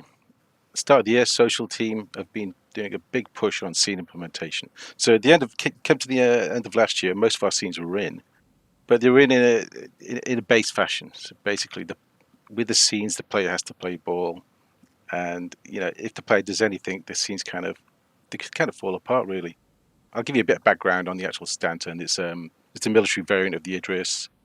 It's got a 2-ship complement of 2 Gladiuses. 80-person crew, which is a lot more than the standard Idris crew. So that's 80 people to interact with, and it's not just faceless crew. Everyone's got a personality on this ship. Is that 80 including yourself? Yep, 80 included. Yeah, so that's engineers, deck crew, bridge crew, medical, utility, you name it, they're all there. From the very start, Chris's remit was he wanted it believable. He didn't want the usual tropes of with a scene when you interact with someone. It's an easy trap to fall into. You cut to a third-person camera, or you funnel them. You'll shepherd them into a certain area, then you'll lock them in. Chris didn't want that. That was his remit from the start. I don't want that. So that was it's quite the challenge. So yeah, it's a lengthy video. It's a bit of Groundhog Day in there, but that's the whole point of it. It shows all the different scenarios we've catered for. This is just for a single scene. Yeah, the level of complexity that there has to be depending on approaches. Awesome, let's watch it. Yeah. There you go, guys. Right, okay, I'll just share a screen. Yeah, the entire face completely rebuilt afterwards. Lieutenant! Congrats on the big first mission. Exciting stuff. Lieutenant, you alright? Right, where was I? It must be great to finally feel like a real pilot. And not that you weren't a real pilot before, but now you've actually done something without, blowing up. Never mind, I guess.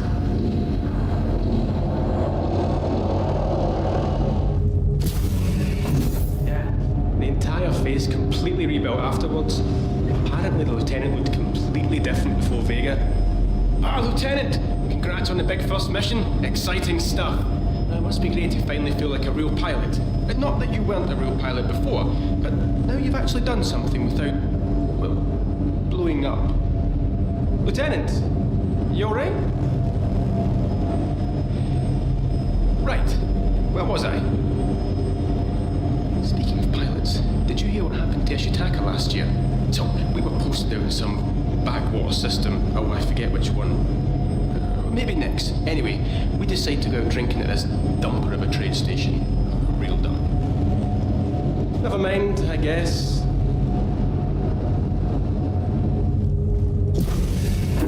Yeah, the entire face completely rebuilt afterwards. Apparently the lieutenant looked completely different before Vega. Lieutenant! Congrats on the big first mission. Exciting stuff. It must be great to finally feel like a real pilot. And not that you weren't a real pilot before, but now you've actually done something without, blowing up. Speaking of pilots, did you hear what happened to Ishitaka last year? So, we were posted out in some backwater system. Oh, I forget which one. Maybe next. Anyway, we decide to go out drinking at this dumper of a trade station. Real dump. Lieutenant, you alright?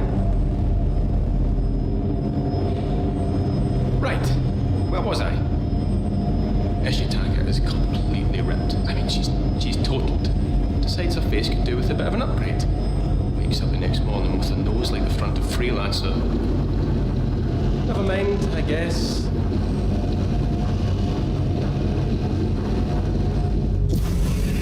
Yeah, the entire face completely rebuilt afterwards. Apparently the Lieutenant looked completely different before Vega. Ah, Lieutenant! Congrats on the big first mission. Exciting stuff. It must be great to finally feel like a real pilot. And not that you weren't a real pilot before, but now you've actually done something without, well, blowing up. Speaking of pilots, did you hear what happened to Ishitaka last year? So, we were posted out in some backwater system. Oh, I forget which one. Maybe next. Anyway, we decide to go out drinking at this dumper of a trade station. A real dump. Ishitaka is completely ripped. I mean, she's totaled. Decides her face could do with a bit of an upgrade.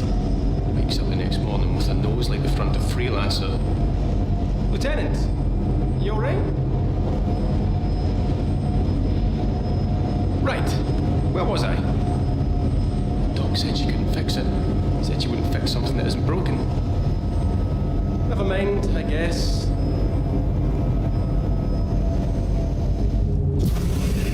Yeah, the entire face completely rebuilt afterwards.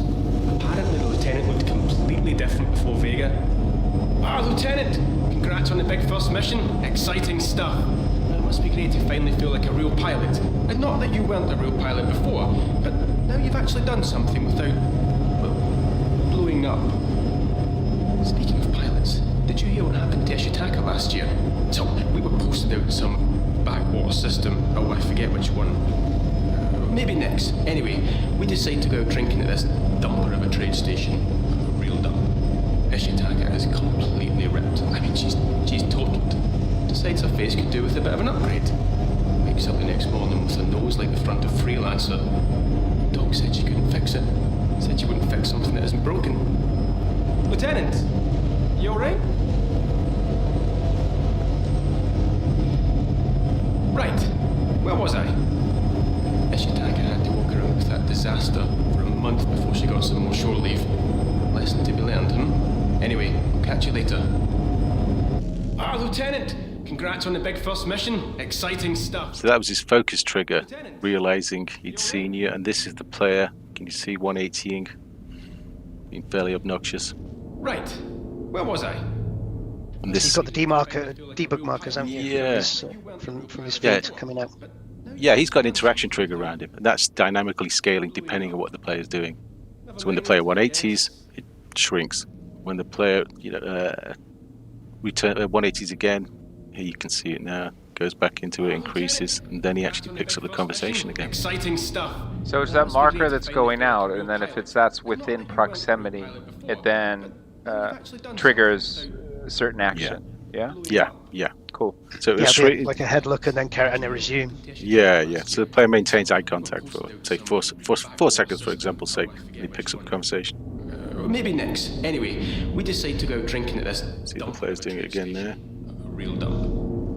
Lieutenant, you see what I mean about maximum trolling, though? It is, I mean, you see people doing this to test it out. It does. It's very like strange. I said, we were trying this out in the office. So me and Reese were talking about it, and they were saying, well, let's go and try it out and see what they do. So you go and engage, usually a coder, so you go and engage them in a conversation. You're asking for trouble. Yes. So he's just 180'd in the middle of it, just turned away. I think we did it to Carlos a couple of times. No, again, but that's really cool. It's cool to see it functioning, and it functioning at the level that it is right now. It's all about immersion, and it's all about us as you're walking around this world wherever you are, being able to have those interactions with those NPCs and have those be believable. I love showing this stuff off. I love it. Yeah. It's good, and it's really good seeing it. So. Yeah. Cool. All right. Okay. Awesome. Cheers, guys.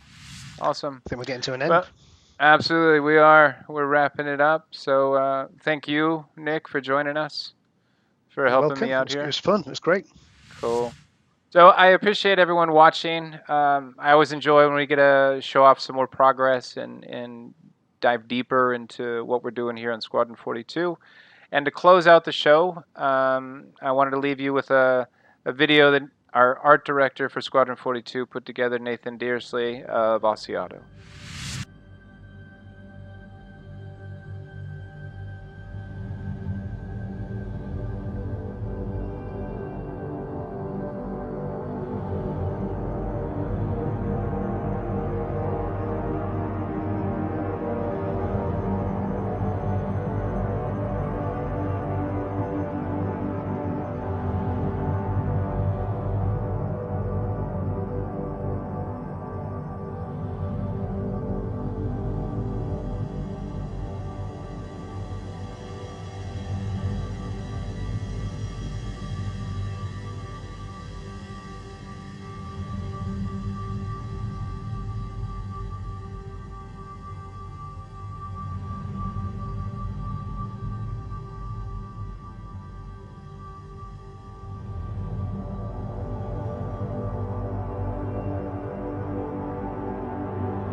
Welcome, my friends, to the content desert. There is nothing here. Please sit down. Enjoy. During this period of time, it was quite notable how sparse information on Squadron 42 was, as most of the development was shown via these short clips that we're seeing on screen now, with long periods of silence with monthly reports merely showing things like polish, polish, and more polish. The Morrow tour was still being worked on 5 years later.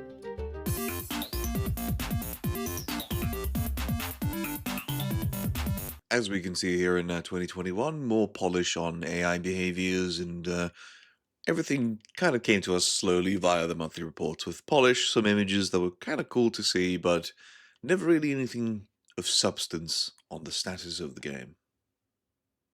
Following the Squadron 42 roadmap was an incredibly difficult task, and it was always unclear where they were, how long it was going to take, and when the deliverables were actually going to be delivered.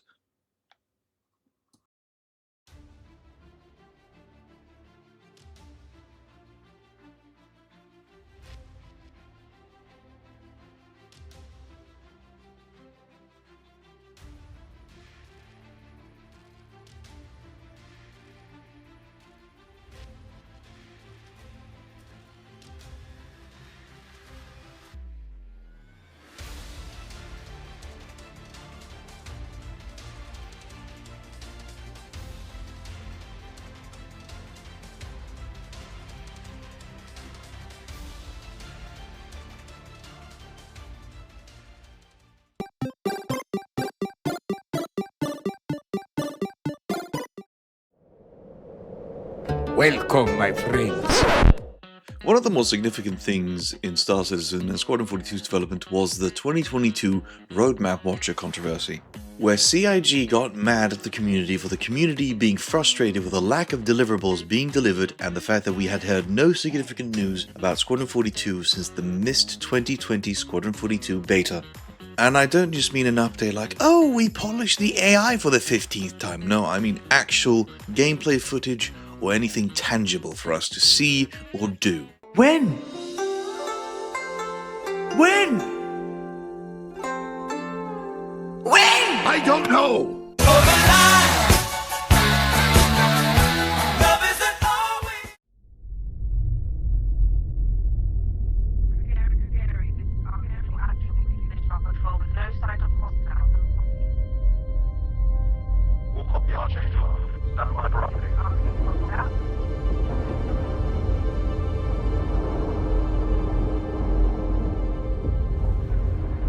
Archangel 6, come in. Go for 6. I'm getting a faint contact on bearing 287. You picking that up? Yeah, got it. Scanning now.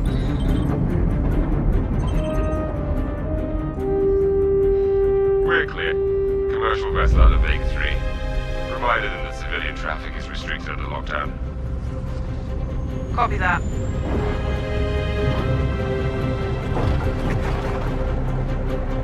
Archangel. Archangel, this is Krugeri. Come back, Krugeri. Redirect to sector 7 Bravo Echo for immediate tasking. Copy that. On our way.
I know I just wrote you, But a couple of hours ago, proximity sensors on the other side of the jump got twigged.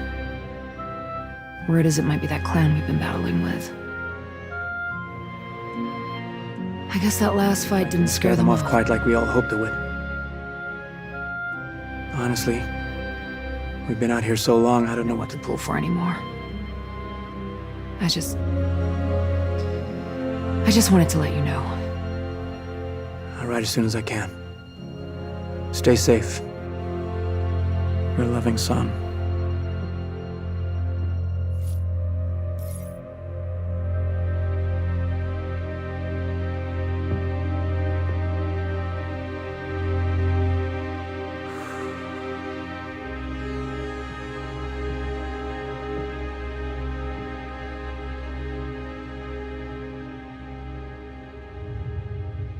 Never gets old, does it?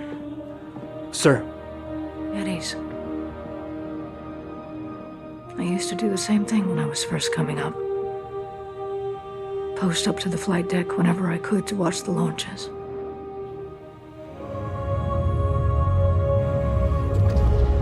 Have you seen the F-8s up close?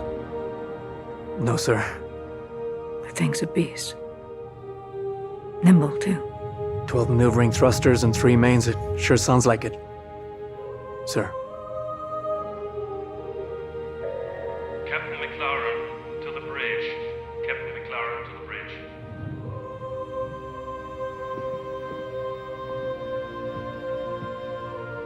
I saw you apply to the Flight Academy again. Yes, sir. Keep your head up. Took me a couple times before I got in. Thank you, sir.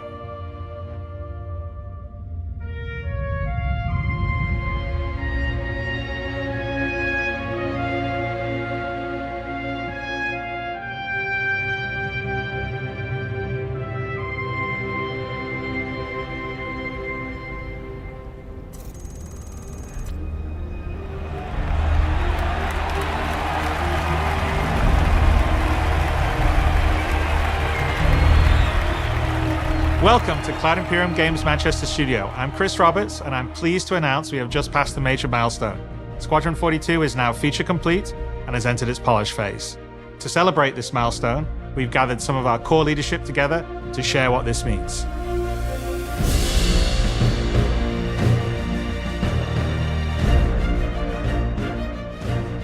As Chris says, we've moved into the polish phase of Squadron 42, which means extra emphasis on ensuring things feel fun. This means focusing on the small and large elements of the game, such as dialing in combat encounters, but also looking at the feel of how you control your character or vehicle and making sure it's immersive as possible. We've paid extra attention to how your character reacts when in their ship, so that you feel like an actual pilot, whether that's firing your weapons, taking hits, or punching the afterburners to get to cover. Ship AI has also seen huge improvements, with closer engagement distances and more varied behaviors. And with our new precision targeting mode, the action has never been as close.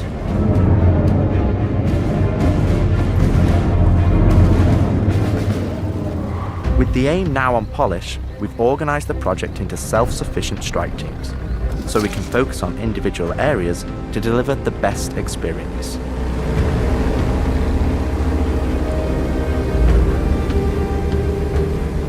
Get out of sight, the Cutlass is gonna spot you. This allows us to bring all disciplines together with a unified vision of enhancing the gameplay by seamlessly blending it with polished visuals, final cinematic performances, and our ever-improving technology.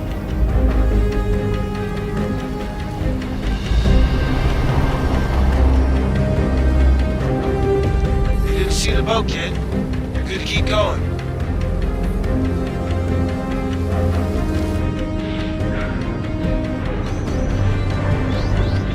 We're also dialing in gameplay features, such as the ship flight model for both atmosphere and space, which covers master modes, control surfaces, and our gold standard HUD and MFDs. Our interaction system for both the world and your character have also seen additional improvements, allowing us to hone and craft environmental puzzles unique to each location, while allowing us to tell the story of the world around you.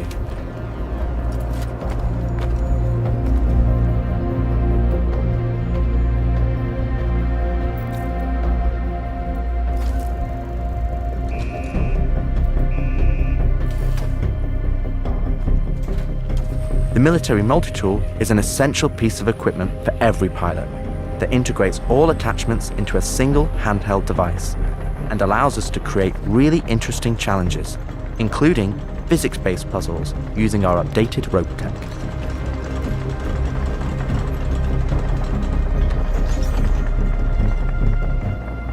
Unidentified vessels, this is the UEE Navy. Power down your ships and stand by for processing. Yeah, you can f*** off, the coil's ours.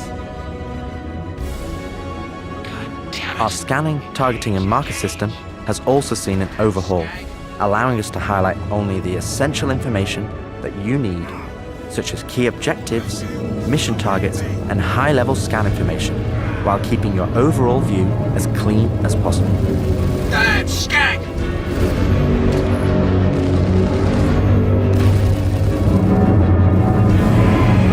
Take him off me! No! Tactical FPS combat and stealth, which has seen a suite of improvements, from improved looting, weapon feel and balance, realistic scopes, and smoother locomotion, alongside our new and improved FPS radar and scanner that provide you an overview of the battlefield, but at the cost of ramping up your own emissions. We've also seen the introduction of our Maelstrom-powered destructible environment, which adds a layer of dynamism to the experience, alongside our improved AI, that can now have hundreds of combinations of traits that allow us to create unique and challenging combat encounters that really push your tactical awareness and skill.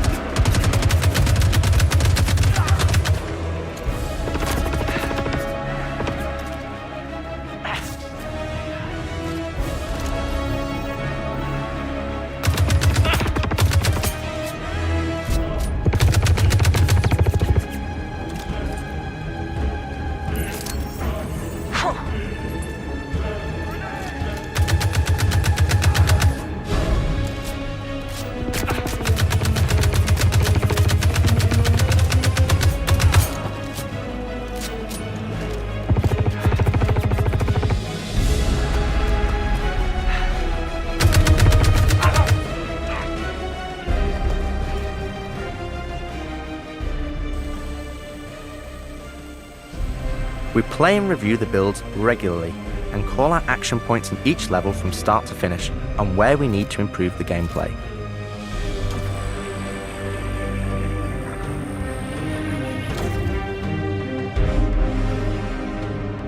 This is an incredibly rewarding stage of development for me and the team, as the ultimate vision of the game is realized, allowing us to craft an experience that we can be really proud of.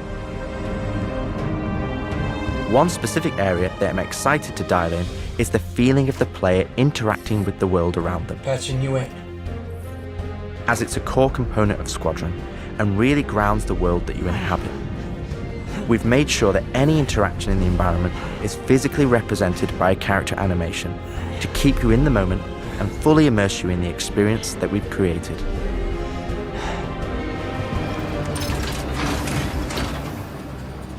Ultimately, this is the final phase of gameplay iteration before we fully transition into optimization and stability on the road to release. Agent Trejo, this is Colton, come back. Always trips me out to see terraforming setups like this. Webb tried explaining how atmosphere processors work. Really shows how far we've come. Alicia. With the transition of Squadron to polish phase, we've had the opportunity to find additional moments within the existing narrative to add subtle interactions where appropriate. It's been tremendously exciting to play through these areas and find places to augment the mood, support gameplay, and further embellish our story and characters. So yeah, man, I can't believe it. They said I've got to wait another 2 years before I can reapply. So that's why I figured I'd get a job trying in security, because that's, you know, Can get some hours flying in the cockpit and whatnot. Can't hurt, right? Exactly. We've also been capturing pickups for our lead female player character, as well as wildlines for our various enemies that you all will encounter throughout the game on both foot and in your cockpit. These consist of a range of responses and reactions that you as the player can trigger, which has been the culmination of efforts by the gameplay and AI teams. This means that you're going to have to tangle with some very smart and reactive bad guys to complete your mission.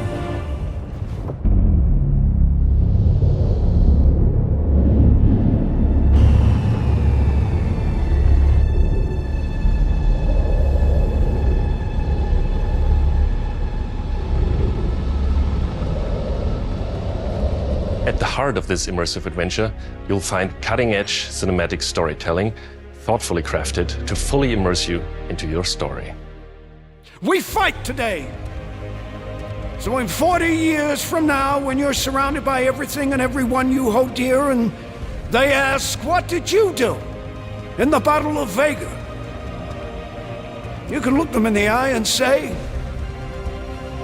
I held the line. Men and women of the Second Fleet, I am proud to stand with you today. Good luck. Wish about. Nice speech. Any word from the recon team? Not yet. Well, let's get into position.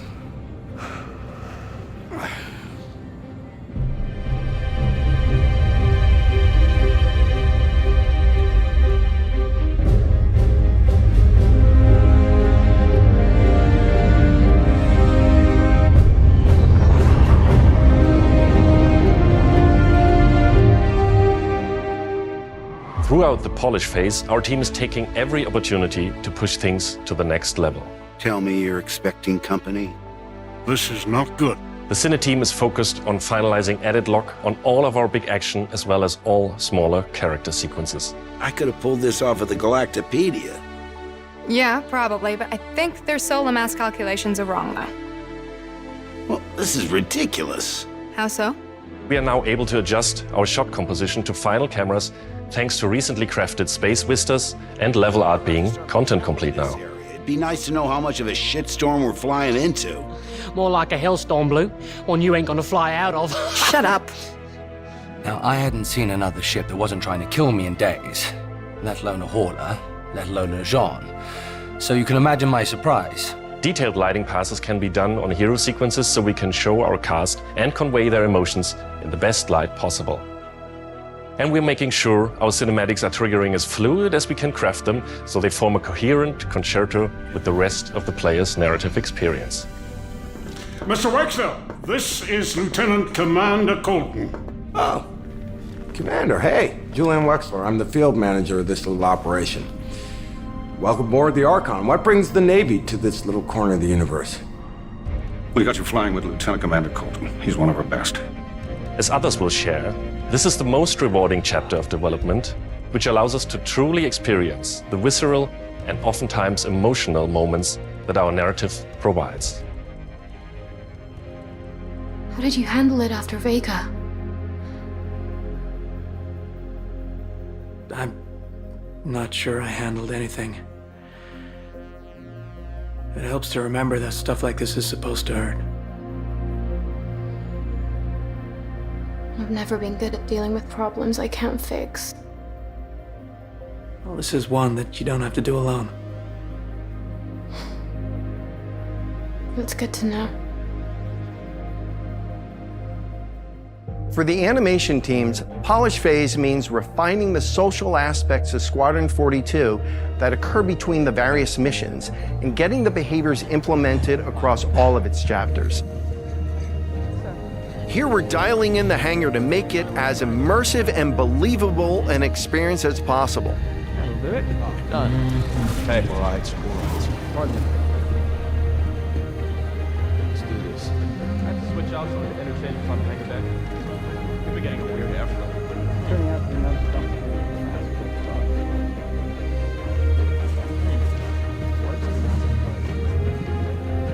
Yeah, I feel that. Anyway, For example, we're launching off a space carrier, but we still ground the feel in real-world actions, refueling, repairing, and inspecting, and making sure that your next flight mission is a success.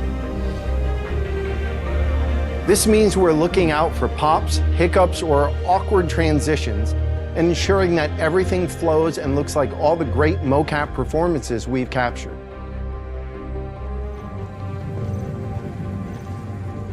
Let's ready some extra ice packs out of storage. Whenever gunners are on full rotation, you can always count on at least one of them getting hurt. We also have you covered in everyday life. The medical staff work diligently for their patients, whether they're players or crew.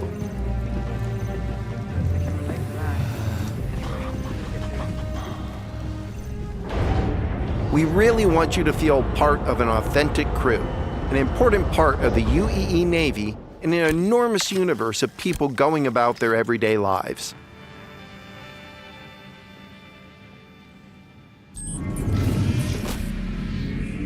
Let's go ahead and clear for takeoff. Ground crew, prep bay for takeoff. Copy that. Hangar, ready for launch. Takeoff approved, Baron 2. You have the ball.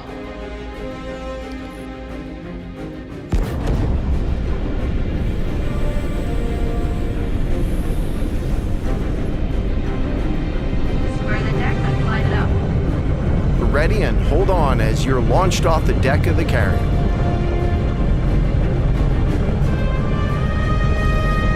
Baron 2, you are cleared for launch. Have a safe flight, Baron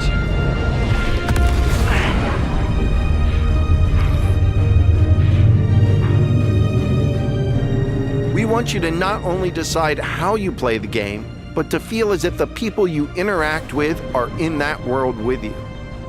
I would have never thought a shotgun could be so pretty.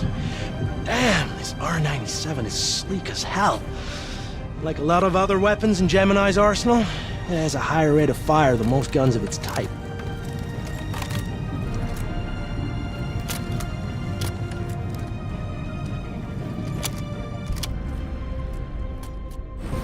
We're working to support a feel of authenticity through world traversals, running, jumping, and climbing, interactions with objects and the environment,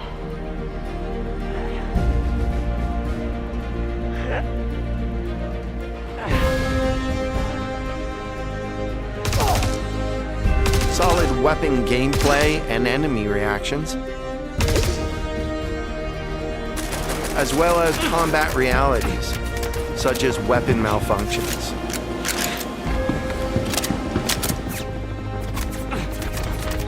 Or in close encounters of the more lethal kind. Ooh, that's gonna hurt in the morning. As we continue to focus on the quality experience, we've been working closely with our art teams, and it's been exciting to see their environments come to life alongside us.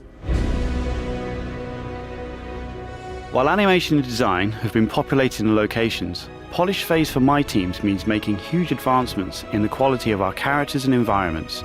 We've established our standard with recognizable characters like Mark Hamill, Gillian Anderson, and Gary Oldman, and we're now applying this to the rest of the cast and identifying any remaining tech requirements that need to be closed down.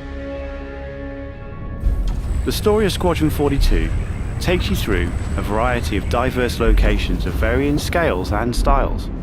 We shared glimpses of several environments before, and there's still plenty out there for you to discover.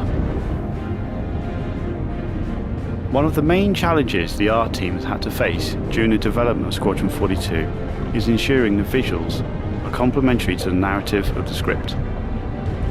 The mood and feeling of a space is just as important to us as it is making sure we hit the visual quality that CIG has become known for. Oh good, we can't hack it from this side. Graves, we got a locked door. Can you give us access?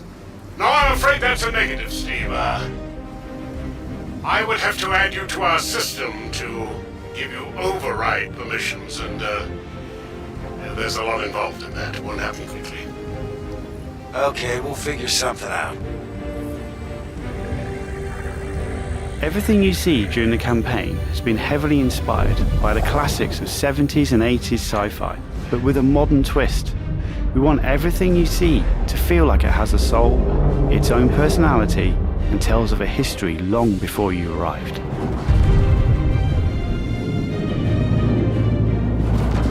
Crafting interesting flight spaces and their connecting tissue has been one of the more unique challenges we've needed to overcome for Squadron. Developing our VDB tech to blend seamlessly between tighter traversal spaces and into wider space vistas and planets has proved incredibly difficult but rewarding, ensuring that Squadron flows seamlessly from one chapter to the next, without interruption. Creating a diverse array of locations is essential to us. Our environments need to work from a variety of scales. We need to pay close attention to detail, whether we're working in a dirty engineering vent or navigating the debris of a dying star, wondering what may be around that next corner, or even who may live there, how would they have survived, and what state of mind may they be in. Yes, I've been speaking with engineering, making money above the Yeah, I'll make sure. I've asked about it.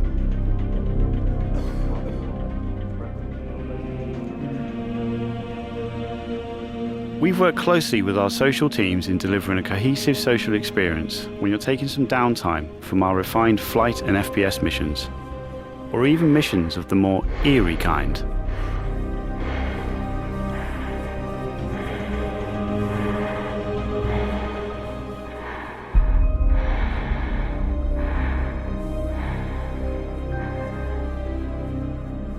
We'll be introducing new space stations on a massive scale, all brought together and designed to be as tangible as possible. We've thought about their function, their age, and tried to ensure there's a progression in artistic style with each station as you progress through the game.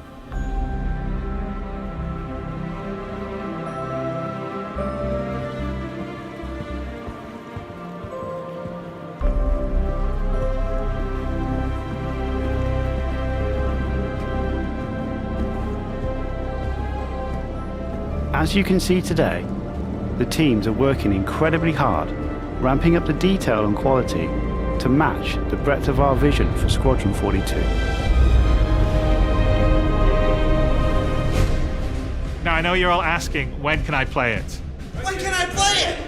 When we have the locked release date, you will be the first to know. Now, we're in polishing phase on Squadron 42. You will start to see a lot more things coming to Star Citizen, as well as overall progress on the persistent universe. The polish phase can take some time. We have come this far, and we want to make sure Squadron 42 delivers on the promise of being this generation's wing commander. Now, even though there's only a few of us in this video, I'd like to extend a big thank you to all our staff around the globe who have been putting their heart and soul into bringing Squadron 42 to life. And I would like to thank everyone in the community for your patience and your support. To paraphrase Admiral Bishop, when people ask, what did you do in the development of Squadron 42? We can look them in the eye and say, I held the line. I'm proud to stand with you. Thank you for making this game with us.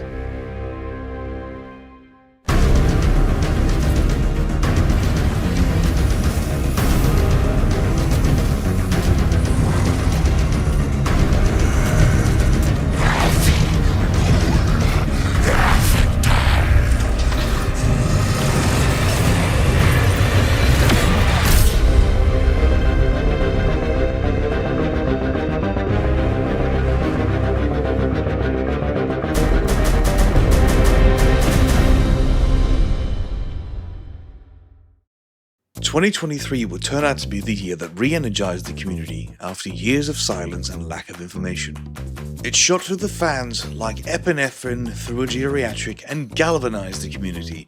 Hearing Chris say the game is finally feature complete and polished truly shifted the atmosphere in the community. Maybe they can actually do this and finish. The euphoria in the community after experiencing such a long content drought was indescribable, as it was the biggest info dump of tangible information on the apparent status of Squadron 2, 42, in several years. This was of course reflected in the funding, as 2023 turned out to be CIG's greatest funding year. So far, 2025 is probably going to surpass it. Oh well. How long does it take to polish a game, however? 1 year? Maybe 1.5? We could probably survive 2, right?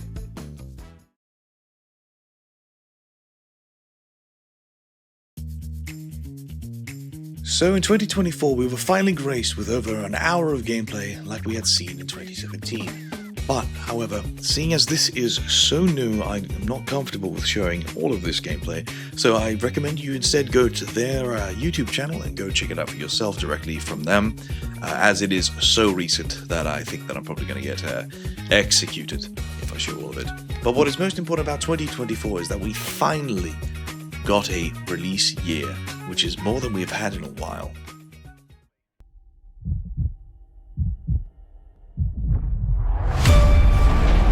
I do solemnly pledge, mind and body, I will defend the Empire with my life. Your application to the Flight Academy has been reconsidered. Captain McLaren had submitted a letter of recommendation on your behalf before the battle. Hey, it's fine. It's fine. You're safe.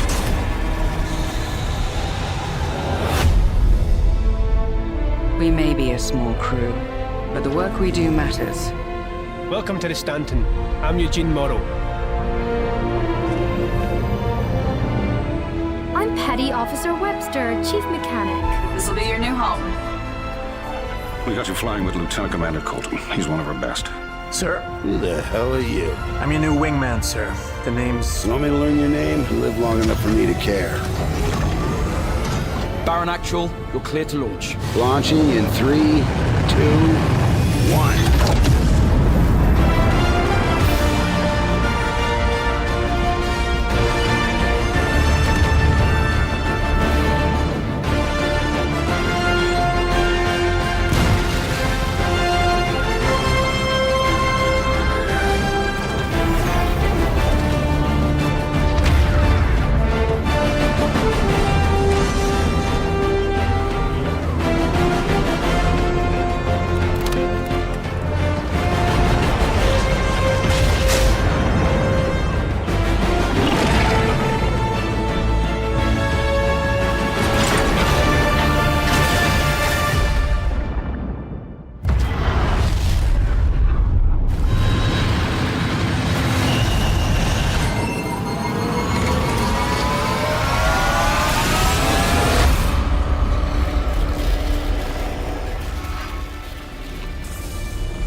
We decided that in 2025, because of the impending release of Squadron 42 in 2026, and the need to let those people focus on that and getting that closed out and whatnot, we were going to allow the engineers that remained on their focuses remained on Star Citizen to take a step back from new feature work and look at hardening and fixing and addressing a lot of the long-standing issues. Now, I said a lot. I didn't say every. It's as many as we can within the time. You know, it's a 10-year journey towards one direction doesn't get turned around and fixed in 3 months, 4 months, 5 months. And we said this at the time. Nonetheless, there's still people who, you know, we see the same comments, guys. We see the same things like, oh, so much for the year of playability. Yeah, so in case folks don't know, CitizenCon Direct is coming. It's on October 11th. It's why I'm here in my office and not on the spaceship. We've set the spaceship up as a permanent filming location for CitizenCon. Why is SCL longer than CitizenCon Direct? Because this just takes me and Benoit. This just takes me and Benoit doing absolutely no prep, absolutely no prior discussion. Just like, hey, you want to chat for like 3 hours about all these things? I'm just going to ask you about a bunch of crap, and you're going to, tell the truth. I'm like, yeah, we can do that. And this is a relatively easy thing. Don't equate length with a difficulty. CitizenCon, even a CitizenCon Direct, still involves 20, 30 different people all doing their part, and we got to work with all their schedules and stuff like that. And then there's editorial, there's editing it all together because it's like 5 different cameras at 4K each. And then there's all the B-roll creation, which is the same a wonderful dedicated 6-person team that makes all the trailers and all stuff like that. So they got to do that in between the win, and then reviews and reshoots and all that kind of stuff. So don't equate length with quality. Never said those words before. That was for him. He's laughing over there. You can't see him. But I do want to say, if you are some more things about CitizenCon Direct. If you're a subscriber to the Squadron42 newsletter that went out, that just went out with a map of the Odin system, there was a note at the end there about the Squadron42 team still being heads down and working on that. I want to second the information there, and I want to star explain. I'm going to start explaining the information that was there. There will be no Squadron42 presence at CitizenCon Direct this year. So just in case there was any kind of people were like, I didn't quite understand the message, or maybe the message wasn't fully clear and whatnot, and if it wasn't, maybe that was on us. That team is heads down. We drew a line in the sand when we said 2026. I don't know if we're going to make it. I just know that we're going to do every single thing possible to make it. We decided that in 2025, because of the impending release of Squadron 42 in 2026, possible to make it. And part of that is not taking time for the distraction of CitizenCon. It's why we're not doing a larger event this year. It's why we're doing a smaller, more focused thing. Even when we did Digital CitizenCon, those were still these big 6, 8, 10-hour things.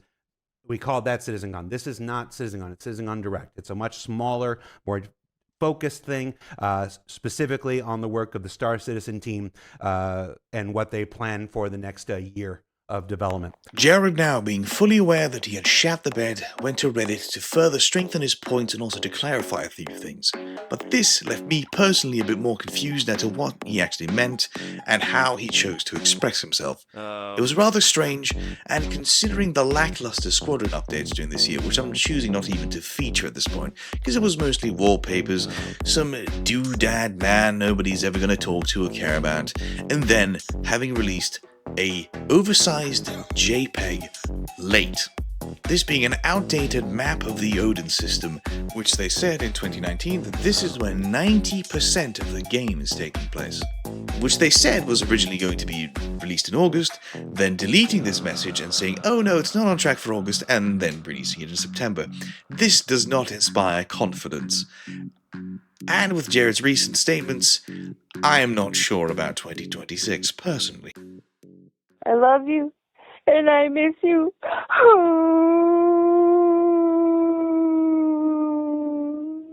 I really want you to call me back. On you, not to hurt your feelings, but I'm only going to get this. We know we're under attack! We know it! We're breaking the conditioning! I didn't know what I was thinking when I started this project. Probably a case of unemployed behavior. But it was a lot of fun to go through the past of Squadron 42 and see the history that I grew up with. Though at the same time, after having finished all of this, I'm left with a bit of worry and also a bit of hope in a strange fashion. Though mostly worry, as per usual. But I would like to thank you all very much for watching if you made it through all this way. I really did my best to try and make it all as coherent as possible, and I tried to always maintain a mostly factual, or I think I have been very factual with most of the stuff in the video, but to each their own, I suppose, if you don't agree or disagree or whatever, blah, blah, blah. But thank you very, very much for watching. I hope to see you some other time, and take care. Also, a special thanks to CIG for nothing.